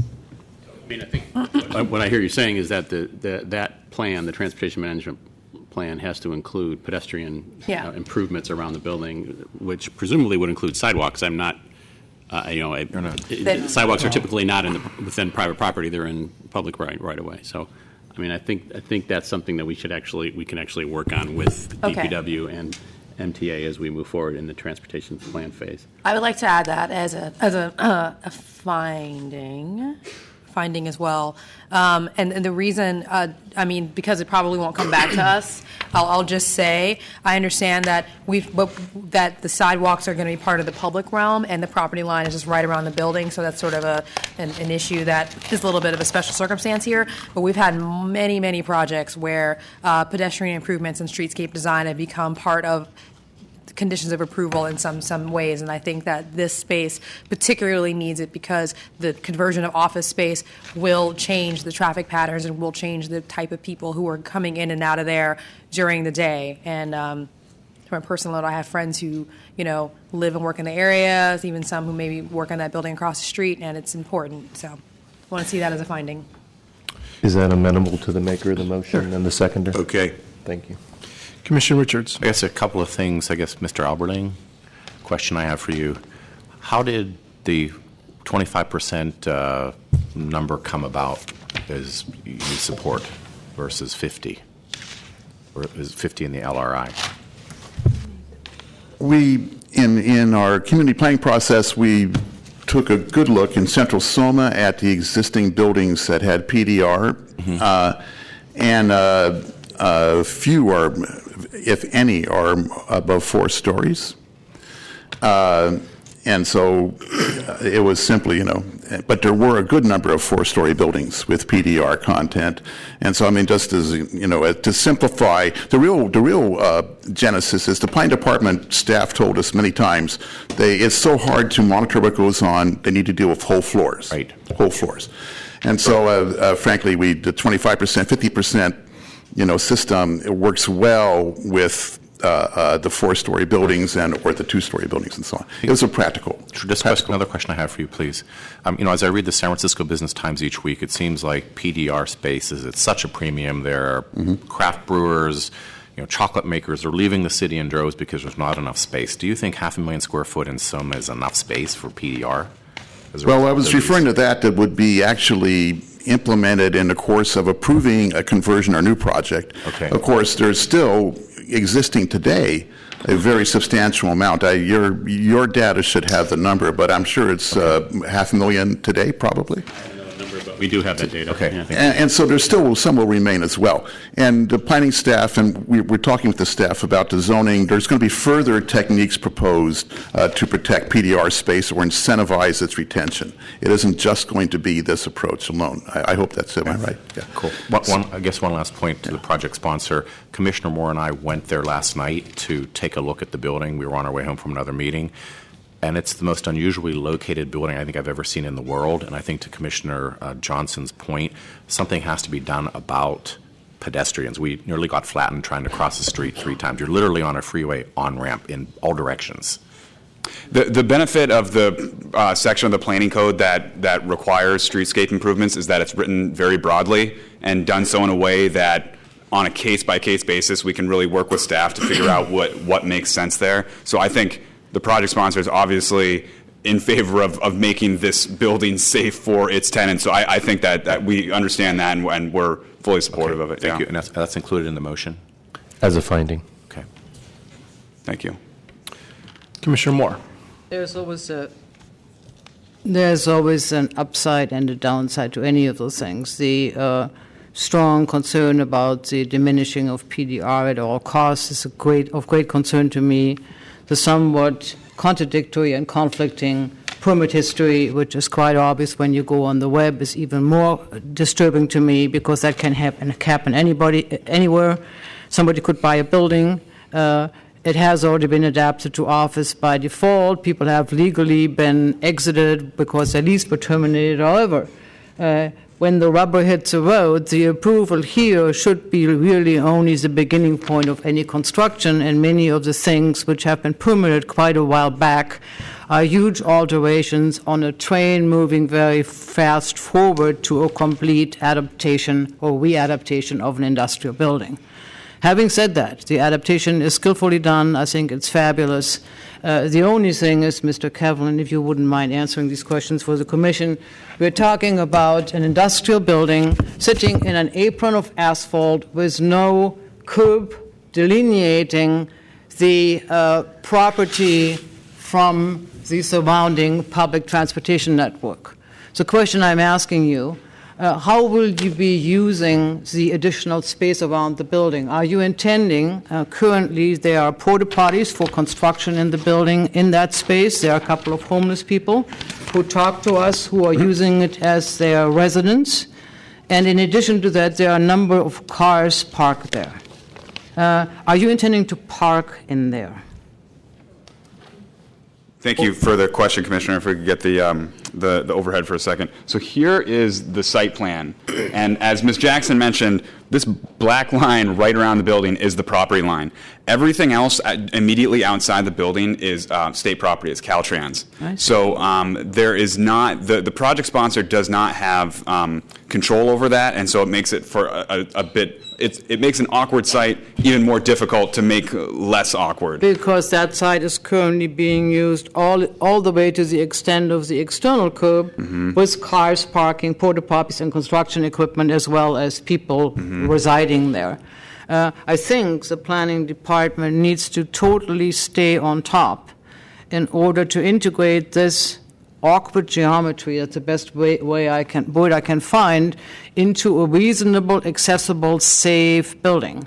The first thing I would do if I would be working on this project is to talk with the fire department.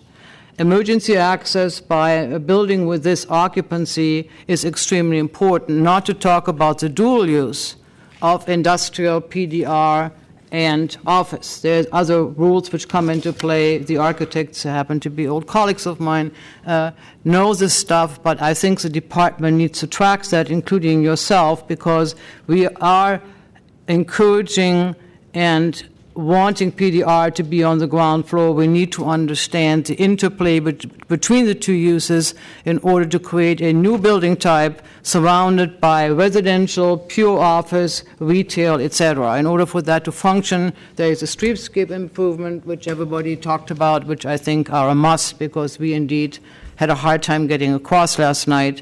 But there is a whole other slew about this no man's land defining how we are reintegrating it into a more readable network of local and Caltrans access ramps. And if I could add, Commissioner, just to give you some comfort, we've been in very close contact with Caltrans about this project. In fact, a lot of this has to, they need to be aware of what we're doing.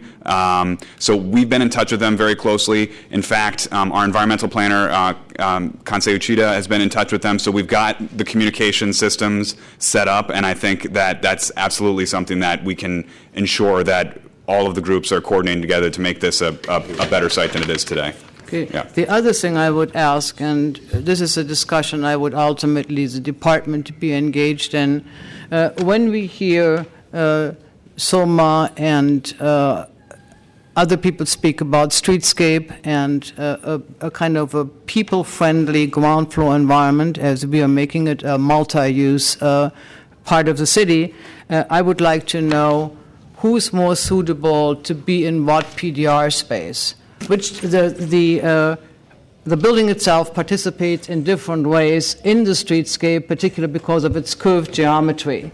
The northwestern moving curve is really less visible from the surrounding sidewalks than the eastern part or the southeastern part. And I like to see that the most attractive, people-oriented part of the PDR is indeed in that portion where the public can participate in a positive way to see activities within the building. And I'm just making that more as a generalized statement because we have these questions. Most industrial buildings are four-sided buildings where there were former loading ramps and aprons for industrial use. As we are converting them to a new kind of PDR, I like to have PDR in the most positive way participate from the people and pedestrian side of the building. Director Ram. Thank you. Go on. There it goes. Just want to make sure that from the standpoint of the condition of approval that you're adding with respect to the first floor, that we are, the reason for doing that is the character of this building, the location of this building, it really lends itself to PDR on the first floor of the building. So I think it would be helpful to put that on the record as part of your finding with respect to this project and your motion of approval. Commissioner Antonini. Yeah, I'm fine with that. We need findings, and those findings reflect what we feel about the need for it to be PDR and continue to be PDR. And of course, in terms of the other access issue, which is a finding, not a condition, did you have something you wanted to add on that, Mr. Kelvin, about a solution, possible solution coming across that, a crosswalk or some kind of way to get people in and out of there? Oh, I can't.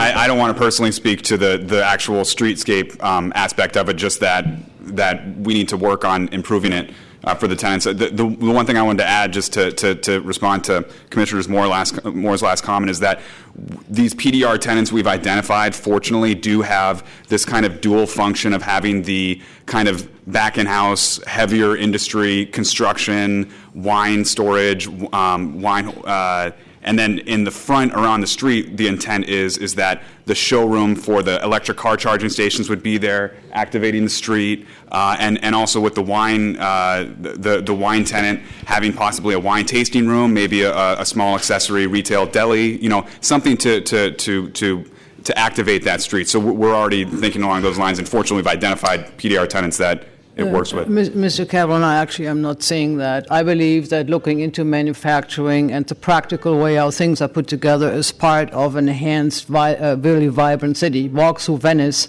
any door which is open, you see craftsmen and PDR people doing what they do. So I'm not necessarily looking at the boutiquing of PDR. I'm looking at a realistic use of the space relative to process of what's happening in there and leaving it visible to the street, because I do want people in the city to know in general that PDR as PDR is what we're preserving. Good. Thank you. Commissioner Richards. Just one other thing, I think, to Mr. Miko's point. If this were a residential building, I would treat this as an eviction. This is not a renewal of a lease. It's commercial. It is legal. And that's where I struggle a little bit as well. So I just want to acknowledge that, there are probably people in there that would still be there if they weren't asked to leave. Thank you.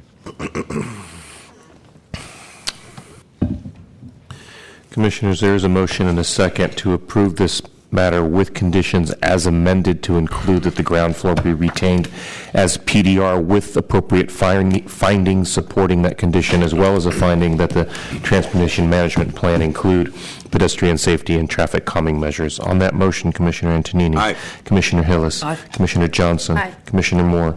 Aye. Commissioner Richards. Aye. And Commissioner Chair Fong. Aye. So moved, Commissioners. That motion passes unanimously 6-0. Commissioners, it'll place you on your final item under your discretionary review calendar, and for members of the public, items 17 and 18 under discretionary review have been withdrawn. Commissioners, this is item 16 for case number 2014.0177D and D at 53 State Street. This is a mandatory discretionary review, and please note that after hearing and closing public comment, the Commission provided direction on bulk and scale and continued the matter to this date by a vote of 7-0. Good evening, Commissioners. Tina Chang, Planning Department staff. I don't think we have a quorum. Sorry. Right, yeah. I'm sorry, we lost our quorum. Oh. And it is, we now have a quorum again. So. Please continue. The item before you is an application for the mandatory discretionary review of a building application at the property located at 53 State Street. The project site is on the south side of State Street at Castro Street in the Castro Upper Market neighborhood and falls within a 40X height and bulk district. The specific area of the neighborhood is also referred to as Corona Heights. The project was initially heard on November 20th and continued to today. After public testimony in opposition to the project, Planning Commission continued this item, requesting that changes to the building's bulk and massing be revised. Since the hearing, the following changes have been made to the building. The proposed car lift for the subterranean garage has been removed, reducing the gross square footage of the structure by approximately 1,000 square feet. The number of off-street parking has been reduced from 4 to 2, and the scale of the building from 5 levels to 4.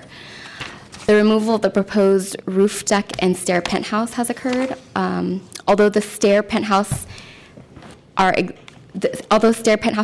from the height limit, this removes an 8-foot mass above the top level. An additional setback has been provided at the 4th level. Previously, a 13-foot 9-inch setback from the front building wall was provided. Currently, the 4th level has been set back to 18-foot 2 from the front facade. The lower unit has been reduced from 2,125 square feet to 2,357 square feet. And the upper unit has been reduced from 2,630 square feet to 2,220 square feet. Since the November 20th hearing, the Planning Department has received 3 letters of support. All 3 letters came from neighbors, one of which was immediately adjacent to the immediate neighbor adjacent to the west at 57 State Street. The neighbors who commented found the proposed development favorable, as the existing structure was considered an eyesore, and that the design of the proposed structure is consistent with the character of the neighborhood. There is also one letter that I received today in opposition of the project. I have a copy of these letters for anyone who needs to see them. In order for the project to proceed, the Commission must decide whether or not to take discretionary review and approve the proposed demolition of the existing single-family dwelling unit and new construction of a 3-story, 4-level, 2-family dwelling structure within an RH2 zoning and 40X height and bulk district pursuant to Planning Code Section 317. That concludes staff's presentation, and I'm happy to answer any questions. Thank you. Mr. Allen, could you go, this is a mandatory DR, is there a project sponsor or straight to? There is opportunity for the project sponsor to address the Commission. However, Commissioners, this matter has already been heard. Okay. And so traditionally what we've done is afforded the project sponsor and actually any other member of the public 3 minutes. Okay. So project sponsor, please. Okay. Good afternoon, Planning Commissioners. For your record, I am John Lund, the project architect. As noted by Tina Chang at the DR hearing in November, I was directed to meet with staff and Commissioners Moore and Richards to consider modifications of the project to address the concerns you raised at our last hearing. I want to especially thank Commissioners Moore and Richards, and hopefully they'll come back, for their time and thoughtful comments. Today I present to you the results of our meeting, which I believe take into account all the key issues you raised.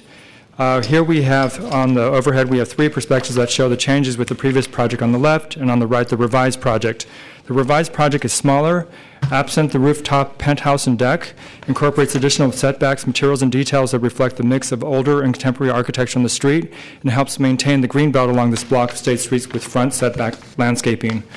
We've removed a significant amount of square footage from the project, reducing it to approximately 5,480 square feet, a reduction of over 1,200 square feet. This was achieved mainly by removing a complete floor, the basement floor garage, and setting it at grade and reducing it to a 2-car garage. The removal of the basement also required us to redesign the lower unit, which, as Ms. Chang here said, we reduced that further by 232 square feet to make a 2,100 square foot flat. The upper unit remained in its general configuration, however, with a substantial setback at the 4th floor. So the net effect is that the building will appear as a 3-story building in relationship to the adjacent neighborhood, which is pretty much a 3-story neighborhood. Regarding square footage, there has been discussion about this. We have done an analysis of the lots nearest 53 state streets based on the city tax records.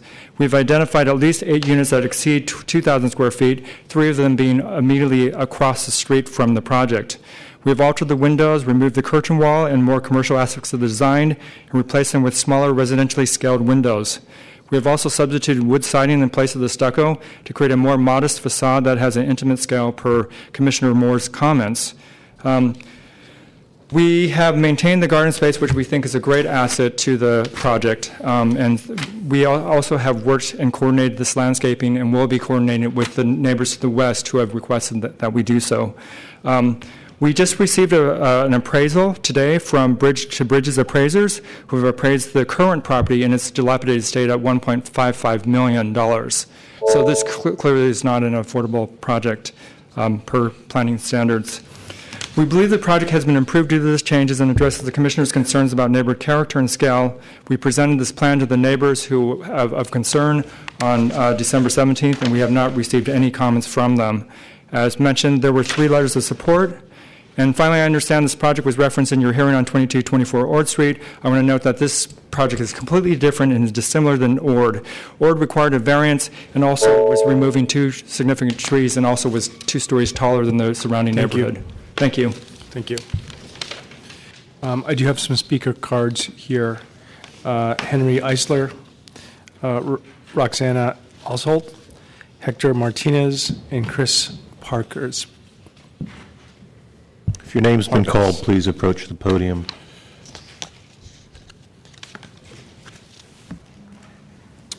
Good evening, Commissioners.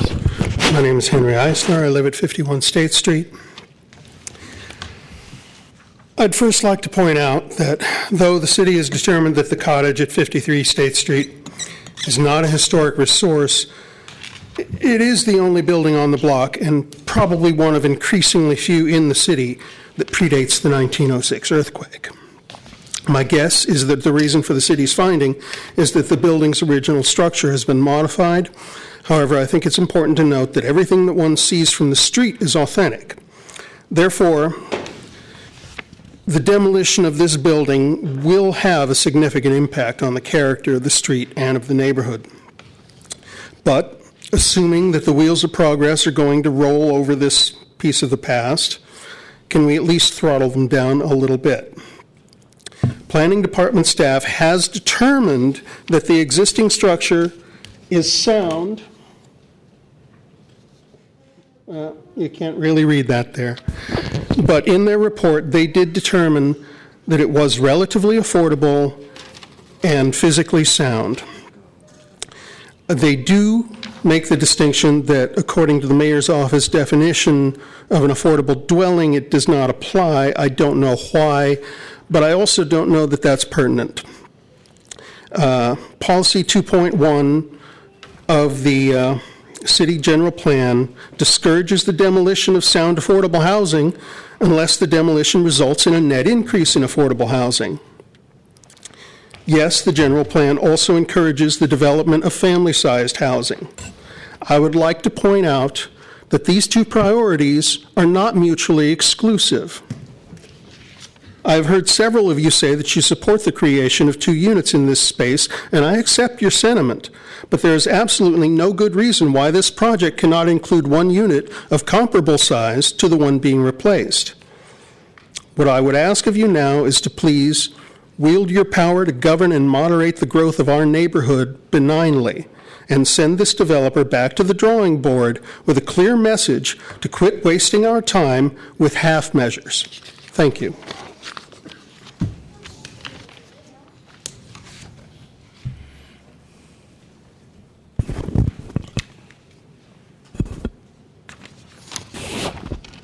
Happy New Year. My name is Roxana Althos. I live at 51 State Street. At the November 20th hearing, I think the commissioners were quite clear in their instructions to the developer. Commissioner Moore stated that she wanted the building downsized. She suggested that 1 unit could be larger than the other and the building should be 3 stories rather than 4. She urged the architect to be more creative in designing something, I quote, more compatible with a small-scale special neighborhood. Commissioner Johnson said she wanted to see a more responsive design, a design that would be more responsive to the neighborhood. She explained that a more responsive design would necessarily have smaller units and suggested that the developer eliminate the parking spaces. Commissioner Hillis encouraged the architect to work with the neighbors. Commissioner Richard Antonini, suggested a more traditional facade that was more compatible with, I quote, the rustic feel of State Street. And Commissioner Richards was most emphatic in stating that design presented at the November 20th hearing had square footages like tract homes in Tracy. He said that these square footages don't belong in our neighborhood. They are so monstrous, they're on steroids. It's code compliant, but it's not compatible. The developer submitted a design that largely ignores the commissioner's recommendations. The new design reduces the square footage of the lower unit by an insignificant 232 square feet and the upper unit by a paltry 400 square feet. The new design has the same footprint as the old one. Although 1 floor was eliminated, somehow the new structure grew by 1 inch. The developer has done the bare minimum because he's seeking to maximize the square footage to maximize his profit. Please do not believe the fiction that this is about building units that are family friendly. State Street cannot and should not compete with the square footages available in Atherton, Woodside, or Berkeley Hills. I live with my partner and 2 kids in 1,700 square feet condo with room to spare. The types of families who would be interested in buying on State Street would prioritize affordability and outside space, 2 things the existing property already has. Commissioner Moore said she did not want to see a regurgitation of the old design today, but that is exactly what you got. This design also fails to address our concerns, which we articulated to the architect in a 1.5-hour meeting on December 17th. Please do not demolish the cottage at 53 State Street. Please do not take the DR. Please do not allow a speculator to maximize his profits to the detriment of my family, our investment, my neighborhood, and our neighbors. Thank you.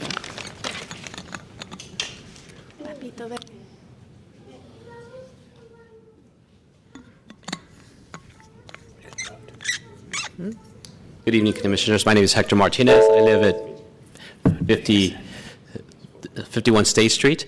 The only thing I'd like to add is that the currently redesigned building really didn't do much, and I think the primary thing that I see is that it really didn't do anything to contract the building. It just kind of scaled it back just a bit from the street, but that's essentially it. And by having it have a deck or a deck on the second floor, what it's done is actually created sort of a viewing now into our bedroom window upstairs. So it really hasn't done anything to take into account our concerns, obviously.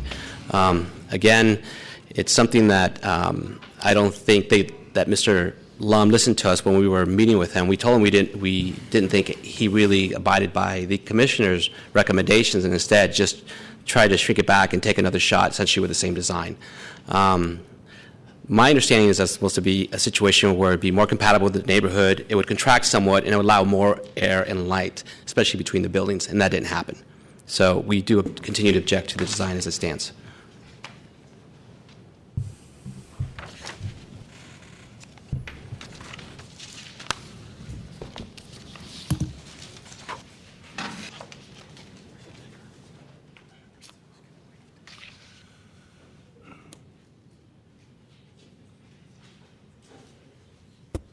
Good evening, Commissioners. Thank you for the opportunity to comment on the revised project plans and to make specific requests. My name is Chris Parks. I'm a resident up the street at 231 State Street. The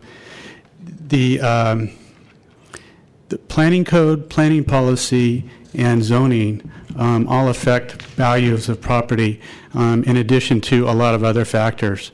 If the zoning were R1, the value of the property would be different. If it was RH2, or if you allowed a really multi-use building, it would all affect the value of the property. The value of this property is affordable as it was, and if planning code and planning policy is not implemented and enforced, then a demolishment could be obtained, and then developers know that they can bid up the price of property, not based upon the property itself as it stands, but based upon what they expect that they can get out of it in terms of profit. So I have some specific concerns. Just to give you another view of State Street of where I live. I have some specific requests. To maintain one affordable, do not demolish the one affordable unit without replacing it with at least one unit that's affordable. That is an option that is available. And also preserve the characteristics of State Street. And finally, the new plans are very clear that there's about a 2-foot encroachment onto the walkway of the sidewalk that wasn't clear before. And there's a lot of impediments there that don't have to happen. Just last month, the mayor's office came out with a housing working group plan. It was just December 10th, and its key recommendation was preserve affordable housing in our neighborhood. We ask that you follow up with that policy. Again, this is a small affordable home as it is standing right now. This is a depiction from the project sponsor. You know, it doesn't really, I don't understand how you can have an expansion on both sides of the adjacent home, varying off to the left and the right. It kind of gives you, I just don't understand this perceptive drawing. Also, it's a bird's eye view. The only people who are going to see that are the birds. But if you look at it from the, I got to scale this up. Okay, so the new plans, the roof deck is removed. The basement, which doesn't really affect the envelope, is gone. And this is really the net change. A little reduction here, a little reduction here, and a little reduction there. We did make requests at the meeting with the project architect, but he was not interested, did not say that the owner would not accept any of those. He said that, and I looked up the owner, it's 53 State Street LLC. This is my depiction, just doing a cut and paste the best I could. There's a lot of trees. I would suggest setting back the house, and I have some specific recommendations, but we don't have that opportunity. The project sponsor would not listen to us. Is there any other public comment?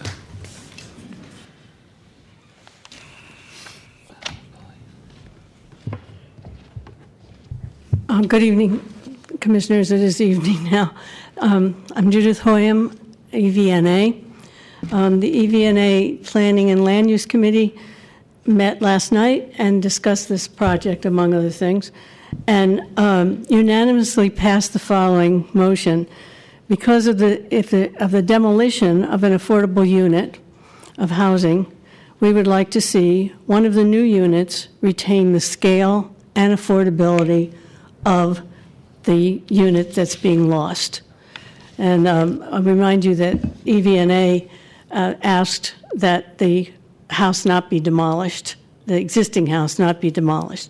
So if you're going to do that anyway, we want to see that existing unit replaced with a unit of comparable size and affordability. I would just like to speak for myself and say that I don't feel that the looking at the plans as best I could interpret them, that there was very much of a change in the plans. The project architect claims major changes, but I don't see them in what you just saw presented by Chris Parks. Very little was changed. The footprint wasn't changed. It's still high. It still has the fourth floor, which there was a request for smaller scale. You've got to take that fourth floor off if you want to get smaller scale. And however, if you would direct the project sponsor to supply one smaller unit that's relatively affordable, that's comparable to the one that was going to be demolished, that might result in a design that would better respond to the small-scale character of the neighborhood, as well as addressing affordability. So thank you very much.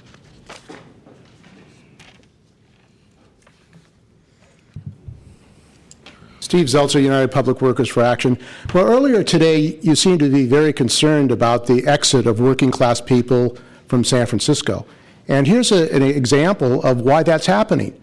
Because you're going to demolish a building where there is working-class housing for working-class people and put in apartments for rich people. So if you're really concerned and just not putting out words, you would reject this. Our view is there has to be working-class housing. We have enough multi-million dollar condominiums in San Francisco. In fact, that's what's being built now in San Francisco. And furthermore, I understand that there was an issue of the blowing up of Candlestick Park, which is not this agenda point, but I think shows what was really going on in this commission. This commission is allowing the developers to do things in San Francisco, which is threatening people, particularly the black community, and they really, through the process, are manipulating the process so people don't even have a chance to speak on it. And I think that this is a systemic problem. It's not just your commissioners. You were appointed by Mayor Ed Lee or Gavin Newsom, and many of you, your loyalty is to him and the developers, not to the people of San Francisco. So we feel that the developers' hold in San Francisco has to be challenged, and there should not be any further development unless we have working-class housing to keep the working people in San Francisco and allow the people who work here to live here, which is not happening in San Francisco. Instead, you have Airbnb and these other developers throwing people out and making money off of development for speculators. This is contrary to the interests of people of San Francisco. And I think this commission, that's why people are attacking the commission. You go out in the neighborhood, people attack you. Why is that? And the planning department, as a matter of fact, has attacked the workers, the senior workers, who want to follow the code and not be manipulated. And they fired workers. There are presently suits against the planning department and the director for illegal discrimination against planning members who have said they've been discriminated against. They've kicked out the senior members of the planning department because they want to actually enforce the code. That's what the planning department has done under the aegis of this manager and the mayor of San Francisco. So there's a systemic problem here in San Francisco, and this is another example of working class housing being destroyed by the developers with the acquiescence of this board, which is supposed to represent the people of San Francisco.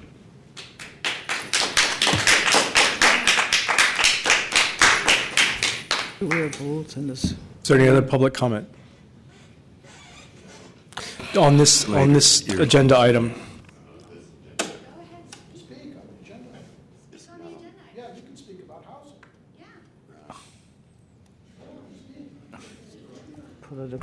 Get up. Soapbox. But this is a whole different issue. Put this down.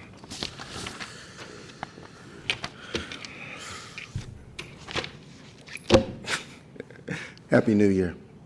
I'm Jacques Talaferro. I own La Hits Digital Television.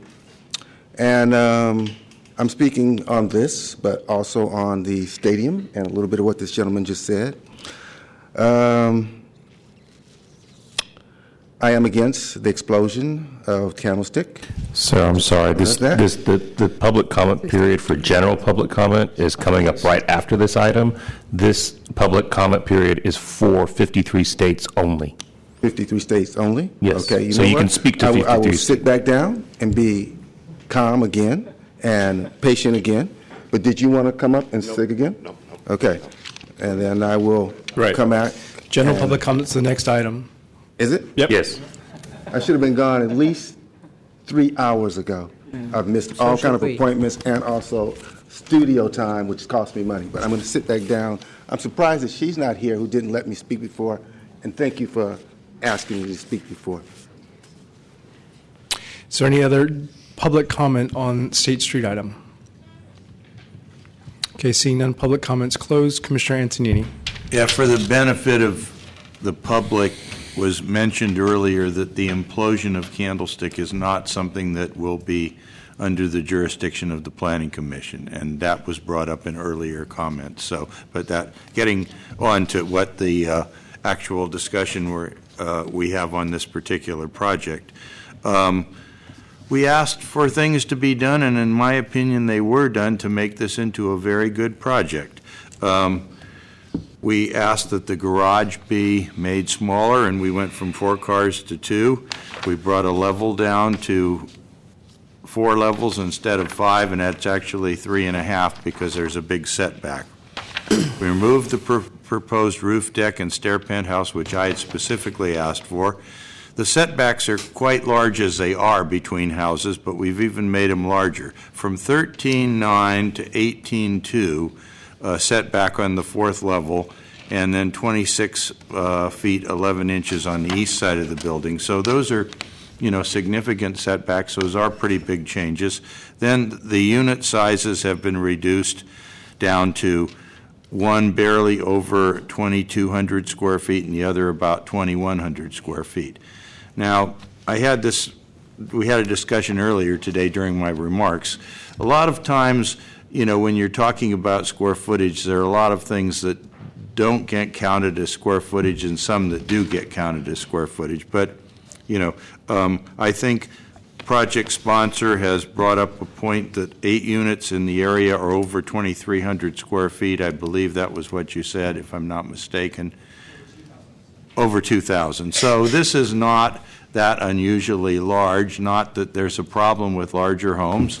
And today, families do oftentimes need more space because they'll have home offices. A lot of people work from their houses.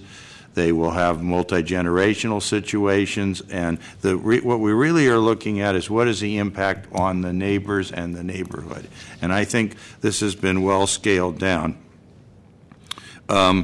Wood siding is more traditional. I'm very much in favor of the changes with the siding. I would ask that you continue to work with staff to try to make the facade as contextual as possible, although I've been down State Street many times in the last few weeks and looked carefully, and there are different forms of architecture. It isn't one uniform type of architecture, and it's a wonderful opportunity for infill housing, which we need in San Francisco. We're not building any single-family homes. We need infill housing, and this is a place where it can be done in a tasteful manner that's consistent with the rest of the neighborhood. As far as any issues of privacy, I think, you're in an urban environment, there'll always be situations where people can look out a window and into another window, and shades work really well. And also we got something from Bridge to Bridge appraisers and came up with this appraised value of the existing home as $1,550,000, which compared to some places is less expensive than some, but still very close to what our affordability limit is. I think I'm not sure what our actual number is today. I think it's a percentage of the single-family homes. If I'm not, Mr. Washington, do you know? Delvin Washington, Planning Department. I don't have the exact figure. It should be at about 1 point. And I don't know, Tina, are you familiar? 1.506. 1.506. Thank you.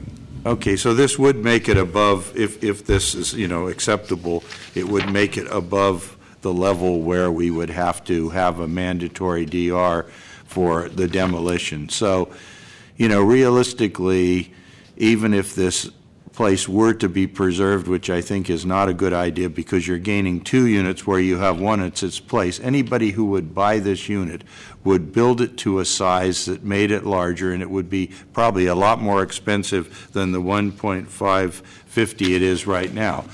People would make improvements on it, would make it a larger unit. And so I think they've done a lot of the things, almost everything we asked, and I don't really see anything else that we need to require from these developers. Commissioner Richards. I guess I have a question to the project sponsor. During the last hearing in November, the former person who lived there, I guess he had rented it, said that there used to be living space downstairs. He used to have to run outside of the building and then go down underneath in order to get there. Was there a unit down there? Actually, I don't know the actual situation. I know that the owner they were in a very contentious situation. I don't know if they were wife and husband, but they built the basement illegally, and then they legalized it just before the sale of the property, I understand. They legalized it as... But they were disconnected areas. Was it considered another unit or just? I don't think it was. It was never. There was no NOV on it or anything. When I looked at the property when my clients bought it, there was no kitchen or separate kitchen back down there. So staff, do we have any information on that? It was actually owned by the former owner for 10 years, I understand. Okay. Yes. Yeah, it's interesting. I mean, here we have a building that, a lot of this to me is deja vu, and I think you experienced some of my frustration before with how we make decisions, whether they're consistent or inconsistent, what takes more priority, working housing or more housing. This reminds me a little bit of the 26 in Clement that I keep coming back to, where we went ahead and voted to demolish 2 units. I think they were small units, but they were rent-controlled units. This being a single-family home wouldn't strictly be under rent control, so it's exempt. But nonetheless, it kind of resonates with me as exactly what we did before. I think another case that we had where we went ahead and said it was okay was a unit merger on Broderick Street, and we went ahead because the 2 units were $1.6 million each, and then we ended up creating a $3.2 million house. And I look at this and I'm scratching my head, and I feel like when I walk down the street, there's a lot of frustration and cynicism. There's anger, and word I heard this week hurled at me was, we're presiding over economic cleansing of the city. And, I look at this and I see we're going to have 2 new units. I think that's great. That's the appropriate use of the land. However, at $1,000 or $1,200 per square foot, you're looking at, $3 million condos.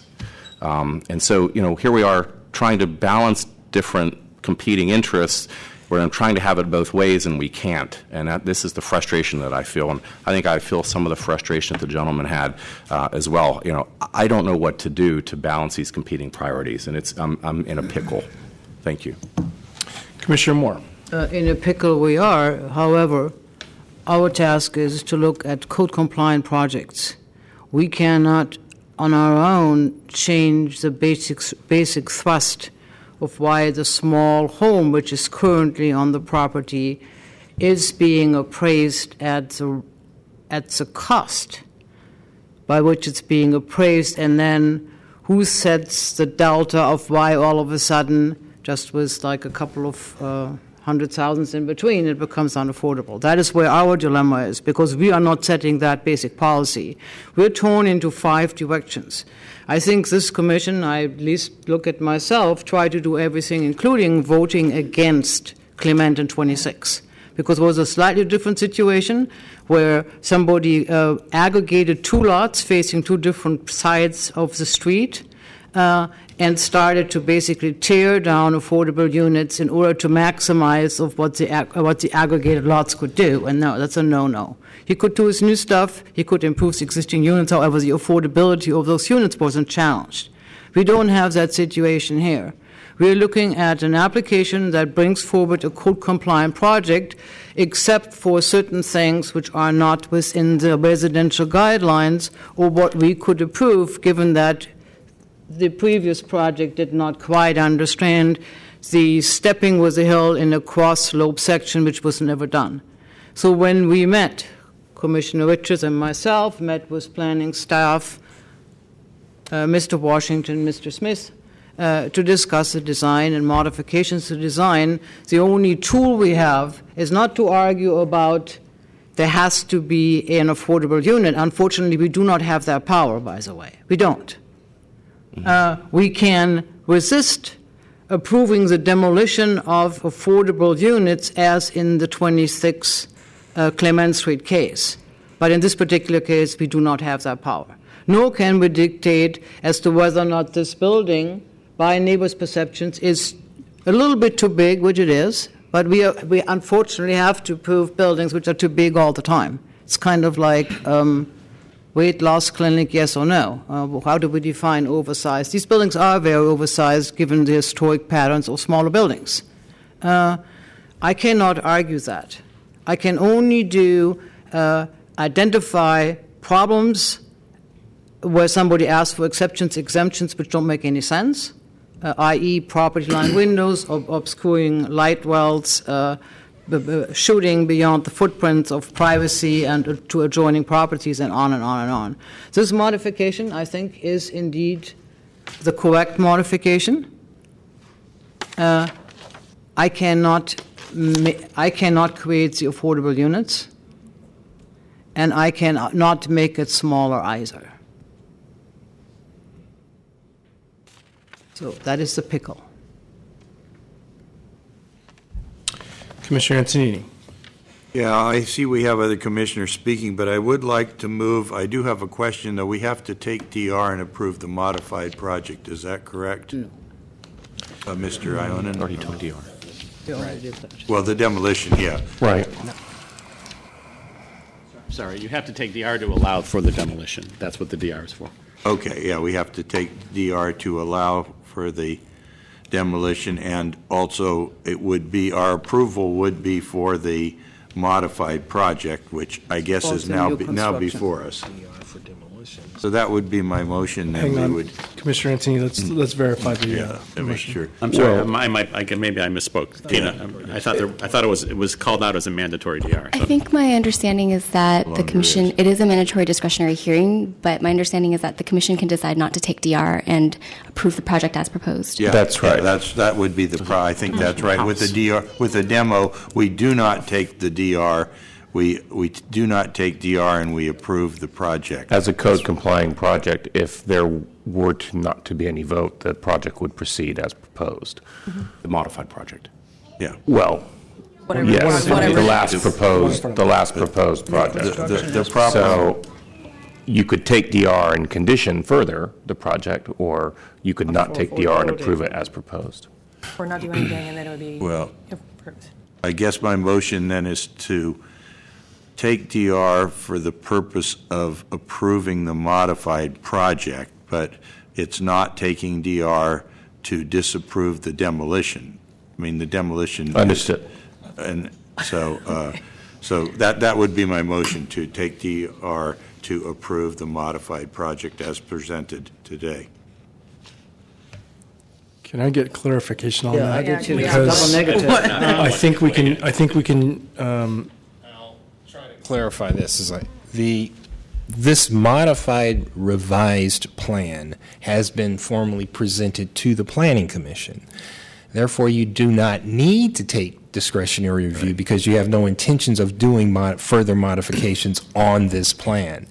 The original plan that was seen by the Commission in November, if you wish to go to this plan, you would have to have taken DR on that presentation. But since this has been formally presented, there is no need for the Commission to take a discretionary review if they wish to approve this latest version that has been formally presented to the Commission. I'll restate my motion then.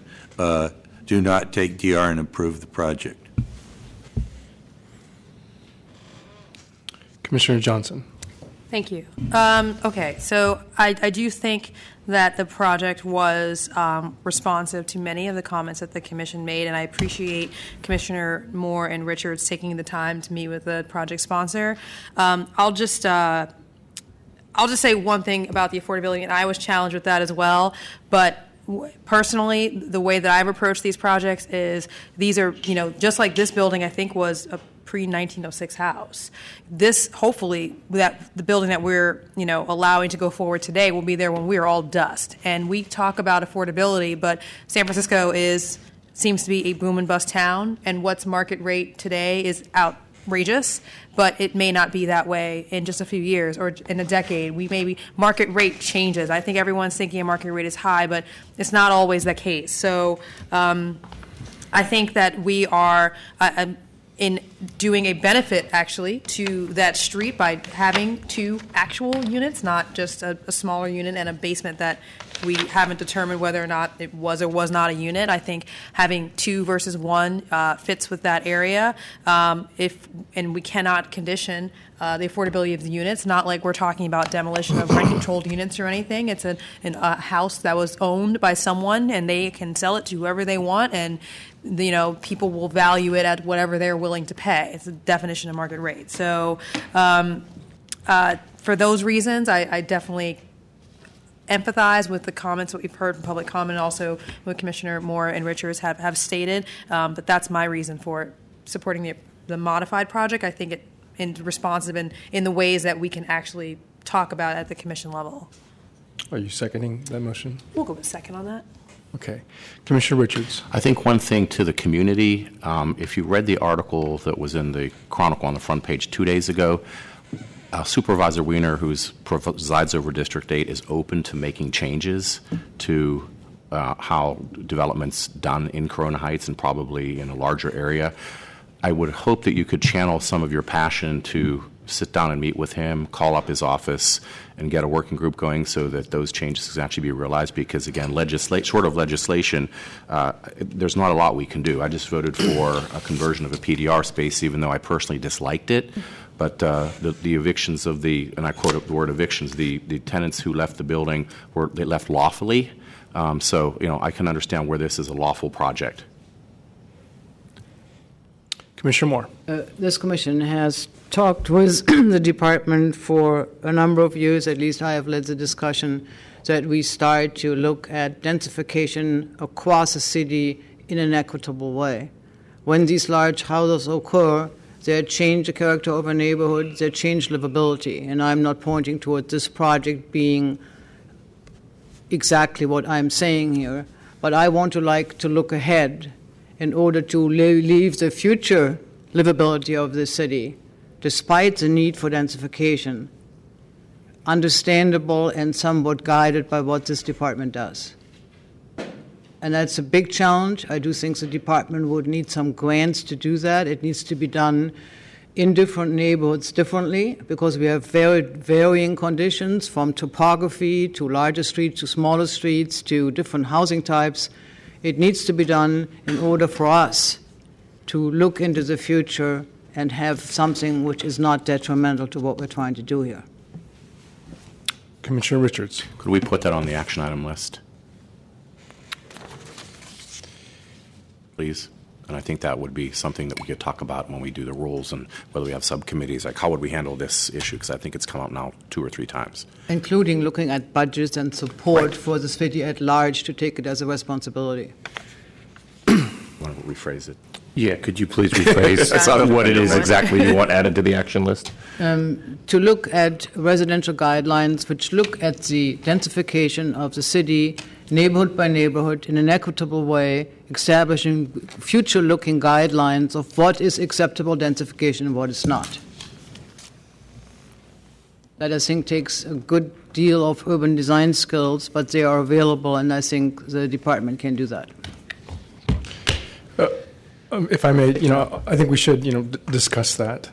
But as you know, we look at these projects address by address, who's next door, who's on a hill, and I think it's difficult, and this is partly what we started to talk about earlier this morning or this afternoon, is these blanket statements are good, but in my time here, seeing these projects one by one, whether they're on the north side, west side, east side, really makes a significant difference. And so I think I want to talk about that, but I think part of the conversation is to leave some freedom and ability for San Francisco to shape itself because of its topography, because of its different situations. I mean, every one of these projects is different. Where I think we get into a little bit of a difficult position here at the end of the day when we get these DRs, and when we get folks talking about the housing crisis and multi-million-dollar houses. I mean, in some cases, folks, when earlier in the day we're approving very large projects that have significant impact to the city. This is a very small project. It's not a multi-million-dollar. It may be $1 million project or $2 million condo, but it's not gigantic. We sometimes make big, huge movements, and in my opinion, those are the ones that we really should try to spend the time on to try to make impact to increase the affordability of the middle-income housing stratosphere. I got off subject there, but I hear what you're saying, Commissioner Moore, and I think we should bring it up, but I just kind of give the caveat and the warning that putting blanket statements, I think, could maybe handcuff us more. But I get your understanding for this particular scenario. And perhaps we need to look at some other examples in order to better explain Yes. that. It's basically physical design. Yes. Commissioner Antony. Yeah, and I appreciate comments from members of the public, and I know this project has, drawn a lot of attention, but there are projects that go forth even without approval of the Planning Commission because they're code compliant and nobody challenges them on a DR. And there was an article in the Chronicle about what appeared to be one house, and I mentioned this in earlier remarks today. It was actually 4 separate homes, 2 on States, 2 on Museum. But it never came before the Planning Commission because nobody bothered to file a DR on any of those, so it was approved administratively. And whether they're good projects or bad projects, it's, we have to look at them. The ones on Museum, in my opinion, are quite a bit larger than these. In fact, they are in terms of square footage and number of floors and those sorts of things. Commissioner Richards. Sure. Just one other point. I think we were dealing with a different situation at 26 and Clement, and it was 2 units out of 170,000 rent-controlled units, and the Board of Supervisors came back and said, we need to draw the line here. So I understand what you're saying. We really can have a bigger impact on larger projects with a larger number of affordable units, but I don't know how many projects we have come before the commission or come before the departments, thousands of permits that you issue a year. I don't know how many result in a net loss of what we consider affordable. We don't have any statistics on it, but again, I think the Board of Supervisors set an example for me on every unit matters. This isn't a unit, it's a small house, it's a worker's house, but it's legal. Okay. Thank you. Understand. Commissioners, there is a motion and a second to not take DR and approve the project as modified.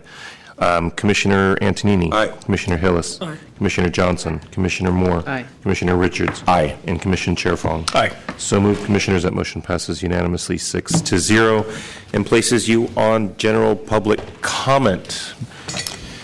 Sir, you are now. You've been incredibly patient, sir. Sure. You've been incredibly patient. You believe me, I really am not a patient person, but what I have to say I believe is really important, so that's why I stuck around. So this is not really about the Candlestick project, but I do agree with the community that it should not be blown up. Mr. Washington, I think you would like to hear this. I really like it here, so I don't want you to go. This really is about my article. Again, I own La Hits Digital Television. I've worked in media across the board, started off as a child actor here in San Francisco. So basically, the history of stadiums here in San Francisco. The Polo Fields. People don't know, but the Polo Fields was built at the turn of the century, not this century, but last century, because biking at that time was pretty much the #1 sport. And the Polo Fields was the #1 venue for about 30 years up until the 50s. Then you have Kezar, which was the first home of the 49ers before they moved to Candlestick and then over to where they're at now. So you go on, and then you have Seal Stadium. That was the first stadium for the Giants for the first 2 years they were here before Candlestick was built. So I can go on, Ebbets Field, et cetera, et cetera. Stadiums are going to get built. They're going to get torn down. Right now we're looking at the Warriors building their stadium. And this brings me to, let me say this. Right now, in this article, I have statements from Fred Jordan, who's the head of the African American Chamber of Commerce, and also Dr. Reverend Amos Brown, who's the head of the NAACP. And both of them pointed out in separate interviews, but about the same thing, how Google, Twitter, Facebook, et cetera, come here, gotten all of these deals, all of these incentives, VC money, et cetera, and now they're getting tax incentives. Me, as a digital media owner, I can't say that I particularly appreciate that, because not only we were kept from having the VC money to grow to the point of a Twitter, a Google, a Facebook, et cetera, so were my colleagues. Nothing that they're doing, none of those companies and what they're doing is fantastic or out the box or impressive to us. We saw all of this coming when we went to meetings at Moscone years ago. And personally, when I was at a meeting at Moscone, and I can't think of his name right now, but he's the head of Rio out of Seattle. And Rio is the company that was in the foray of all of this broadband technology. And that's before anybody knew the word broadband. Now it's all everywhere. So as we go on, and the Warriors Stadium is about to be built, I had a conversation with this gentleman who used to actually work for City Hall, and now he is with the Warriors. And he told me to my face, without blinking, I'm going to stop your company and other black-owned companies from doing business with the Warriors. And this is the kind of, yes, this is an article, and this is going to follow up, because I would like to get your card so I can send you our digital media. So when you talk about inclusion, it has to be inclusion from the top, because this is what Fred Jordan and also Reverend Brown said. We are not at the table at the beginning of these conversations, which puts us at a deficit. And for it to be economic inclusion, our companies have to be at a level where we can actually hire people to stay here in San Francisco across the board. You've been talking about the Chronicle and other media. Work for the biggest in the world. I know that most of their... Sir, unfortunately, your time is up. But if you don't have a lot of money has been with submitted. big media, then you really don't get your slant in there. And I think you know what I'm talking about. So, thank you. This was quite something. Thank you. Dr. Tompkins, you were afforded time to speak under general public comment on the first round. This portion of general public comment is really intended for those who are not able to speak under that time. However, the chair may do as he pleases. I thank you for the courtesy and respect for my colleagues who couldn't. We had Commissioner Richards, it's similar to what you spoke about in terms of the commission and coordinating city efforts, because we have a simultaneous meeting, which I will miss, and my other colleagues had to attend to over in Southeast on the shipyard with the Mayor's Citizen Advisory Commission talking about the same issue. So that's why I stayed to represent their opinion. Let me then start with that immediately. Their concern of how things were handled in this matter is a classic bait and switch. When the EIR was presented to this commission and to the public in general that we participated in, it was about a mechanical demolition. And that as some of your staff members had presented to you, as I talked about also in my earlier presentation, is that an addendum is handed out as though it is just a missing table. In this case, I'm asking the commissioners, as you go through your rules and regulations of governance, that you clearly define what is an addendum and what is not. This case for Candlestick was a game-changing methodology that was imposed and slid, in our opinion and in the community's opinion, as a misrepresentation. It avoided the circular process, community participation, and that we were left out of it. I believe in participatory democracy, and so do my neighbors and friends. We ask for an inclusionary process and not an exclusionary by parliamentary procedure. Please review your laws, your governing policies. Secondly, in the experience that we had in trying to present to your department and staff, there is a disconnect between the pedagogy, as I spoke to the commissioners personally after the break and getting to know you as human beings, and what the public has perceived you as, and how we were treated by the staff when we went there, of total disrespect altogether. It is like the developers are on one plateau and the citizens pushed off to the side. We ask concrete questions. As you, please, can I get the projector? Can I get some help here on how to make this zoom in? Don't tell me I broke it. Just kind of killed it. Thank you. I need your help.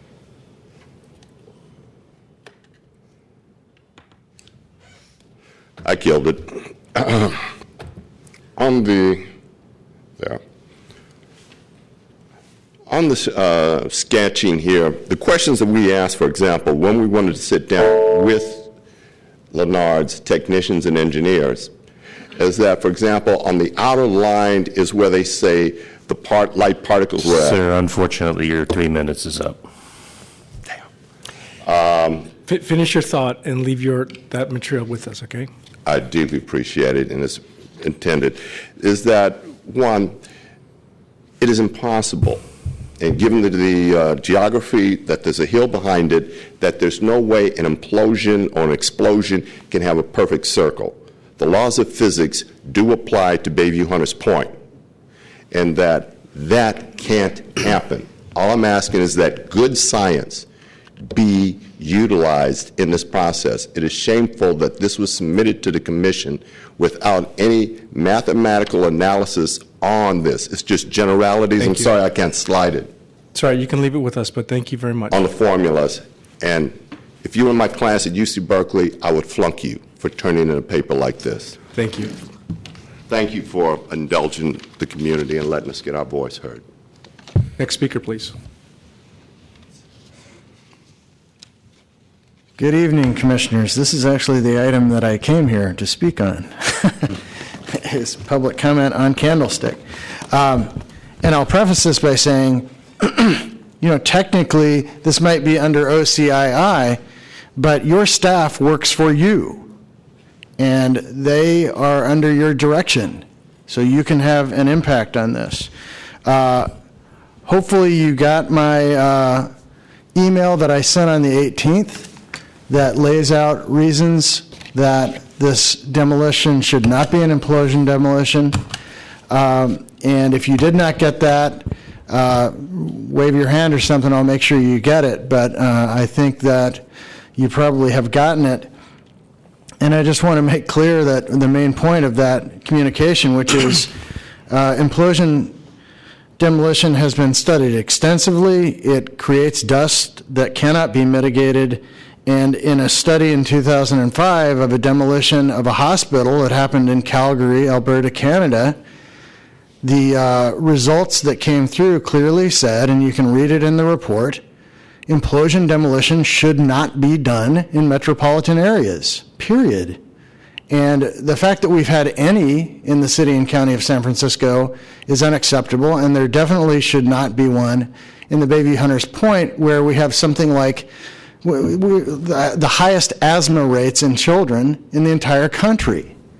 It just is absolutely unconscionable that this would be allowed. You also need to consider whether your staff can call for a supplemental environmental impact report. That's another thing you can consider.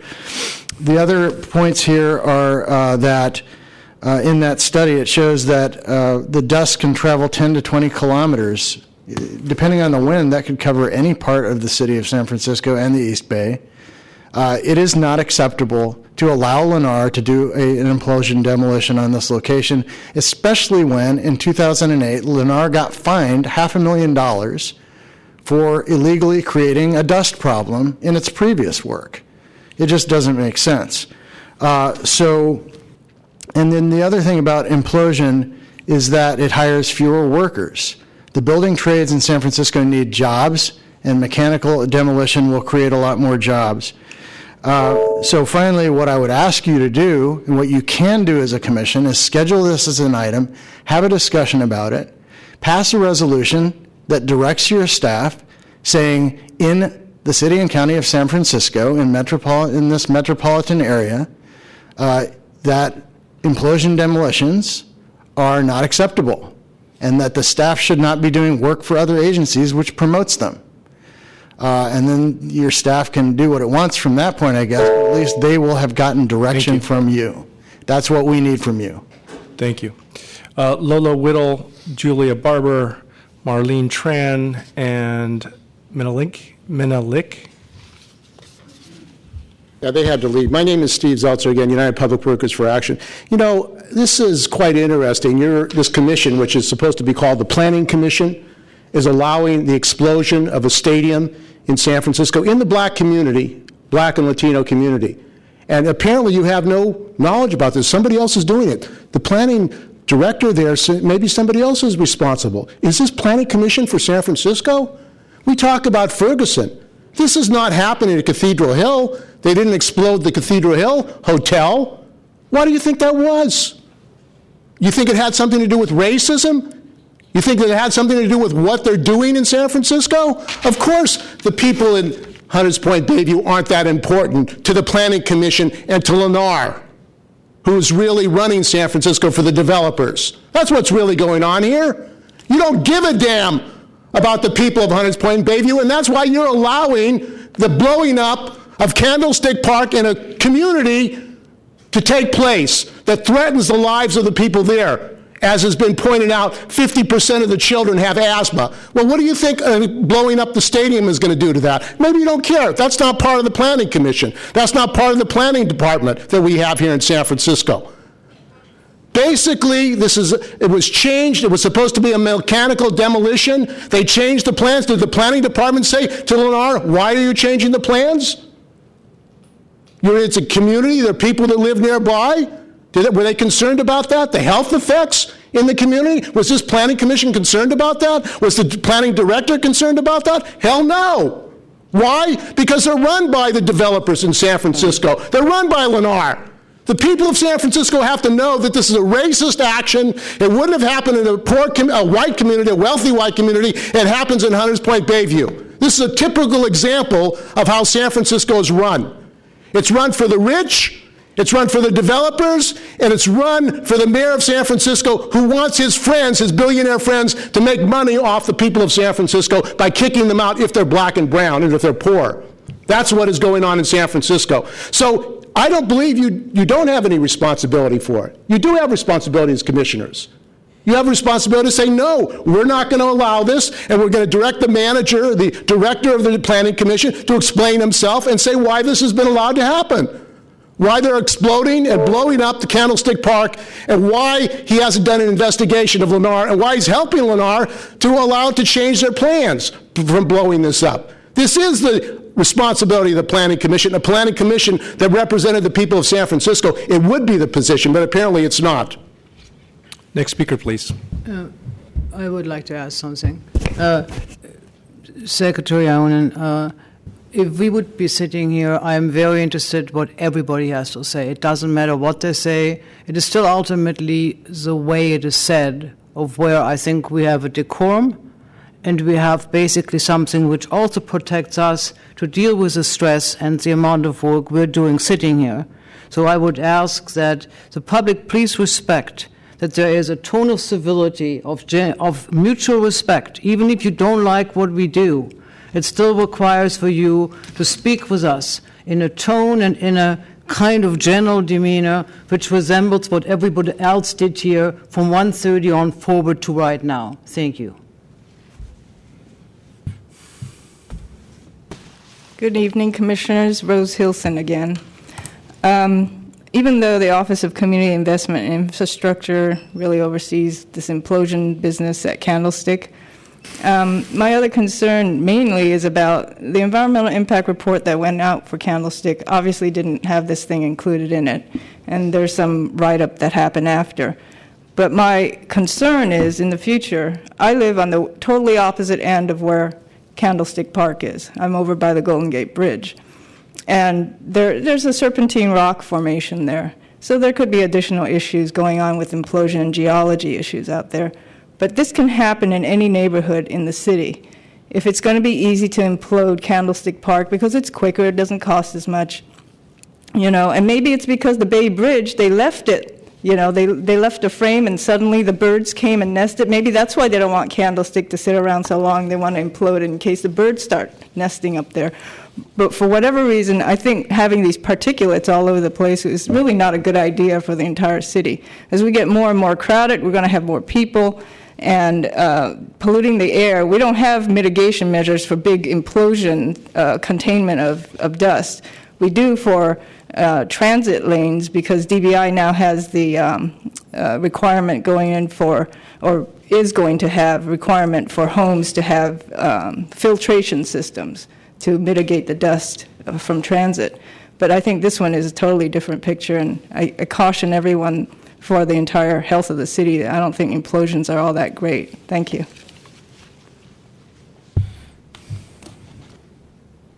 Good evening. I hope that when you guys go home or to the office tomorrow or on the weekend, that everyone says really nice things about you and to you, and that you guys find some enjoyment, watch the trees grow and all that stuff. I've been doing some reading on this book, Growing Greener Cities, and it mentions this statistic, I believe is in Philadelphia, that less than 0.3% of the total consumption of food is in farmers market. So just a couple questions, and maybe we'll see this in some studies coming up here. What is our rate of farmers market consumption? What is the consumption of newly enhanced urban agriculture or locally sourced foods, sans a Michael Pollan definition?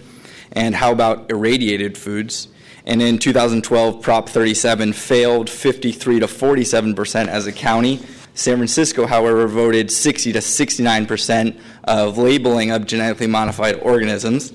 The vote on Proposition 37, the campaign against it, was sponsored $45 million, companies such as Monsanto, PepsiCo, DuPont, versus 1/5 of this funding from Dr. Bronner's Magic Soap, Organic Consumption Fund, and the Bay Area's Cliff Bar. And this might be the exact place where the public would appreciate the action of a local community board, spasibo, which is Russian for thank you. Thank you. Is there any additional public comment tonight? Okay, seeing none, the meeting is adjourned. Commissioners, just for purposes of clarification, there's been no demolition permit issued. DBI will have to issue that eventually, whatever form the demolition takes. The hearing at OCII is January 20th at 1 p.m. in room 416. Being adjourned. There we go.